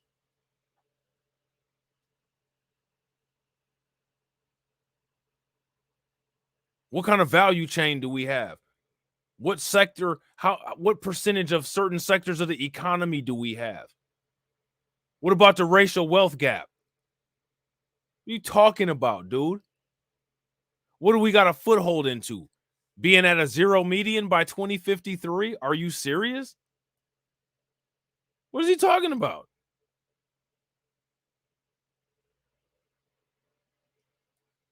Seriously.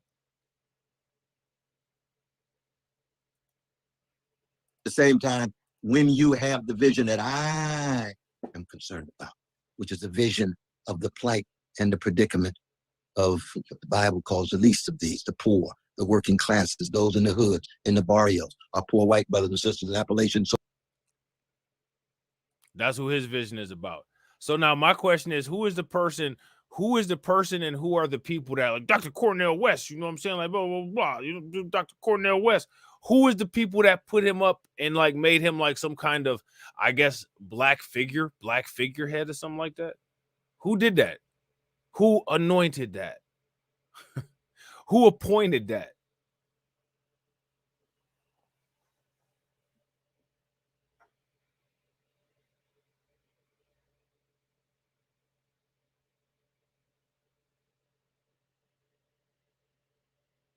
He did it to, he did it to himself. Embrace villainy, facts.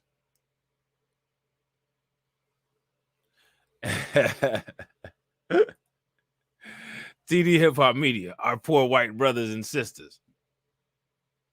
Like I said, if you're going to be the president of America, you got to deal with all the issues. The poor white brothers and sisters are getting a lot of help from safe injection sites and Narcan clinics. The poor white brothers and sisters are, they definitely got some support going on.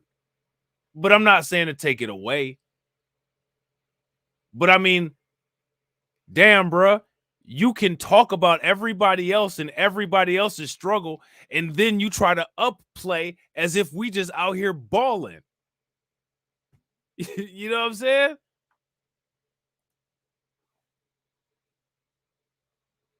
I'm not everybody on YouTube. I have reasonable expectations. I understand politics. I understand that there's more people in the United States than just us. So if somebody mentions another issue in another community, it's not necessarily all life mattering shit. I understand that.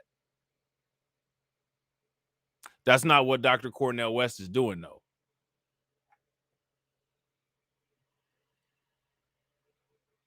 Dr. Cornel West is very clearly, very blatantly, and very opportunistically throwing us under the bus to try to gain favor. Now, here's the thing. He don't have to gain favor with, like, you're not in a situation where you got to gain favor with anybody. You've been on friendly interviews.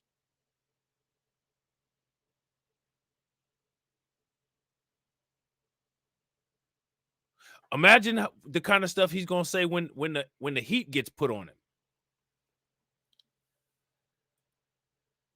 That I am concerned about, which is the vision of the plight and the predicament of what the Bible calls the least of these, the poor, the working classes, those in the hoods, in the barrios, our poor white brothers and sisters in Appalachia, so many other places, still catching hell. And same would be true of women and patriarch, our precious trans being viciously attacked. Now, Italia says he's on code with them, right? I kind of disagree with that.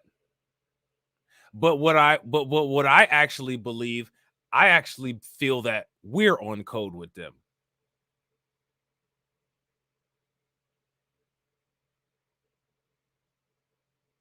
I think Dr. Cornel West is an old man that smokes a lot of weed in the morning with his coffee. And it just doesn't exit his system as fast as it would somebody who is younger. So he gets on some of these interviews and he still has some THC saturated into his brain. And sometimes things come out kind of funny. But now, if you really want to know who's on code with WS, I actually think that we're on code with WS.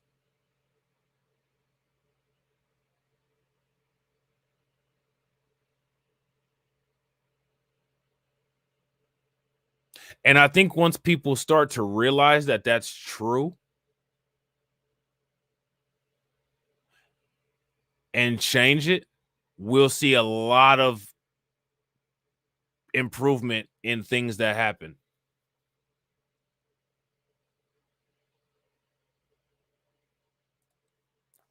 TD says, honestly, he got 80% of his clout with us off of the Obama critiquing. But I did always find it interesting that he survived it, but Tavis Smiley didn't. Well, there you go.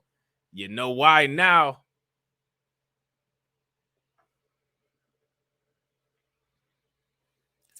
Mike says, now let me ask y'all this. Let's ask this question to everybody in here.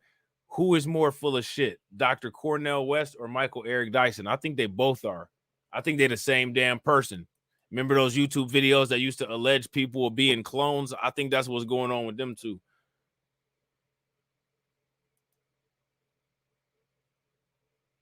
I think that's what's going on with both of them.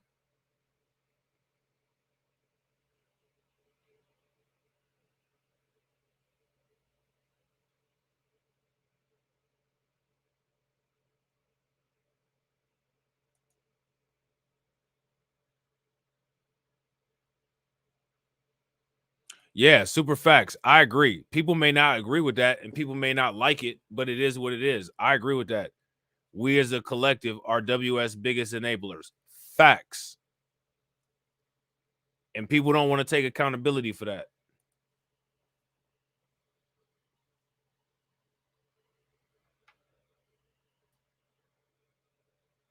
Oh, well, why would you say that, Rob? That's why would you say that? Why would you say that? I don't know. Look at the statistics of how many people voted for Joe Biden. I mean, people literally work hard to do stuff to subdue themselves. Why would you do that?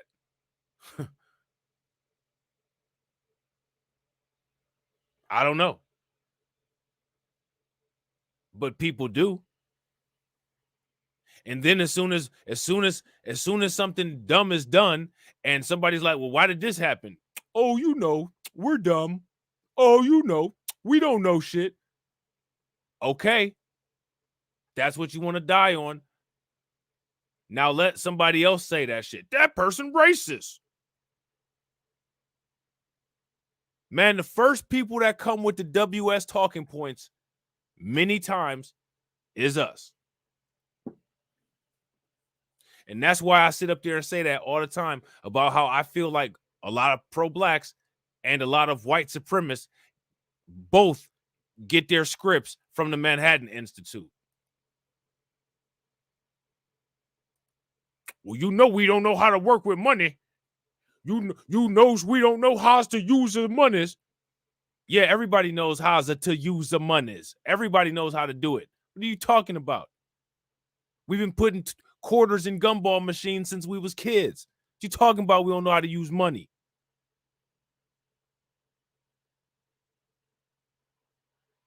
User knows we don't know how to do the politics. Okay.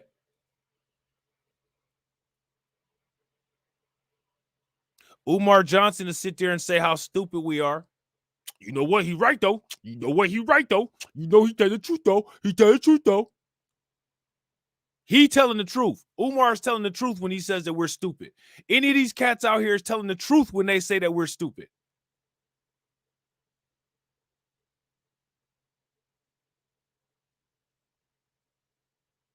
But when Dinesh D'Souza tweets some shit that Umar Johnson said, everybody outraged.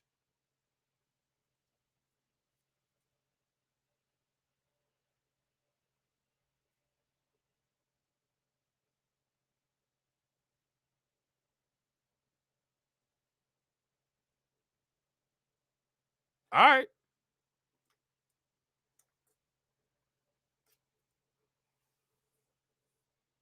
Embrace feeling, he said, I call us stupid all the time.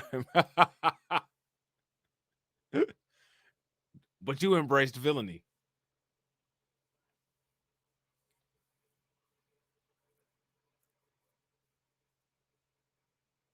This dude, Umar Johnson said, brothers and sisters, I don't know if they really ready for reparations yet.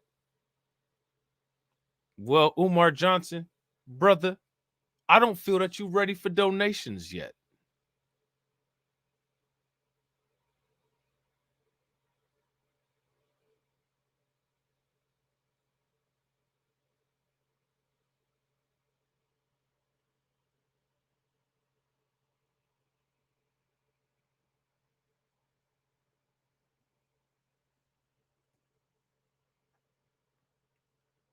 I'm tired. I'm tired of county prison trash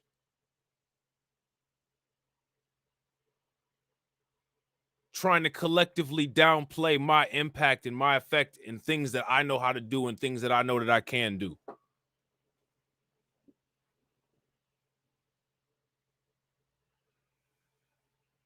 And more people need to be like that. One thing, if you ask me, that people need to do that would actually help people out is set quality standards. Me and TD was actually talking about this last night on the phone. Quality standards.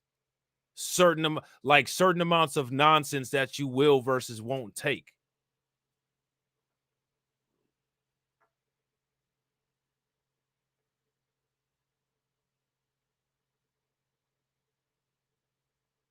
Man, you come, man, let me be walking down the street. You come bringing some smoke at me talking about I'm stupid. Man, what?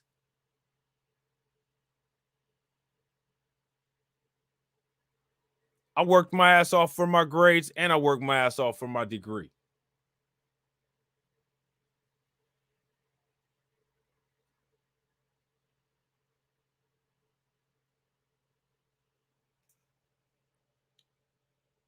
People got to start making themselves used to not getting beat up and bullied. Because I'm going to tell y'all something, man. That nonsense that people be doing when they be down talking, when they be talking crazy, yo, hey, that's a form of bullying too. That's a form of bullying too. We're all going to find humor in how we talk shit to each other. That's a form of bullying too.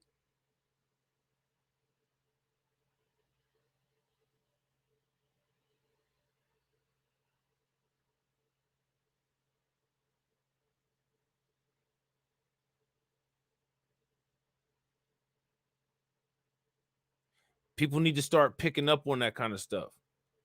People do it all the time. How many times y'all hear Donald Trump call white people stupid?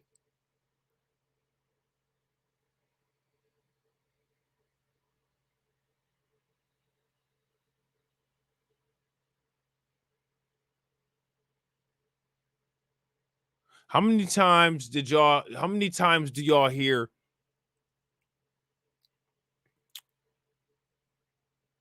Donald Trump say, you know, We got a school shooting in our we got a school shooting problem in our community, family.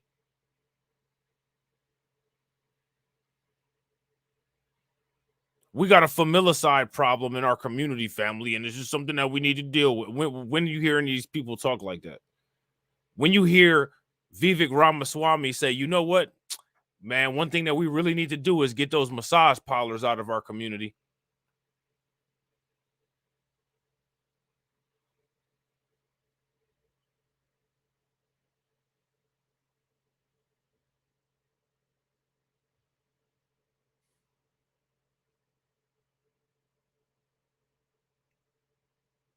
When do they say it?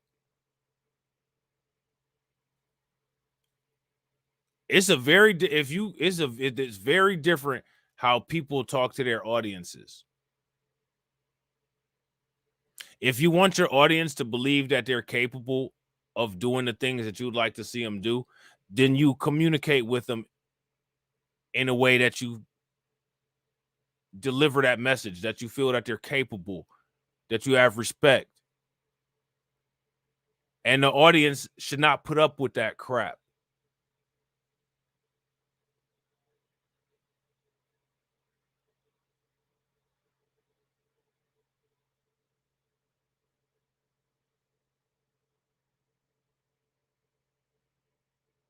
Don't put up with that crap. Demand the highest quality for yourself. Because I'm going to tell you something. If you don't demand the highest quality for yourself, no one is going to give it to you. Nobody's going to give it to you. And if you take slop, people will continuously feed it to you. You remember that skit on that Wu-Tang album, and Method Man was like, keep feeding you and feeding you and feeding you. Remember that?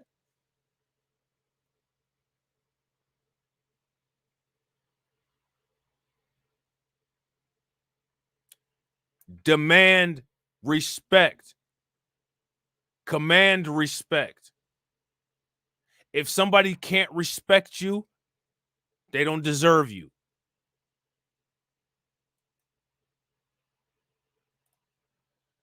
Oppression, gays and lesbians viciously attacked. When you look at the world from the vantage point of their plight predicament, you see all the multiculturalism in the world is still going to generate an unjust status quo. And let us be very clear. When you have your baby crushed or your mother killed on the West Bank, there's not a big difference between the Democratic Party and the Republican Party. Not at all. Not at all. Well, let's talk about what Malcolm X called our internal colonies. That only made sense to Cornel West because I'm lost at this point.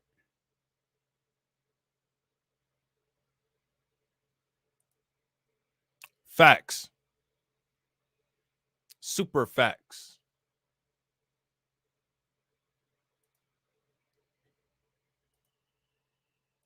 Or your mother killed on the West Bank. There's not a big difference between the Democratic Party and the Republican Party. Not at all. Not at all. Well, let's talk about what Malcolm X called our internal colonies. Also, just want to throw in there, we were both great friends with Glenn Ford. He used to talk about the black elite, the black misleadership class, he called it. Oh, what a great year. And I jumped over Margaret Kimberly and Brother Danny and the others. And we missed Bruce, too. Brother Bruce Dixon. Yeah. Oh, Bruce Dixon, Now, this is the white people hitting it with the questions today. Laura Ingraham hit him with the Chicago question. You know what I'm saying? This dude hit him with the black misleadership question. Man, the white people on point. The white people on point today. You know what I'm saying? Or your mother killed on the West Bank. There's not a big difference between the Democratic Party and the Republican Party. Not at all. Not at all. Well, let's talk about what Malcolm X. Listen to what he.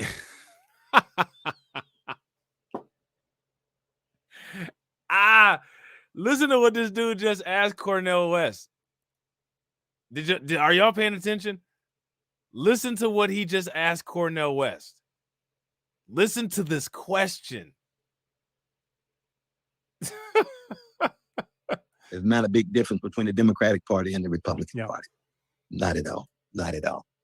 Well, let's talk about what Malcolm X called our internal colonies. Also, just want to throw in there, we were both great friends with Glenn Ford. He used Well, to the talk great- about the black great elite Glenn as the Ford. black misleadership class, he called it. Yeah. Oh, what a great year. And I jumped over Margaret Kimberly and Brother Danny and the others. And we miss Bruce, too. Brother Bruce Dixon. Yeah. Oh, Bruce my Dixon, God, my God, yeah. But let's talk about those internal colonies. We both Let me redirect you. Let me redirect you. Let me redirect you, Dr. West.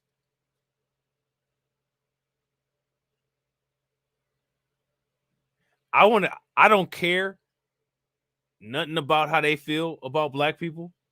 I want to hear how Cornel West answers this question.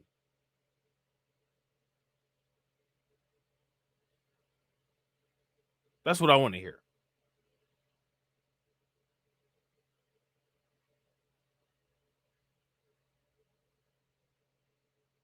I want to hear how he answers this question. Now, here's my question for you guys. How do y'all think that he's going to answer the question? Because regardless, right? Regardless, if him or Laura Ingraham, quote unquote, hate black people, what's that got to do with Cornel West's answer? Let's see if Cornel West hates black people. That's what's most important. You guys agree? What do y'all think that what do y'all think that he says?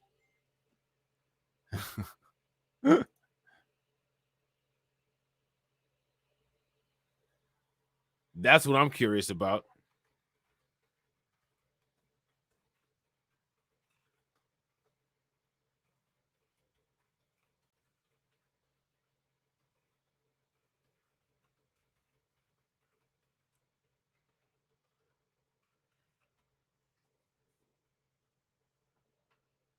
What does he say? I want to know what he says.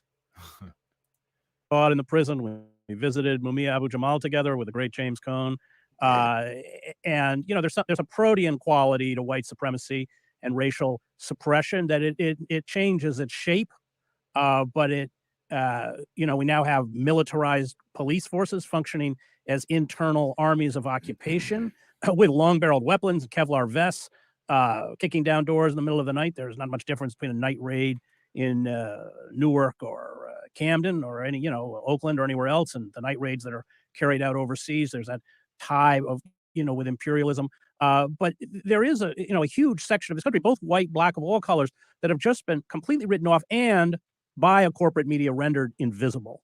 And I know I think the heart of your campaign is really to address that huge section of the American population of all colors that have just been cast aside as human refuse through deindustrialization and austerity and everything else. Absolutely. I mean, I think of that farewell tour. Somebody I know wrote a text on that. Name was Brother Chris Hedges, that talked precisely about the precious folk who have been pushed against the wall by corporate globalism, the kind of thing celebrated by the Thomas Friedmans and others. Oh, this is the way for not just liberty and freedom, but democracy across the board. Well, let's look at the evidence. Right? So he's just not going to answer the question. So one thing about Cornel West that we can say is that he's not going to answer any questions. So now here's my question for you guys. Is it even worth like an interview with him? Right, exactly, Ricky. The black misleadership that Cornel West is a part of. And I agree 100%, Michael. He says he has an ideology of radical Christian love, but that's like saying I have an ideology of being radically safe or radically harmless. Right.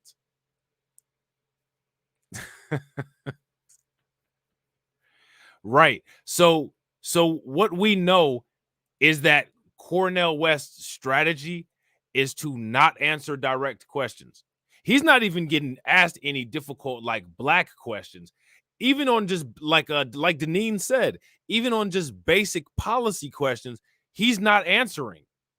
He's just somewhere else. He's just somewhere else, just in his own world.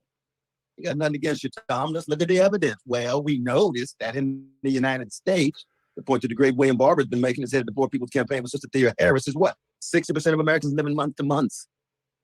Listen, hey, you know what? I don't even care no more. I was about to, you know what? I don't even care. When somebody sounds like a priest or when somebody sounds like a minister, when they start sounding really weird and preachy like that, I'm trying to warn. I said the same thing, Kurt. I said the same thing. But when people start sounding like a preacher or when they start sounding like a minister or a reverend, bad news, man. That's red flags. Red flags. Oh, yes, and my brothers and sisters, and we're going to do this. So, yeah, we're going to do that and do this. And I'm going to just woo you and talk all this nonsense, and it's going to sound good. And a couple words might rhyme because they do sometime. Like, man, man, get the hell on. Get the hell on. 23% of Americans still living in dire poverty, even as food stamps are cut, given the debt ceiling agreement between Biden and McCarthy. What are we talking about in terms of human beings who are unable to? How many people are familiar with the condition called schizophrenia?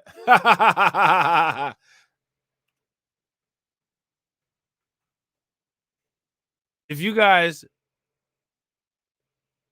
are familiar with the disease schizophrenia, give me a thumbs up. If you're not familiar with with the disease schizophrenia, give me a thumbs down.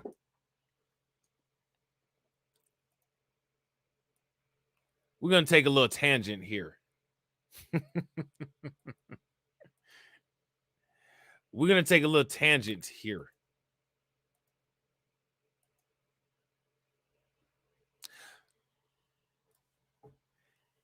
How many people have ever heard of flight of ideas? If you guys have ever heard of flight of ideas, give me a thumbs up. If you guys have not ever heard of flight of ideas, then give me a thumbs down. Flight of ideas is a possible symptom of schizophrenia.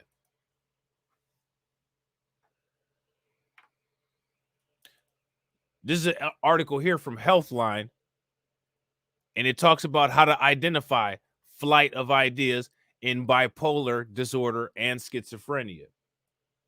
Flight of ideas. Flight of ideas is a symptom of a mental health condition such as bipolar disorder or schizophrenia. You'll notice it when a person starts talking and they sound jittery, anxious, or very excited. The pace of a person's speech may pick up, and they speak rapidly with a tendency towards changing the subject frequently. The new subject may be related to the preceding subject, but it might not. The connection might be very weak.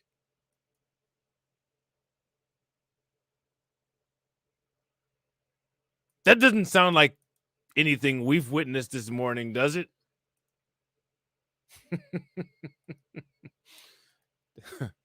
That doesn't sound like anything that we like. Doesn't sound like anything like that we've been witnessing for the last 3.5 hours, does it? You know, another symptom of schizophrenia is a disheveled appearance, per se. Flourish because of lack of nourishment, let alone lack of access to serious substantive health care quality, even given Obamacare. I know I get that a lot from my neoliberal brothers and sisters. Obamacare came through it, made the breakthrough. Oh, it was a deal with big pharmaceutical companies, a deal with the corporate elites in the industry. Well, that's not an internet diagnosis, Terrence. That's actually from the DSM-5, from the American Psychological Association. It just happened to be an article, but you can look it up if you want to, from the APA. Flight of ideas is a sign of schizophrenia, bipolar, and schizoaffective disorder.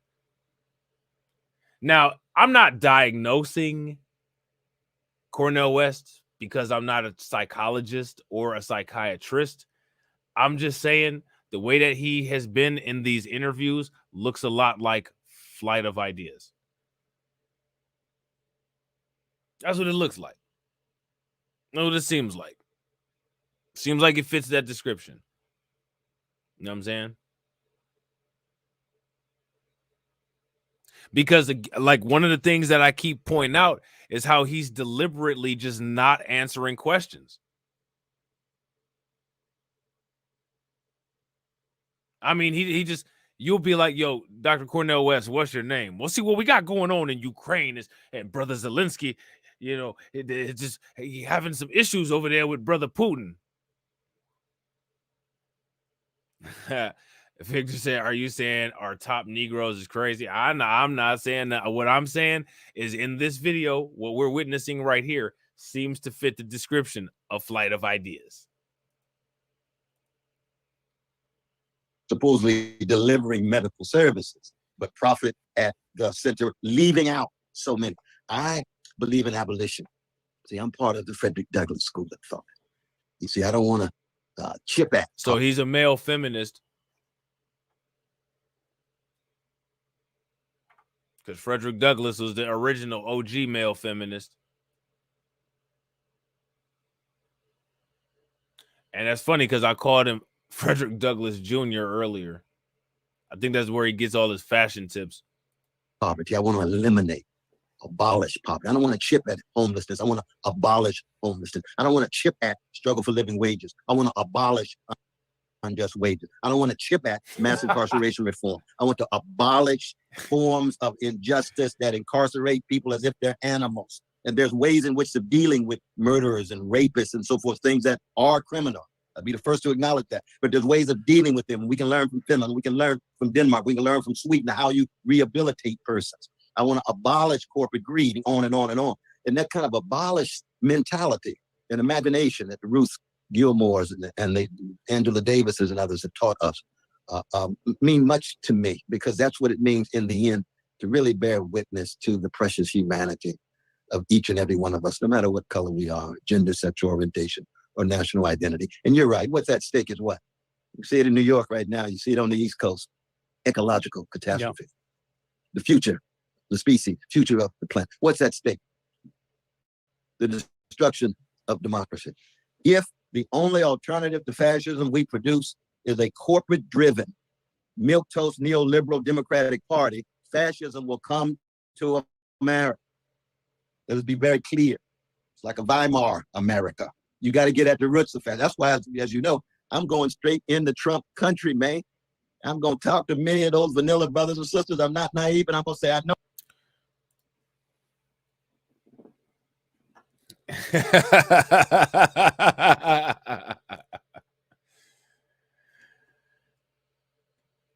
Hey, I don't know what to say. So to all those people that had a problem with the stuff that I said about Cornel West on that Just Talking with TD and Rob, what I'm trying to figure out is would you had a problem that I was making fun of his teeth or something?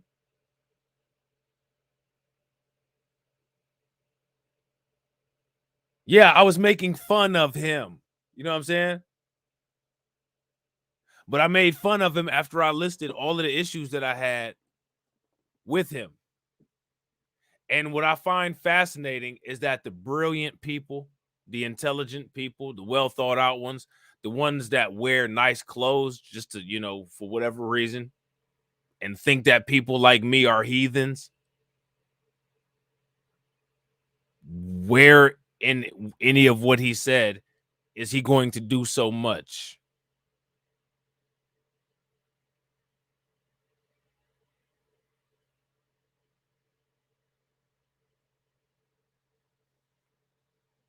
Shout out to B1 first. What's good with it, bro? Where is he going to do so much at?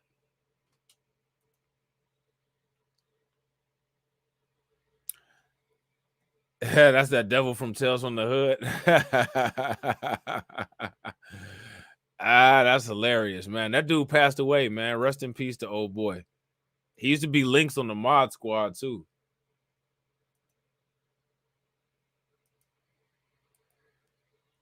I know you're wounded. I know you're scarred. I know you're bruised. I know you have not been able to flourish under this corporate globalization and the arrogance of the professional managerial class and the greed of the corporate elites. I want you to be able to follow or become a part of a movement that's concerned about satisfying your basic social needs. Give up on following neo-fascist Pied Piper. Give up on the xenophobia that makes you feel good, yet you're still catching hell economically and financially. That's what is required. And I think, I'm not naive, but I think we have a chance of reaching some of those white brothers and sisters. I don't. Hey, man, let them people be racist. Who cares? You know what I'm saying? Who cares what they doing? If the only thing that they have in life is their Confederate flag, their musket, you know what I'm saying? They tiki torches, they four-wheelers, man, let them have it. Who cares? They're not going to vote for you anyway. You're neglecting people that might actually vote for you to try to make good with some people that would rather see you pushing up daisies. To me, it just doesn't make any sense. Why is anybody trying to check? Look, man, listen. Why is anybody trying to change anybody? Let them people be racist, bro. That's their culture.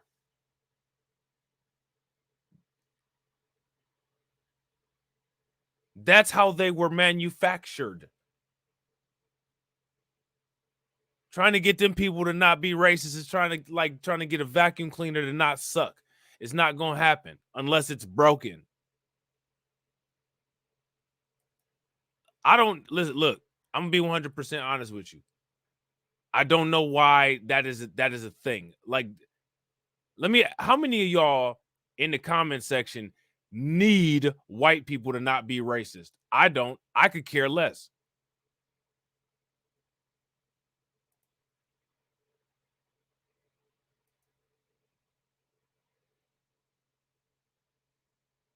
Ladies and gentlemen, make sure you guys throw some radiation emoji in the chat and show some love for Seduction Doll. She just joined and rejoined the membership.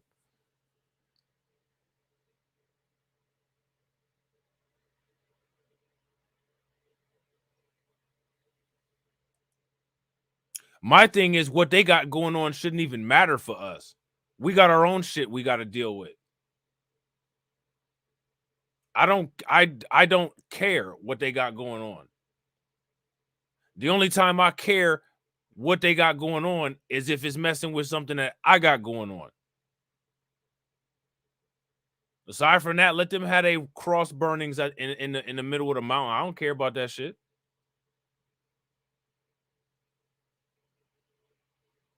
Why does Dr. Cornel West? Like, he wants to change he wants to go on some Jim Jones mission. I'm gonna change these people. No, you not. Hundreds of years couldn't change these people. What makes you think you're about to? They're not gonna vote for you anyway. You trying to fight for votes of people that could care less versus people that actually you could gain some traction with by maybe submitting to doing a couple things. And what's more important is to convince some people that live next to a damn man-made pond in Arkansas to like you. You got a damn PhD and are a professor that was tenured at Harvard at one point, and you want to go to some farm town and beg somebody not to say the N-word. That is the worst kind of pathetic in the world.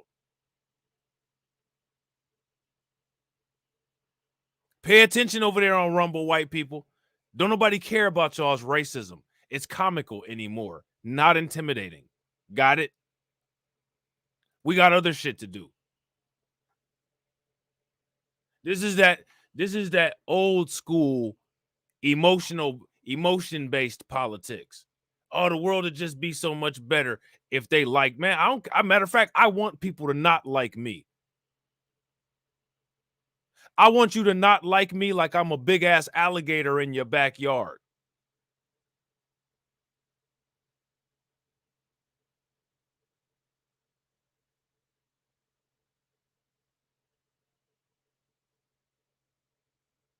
That's the wrong way to do politics.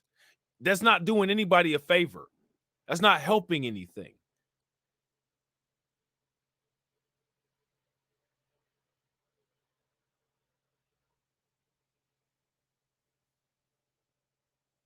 I'm going to reach out to these people. For what?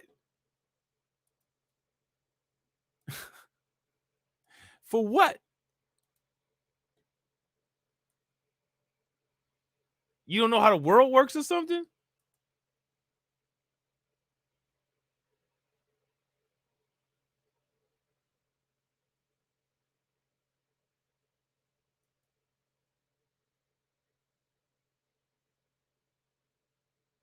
That should not be your main objective.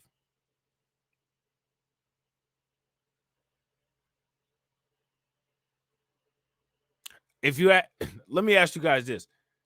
Do you all feel that that's a misguided objective? That's a zero-sum game. Let me ask you this.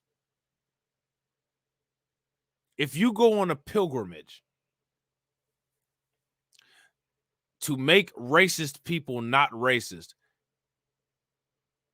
according to him, according to Dr. Cornel West, not according to me, according to Dr. Cornel West, according to him, racism has gotten better. Remember when he said that? Oh, you know, black people benefiting from racism not being as bad as it used to be. Remember when he said that? He literally just said that. If that's the case, why are you spending energy on fixing these people who are self-repairing, in your words? That energy could be better spent elsewhere, dealing with problems that are actual problems, like the racial wealth gap. Being a racist is a culture, and it's also a choice. The racial wealth gap is not a choice. I'm about to try to convince somebody of a choice. If you ask me, the problem is that we tried it to begin with. It should have never been tried. Shout out to my man Rogish the Billmonger. What's good with it, bro? We should have that was a failure in strategy and a failure in judgment, if you ask me. All you gotta do is just do the John Brown test, and there's only one John Brown, so that's pretty easy. You know what I'm saying? That's all you gotta do. It's not that difficult.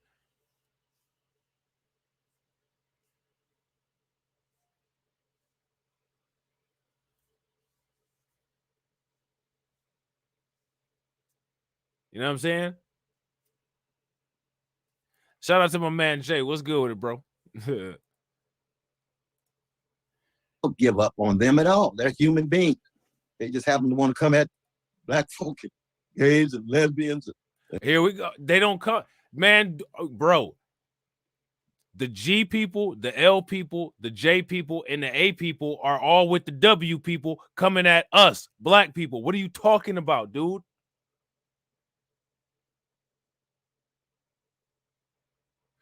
Oh Lord, man. See, this dude, I'm telling you, man, this is what I'm talking about outdated ideology. This is what happens when LED lights are available and you still using halogen lights. Look, man, people gonna learn. People gonna learn, man.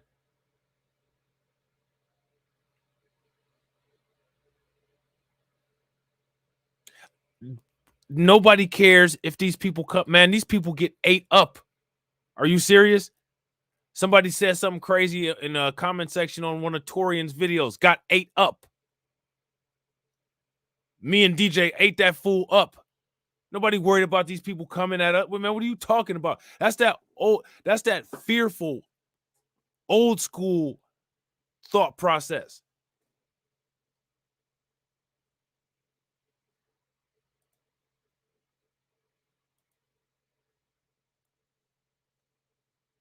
Man, these people come at one of us and get intellectually waxed. What are you talking about? Nobody worried about somebody coming at us. Shout out to my man MC Fact. What's good, bro? Literally, Cornel West is expressing fear of non-factor stuff. And the stuff that he actually needs to be worried about, not even mentioning it. But then again, he doesn't need to be worried about it. But if he wants to get some votes of people that would actually be likely to vote for him, entertaining some of those issues would be in his better interest instead of chasing people around Iowa, begging them to put the burning cross down. That's dumb. Let them burn the cross. No one cares. These people been doing Civil War reenactments since the day the Civil War is over. You think they're going to put down a burning cross? These people would die over their Confederate flag. What are you talking about? Let them have it. Who gives a shit? I sure as hell don't. Somebody could have a whole ass Dukes of Hazzard car in their driveway. Guess what? I don't care. You know what I'm saying? I doesn't even buy. I don't care. The only thing I care about is what I got going on. And like I said, as long as it don't cross onto what I'm doing, I don't care. There's there's more pressing issues like the racial wealth gap.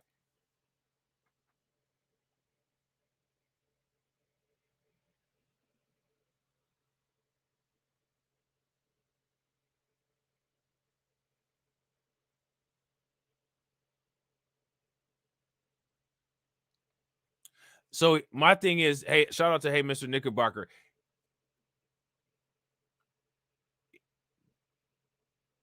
So he's integrating. So we're already integrated.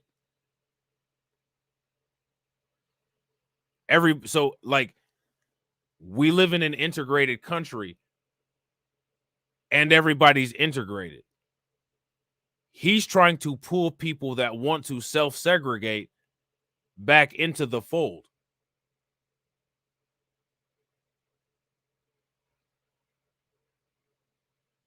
You got this little racist clubhouse over here with some neo-Nazis. He wants to go bring them together with everybody. I don't have a problem with integration.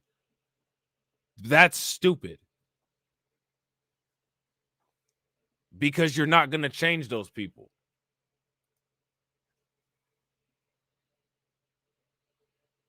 And my thing is with the people are like the integration talking points, right? Do people want Jim Crow or not?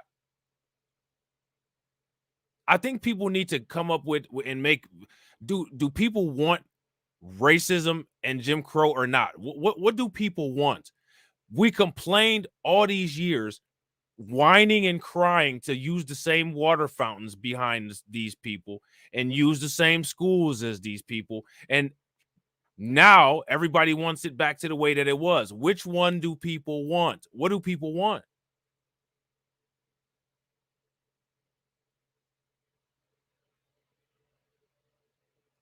I've asked that question before. I get confused at what the hell people want. I don't know what the hell people want. Do people want the 1960s back? Or do they want how shit is now?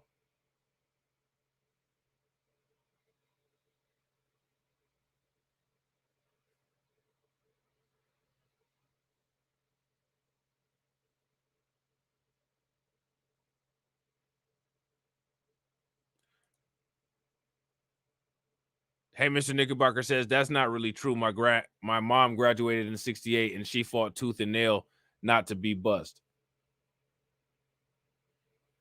Well, I mean, she should be able to have her choice of going to whatever school that she wants to go to.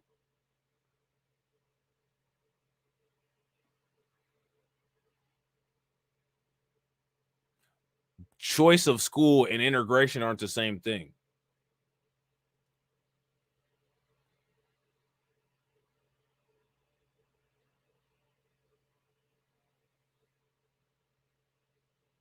And like, and people on YouTube use the integration, like what people should have been doing back then was getting this hate crime bill that we talk about today. Because what people were trying to do with integration back then was have a safe society where people could be in society and move around and not have to deal with the violence that was going on with people just getting attacked, with white people just attacking black people. You know what I'm saying? Another thing that should have been done back then was business protections.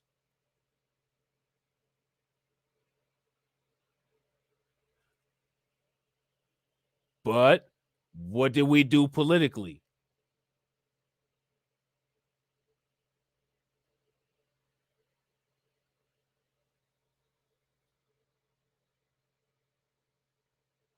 Right. Bitter Truth Show says black businesses evaporated almost overnight due to integration. Right. Now, here's my question. Why did that happen? We elected to give up our economic power. Facts. We elected to give it up.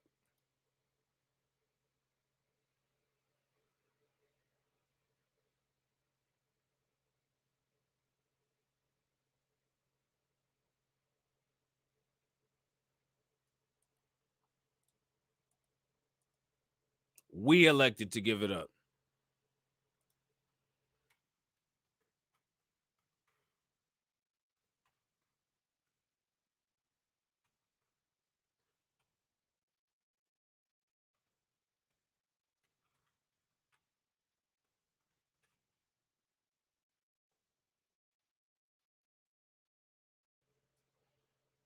So now, so Victor Costin disagrees with that. So now my question is, what do you feel happened?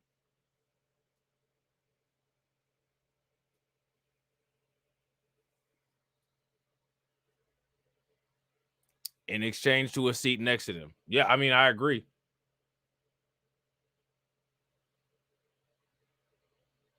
I think you guys know what my focus always is. My focus is always on business. And what the evidence shows is that the business is never really taken care of real well. I talked about the Negro League before. If you maintain your business and maintain your power, you should have a little bit easier of a time.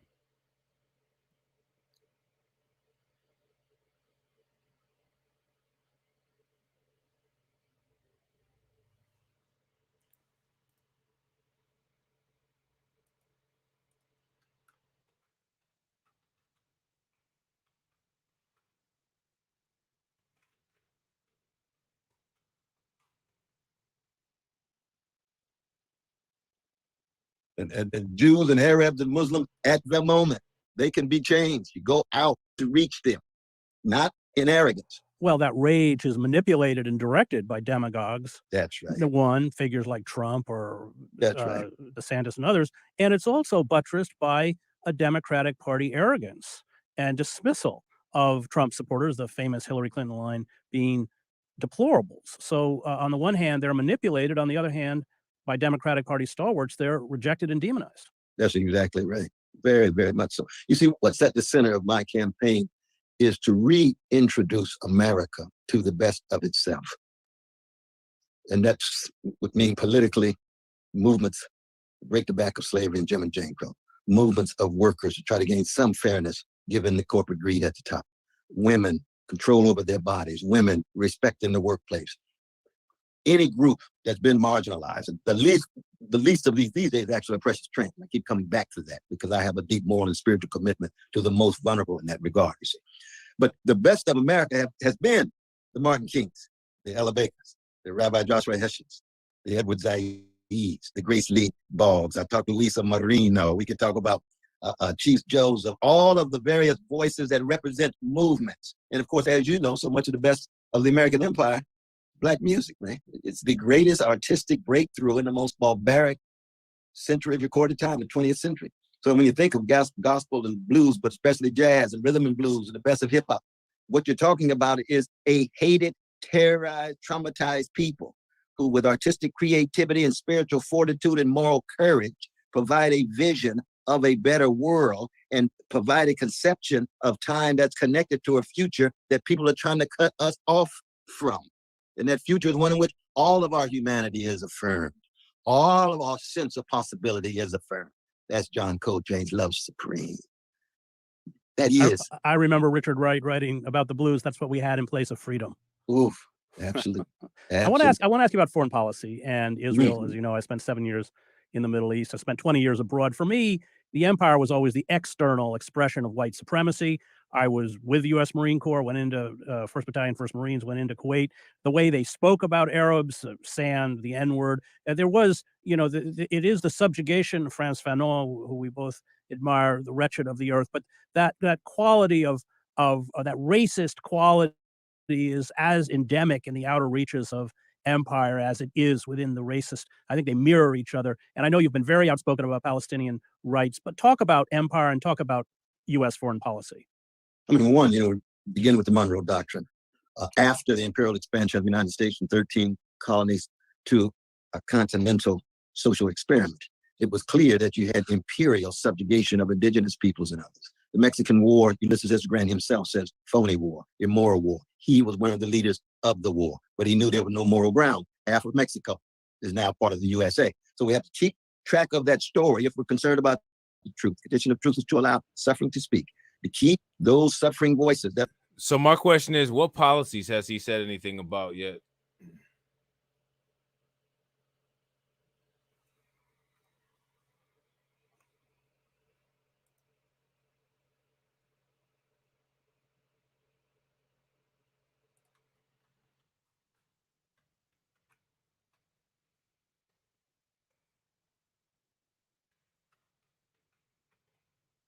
What policies has he talked about yet?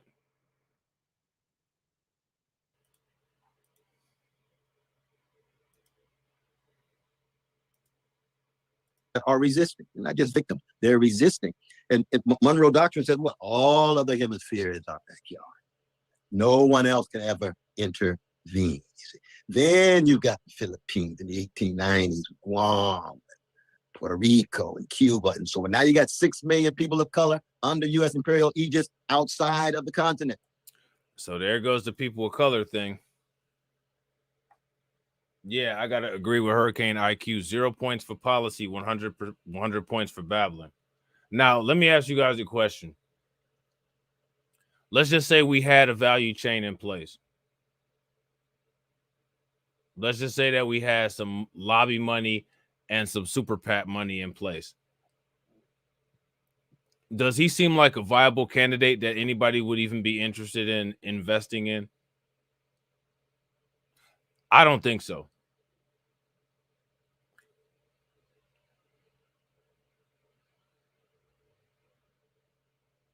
I don't think so.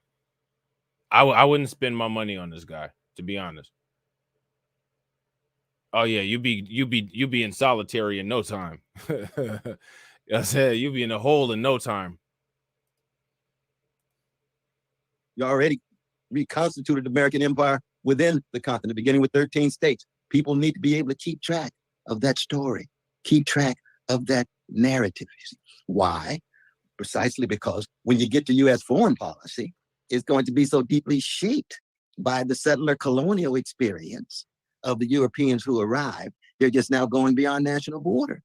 So they carry that white supremacy with them. You see. I mean, look what's going on in Uganda right now. You've got indigenous hatred of versus gays and lesbians and trans, but you have American evangelicals who have been fanning and fueling the hatred of gay brothers and lesbian sisters. And of course, as a Christian, I'm saying, like, all these fellow Christians in their dominant form, they are as dangerous as they can be. And your text on American Christian fascists many, many years ago laid that out. Again, U.S. foreign policy, imperial, like an empire. I mean, I want to be honest. I want to be candid about that. If people think, well, you know, Brother West must be anti-American. No, I want to introduce America to the best of itself. Mark Twain was anti-imperialist. He's the greatest comic writer we ever had. William James, the most adorable of all public philosophers, vice president of the Anti-Imperialist League, talking about our vicious treatment of the Filipinos. He's part of the best that we've had.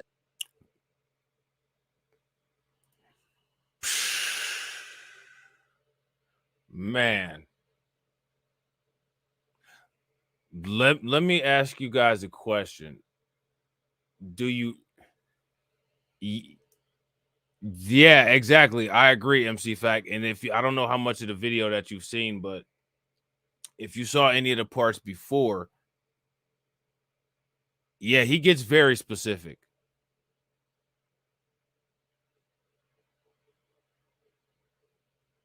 Yeah, Brianna, I hate to break it to you, but until we create our own candidate funded with our own money and political machinery, we're never going to hear that.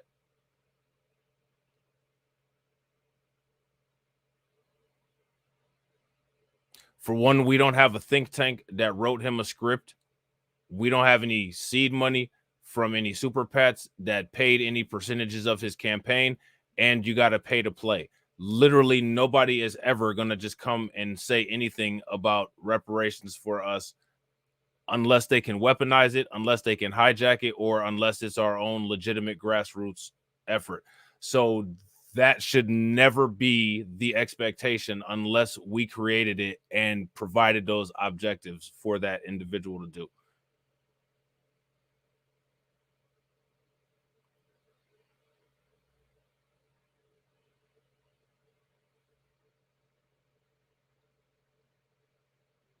My thing that I don't understand is I don't understand why people are surprised when they don't hear these things. Because again, like I said, like how many dollars what kind of political machinery have we put into place to have that as a programmed thing?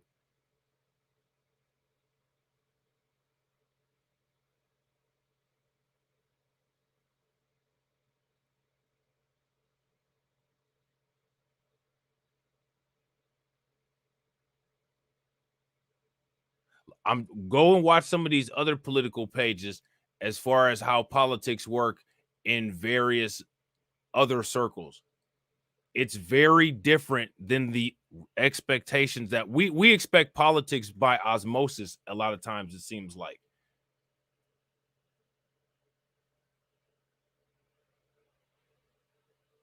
Would you guys agree? A lot of times there's an expectation of politics by osmosis, and it's kind of like using a standard screwdriver for a Phillips screw head. It's just not gonna work. I don't know why. I don't know. I don't know. I don't know.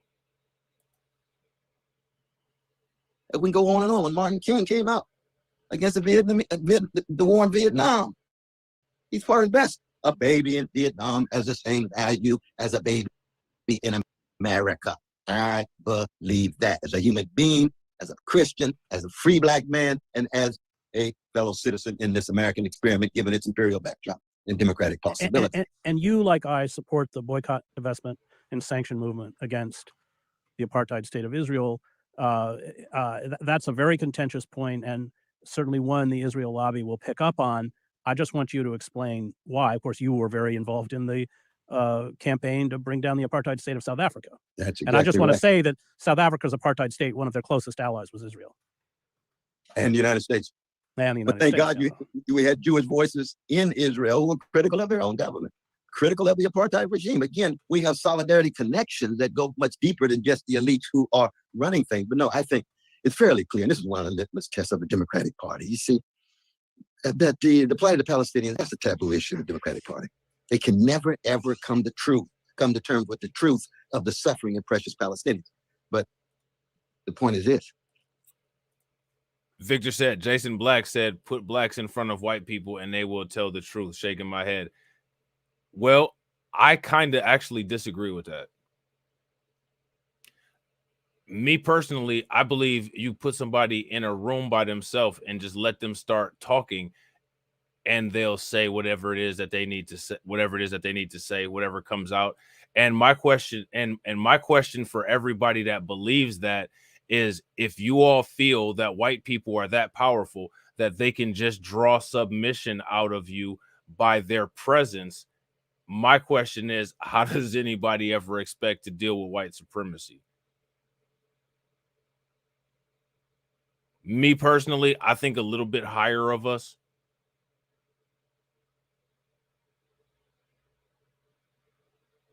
But I think that it's all mentality.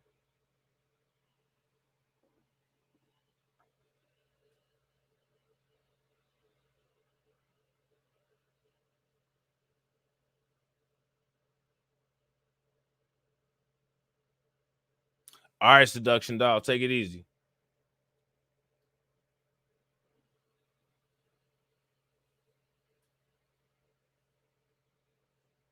I think there's some people that if you put them in front of white people, they'll act a certain kind of way. Then there's others that won't. And I agree with Bitter Truth Show. It's a weak mentality thing. My thing is that if these people are magical and they can just draw hypnosis out of you and people just start automatically buck dancing because they're around, if they have those strong powers of telekinesis and hypnosis, again, my question is, why is anybody even trying to deal with WS?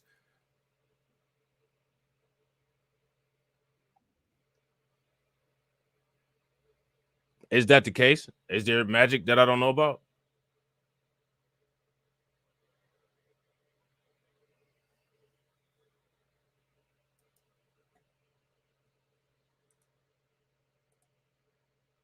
If there were Palestinian domination and occupation of precious Jewish brothers and sisters, then divestment, sanction, boycott of a Palestinian occupation of Jews would make you a moral hero. Yeah. Now, I would be part of that movement too. I'd be in solidarity with my precious Jewish brothers and sisters. It's a moral and spiritual issue. Man, he's in solidarity with his precious everybody else except for us.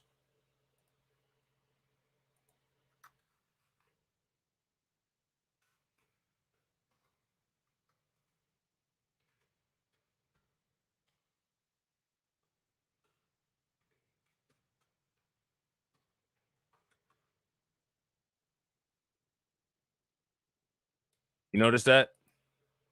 But what we have now is the rationalizing of crimes against humanity when it comes to our precious Palestinian brothers and sisters. And a giant like Roger Waters, what does he get? Yeah. Trash. They lying on the brother. Lying. Yeah, that's big facts. That's big facts. MC Fact. MC Fact says, nah, put a black person in front of a black person and they'll tell the truth. Look at how Jim Clyburn acted when blacks asked him about reparations. Yeah, that's facts. That's fact. I agree with that.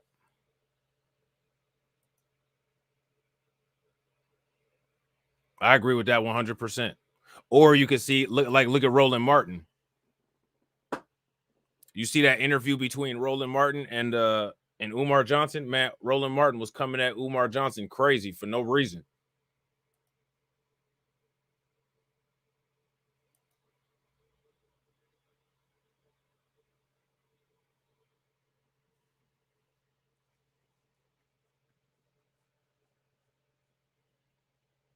Umar Johnson didn't get gangster. Umar Johnson got disrespectful. If Umar Johnson got not Umar Johnson, Jim Clyburn didn't get gangster. He got disrespectful. It's the difference between being gangster and disrespectful. You know what I'm saying?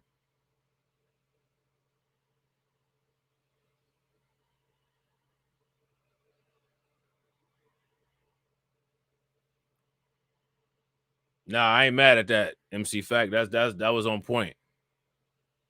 Like, Jim Clyburn really made himself look like a clown with that.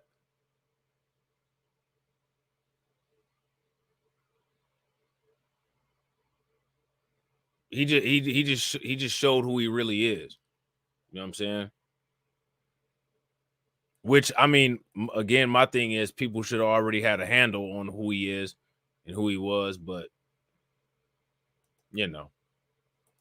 On him. He's been doing that performance for many, many years. Doing for what? To resist fascism, to resist Nazism, to resist I'm sure. any form of domination. I'm sure. And yet and still, people don't understand that nobody's ever going to roast their way to empowerment. You might roast your way to a couple 100,000 subscribers, but you ain't going to roast your way to empowerment. But when people have differences of ideas, they go to the disrespect and roasting real fast. Which, I mean, my question is, that's been going on for a long time. Has it helped anything? We got plenty of time to look at the track records. With Mr. Glass, DSB.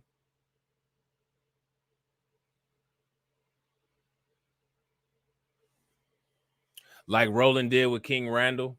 Mm-hmm.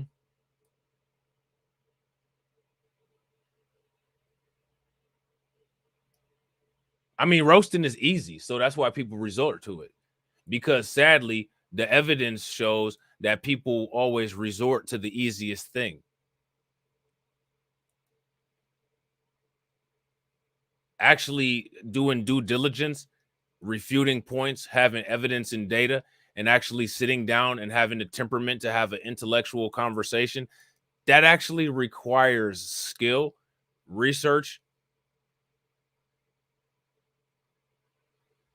and respect. 3 things that most people aren't willing to have or do.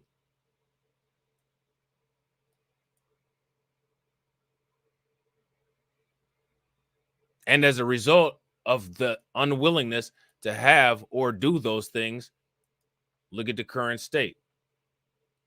No one should be surprised by anything. And that's why I always say that the world is correct. Because it is.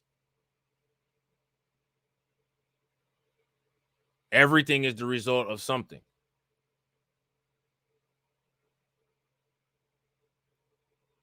And everybody only likes to hear, you know, about the boogeyman. I don't believe in focusing on the boogeyman because you can't control the boogeyman. You can't control the boogeyman until you can control your own environment, which is why I believe in an internal locus of control. But because of coddle culture, the focus always has to be on what the expected boogeyman is supposed to do for you. I don't know if people missed the last 400 years of history, but that's what a boogeyman does, is terrorize people. So why anybody would expect anything other than terror is beyond me.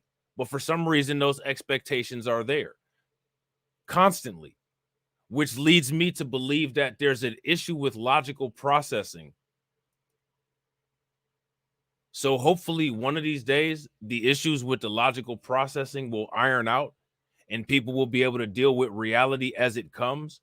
But until then, as long as there's that and a pervasive coddle culture that doesn't allow proper technique of self-controlled events to be corrected and performed, we're going to keep on in the loop that we're in. Life on repeat, never going to change. We're literally looking at the same political landscape that we've been looking at for years, for decades, and literally just now starting to come up with answers and address certain things that have been left untouched forever. Why is that?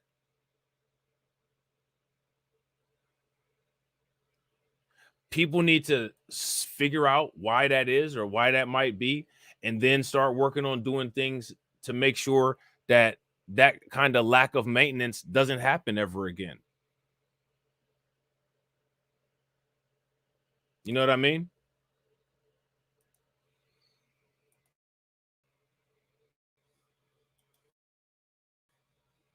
That's crushing innocent people. And people say, well, you can't even begin to compare Israeli occupation to Nazi Germany. Well, it's true. There's no doubt that they're no way identical in terms of scope and range, but apartheid-like conditions are on a continuum with fascist treatment of people, and they are crimes against humanity. That's what Brother Roger Waters is talking about. And it's sad that he has to undergo this kind of vicious attack. And I know I'll be viciously attacked. I've been viciously attacked before. But I just look them in the eye and tell them that my calling is not one that can ever be deterred when folk are simply trying to tell lies on me. If you detect in my practice, in my work, my downplaying of Jewish suffering, I need to hear that. I do believe Jewish security is crucial. 2,000 years of being hated with pogroms leading for the Holocaust. Absolutely.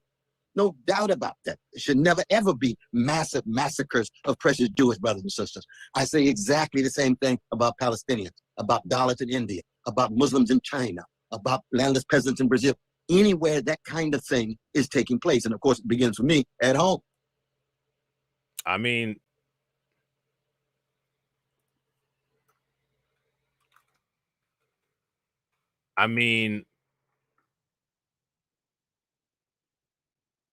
does anybody have any questions anymore about Cornel West? I would hope that by now it should be evident about what he has going on. And this guy is very far on the left. He can call himself People's Party. He can call himself Green Party. He can call himself Pity Party. He can call himself Birthday Party. This dude is a Democrat. I don't know where people get this idea that this guy is like some type of like quote unquote black scholar or something like that. Maybe he got his degree in Pan-Africanism or something like that. I don't know. Regardless of what he got his degree in, his political objectives, his rhetoric doesn't match up with what people portray him as. And I agree with Ricky. Yeah, I mean, we just watched a good couple hours on him, and it's not there. You know what I'm saying? It's not there at all. I want to thank the Real News Network, its production team, Cameron Granadino, Adam Coley, David Hebden, and Kayla Rivera. Yeah, so there's that. So thank goodness.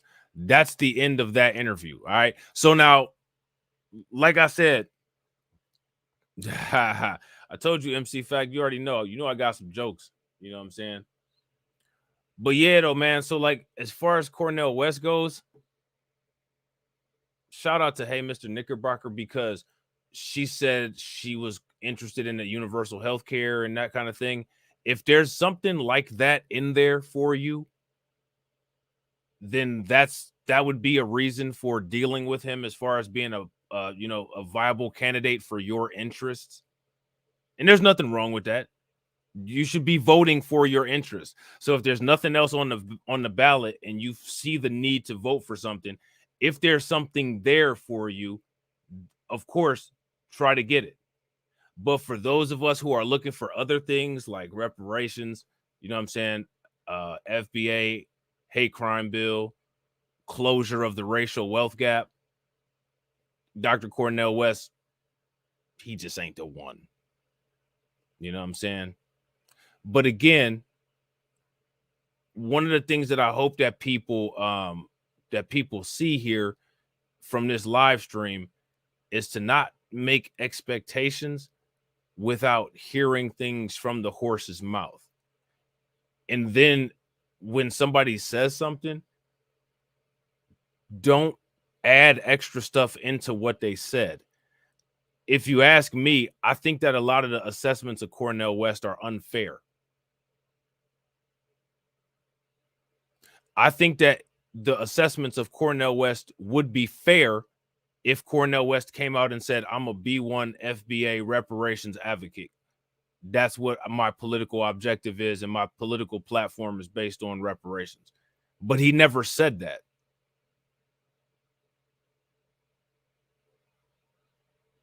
He never committed to that. So when people are saying, well, he didn't say this, he didn't say that, he didn't say that. Of course he didn't say it. It's not on his party platform. Why would he say it?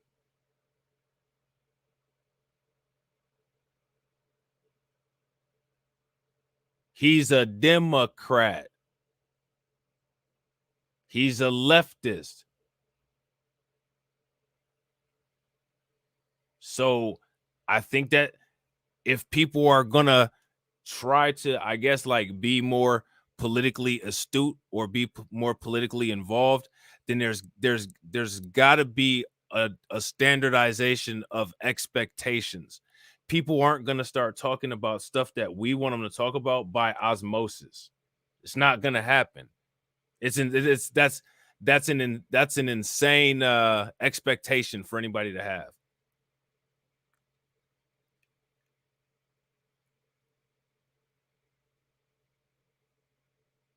If somebody says that they're a Democrat, expect Democrat talking points. If they come and say, I want to have a sit down and talk with you, shop your talking points with them and see what you can get from them. And whatever you can get from them is what you can get from them until you can provide a better candidate. That's how it works. We can come up with as many crafty and clever names as we want to about Cornel West. But the only problem is that he never promised anybody any B1 shit. He never promised anybody any reparations. He never promised anybody any of that. So expecting somebody to give something that they never made an agreement to, where does that hold up at? Now, if he broke a promise, that's a different story. But the promise was never made. There was never no pledge. There was never a contract.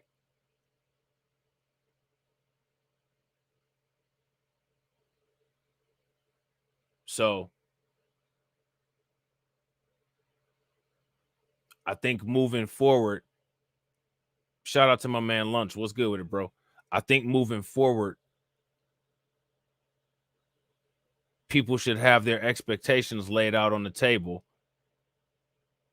But remember, until we create and produce our own candidate and our own political machine, it might be hard to get every single expectation in one candidate, especially one candidate that's already aligned with another entity. I don't think that that's outside of the realms of logical thinking. But sometimes I think that logical thinking is outside of the realms of common practice. So it is what it is. So with that being said, ladies and gentlemen, I hope you guys enjoyed the stream. If you're not subscribed to the channel, make sure you hit the bell icon twice, smash the like button, share this video out to all of your followers, and I will catch you all on the next video. All right? Peace.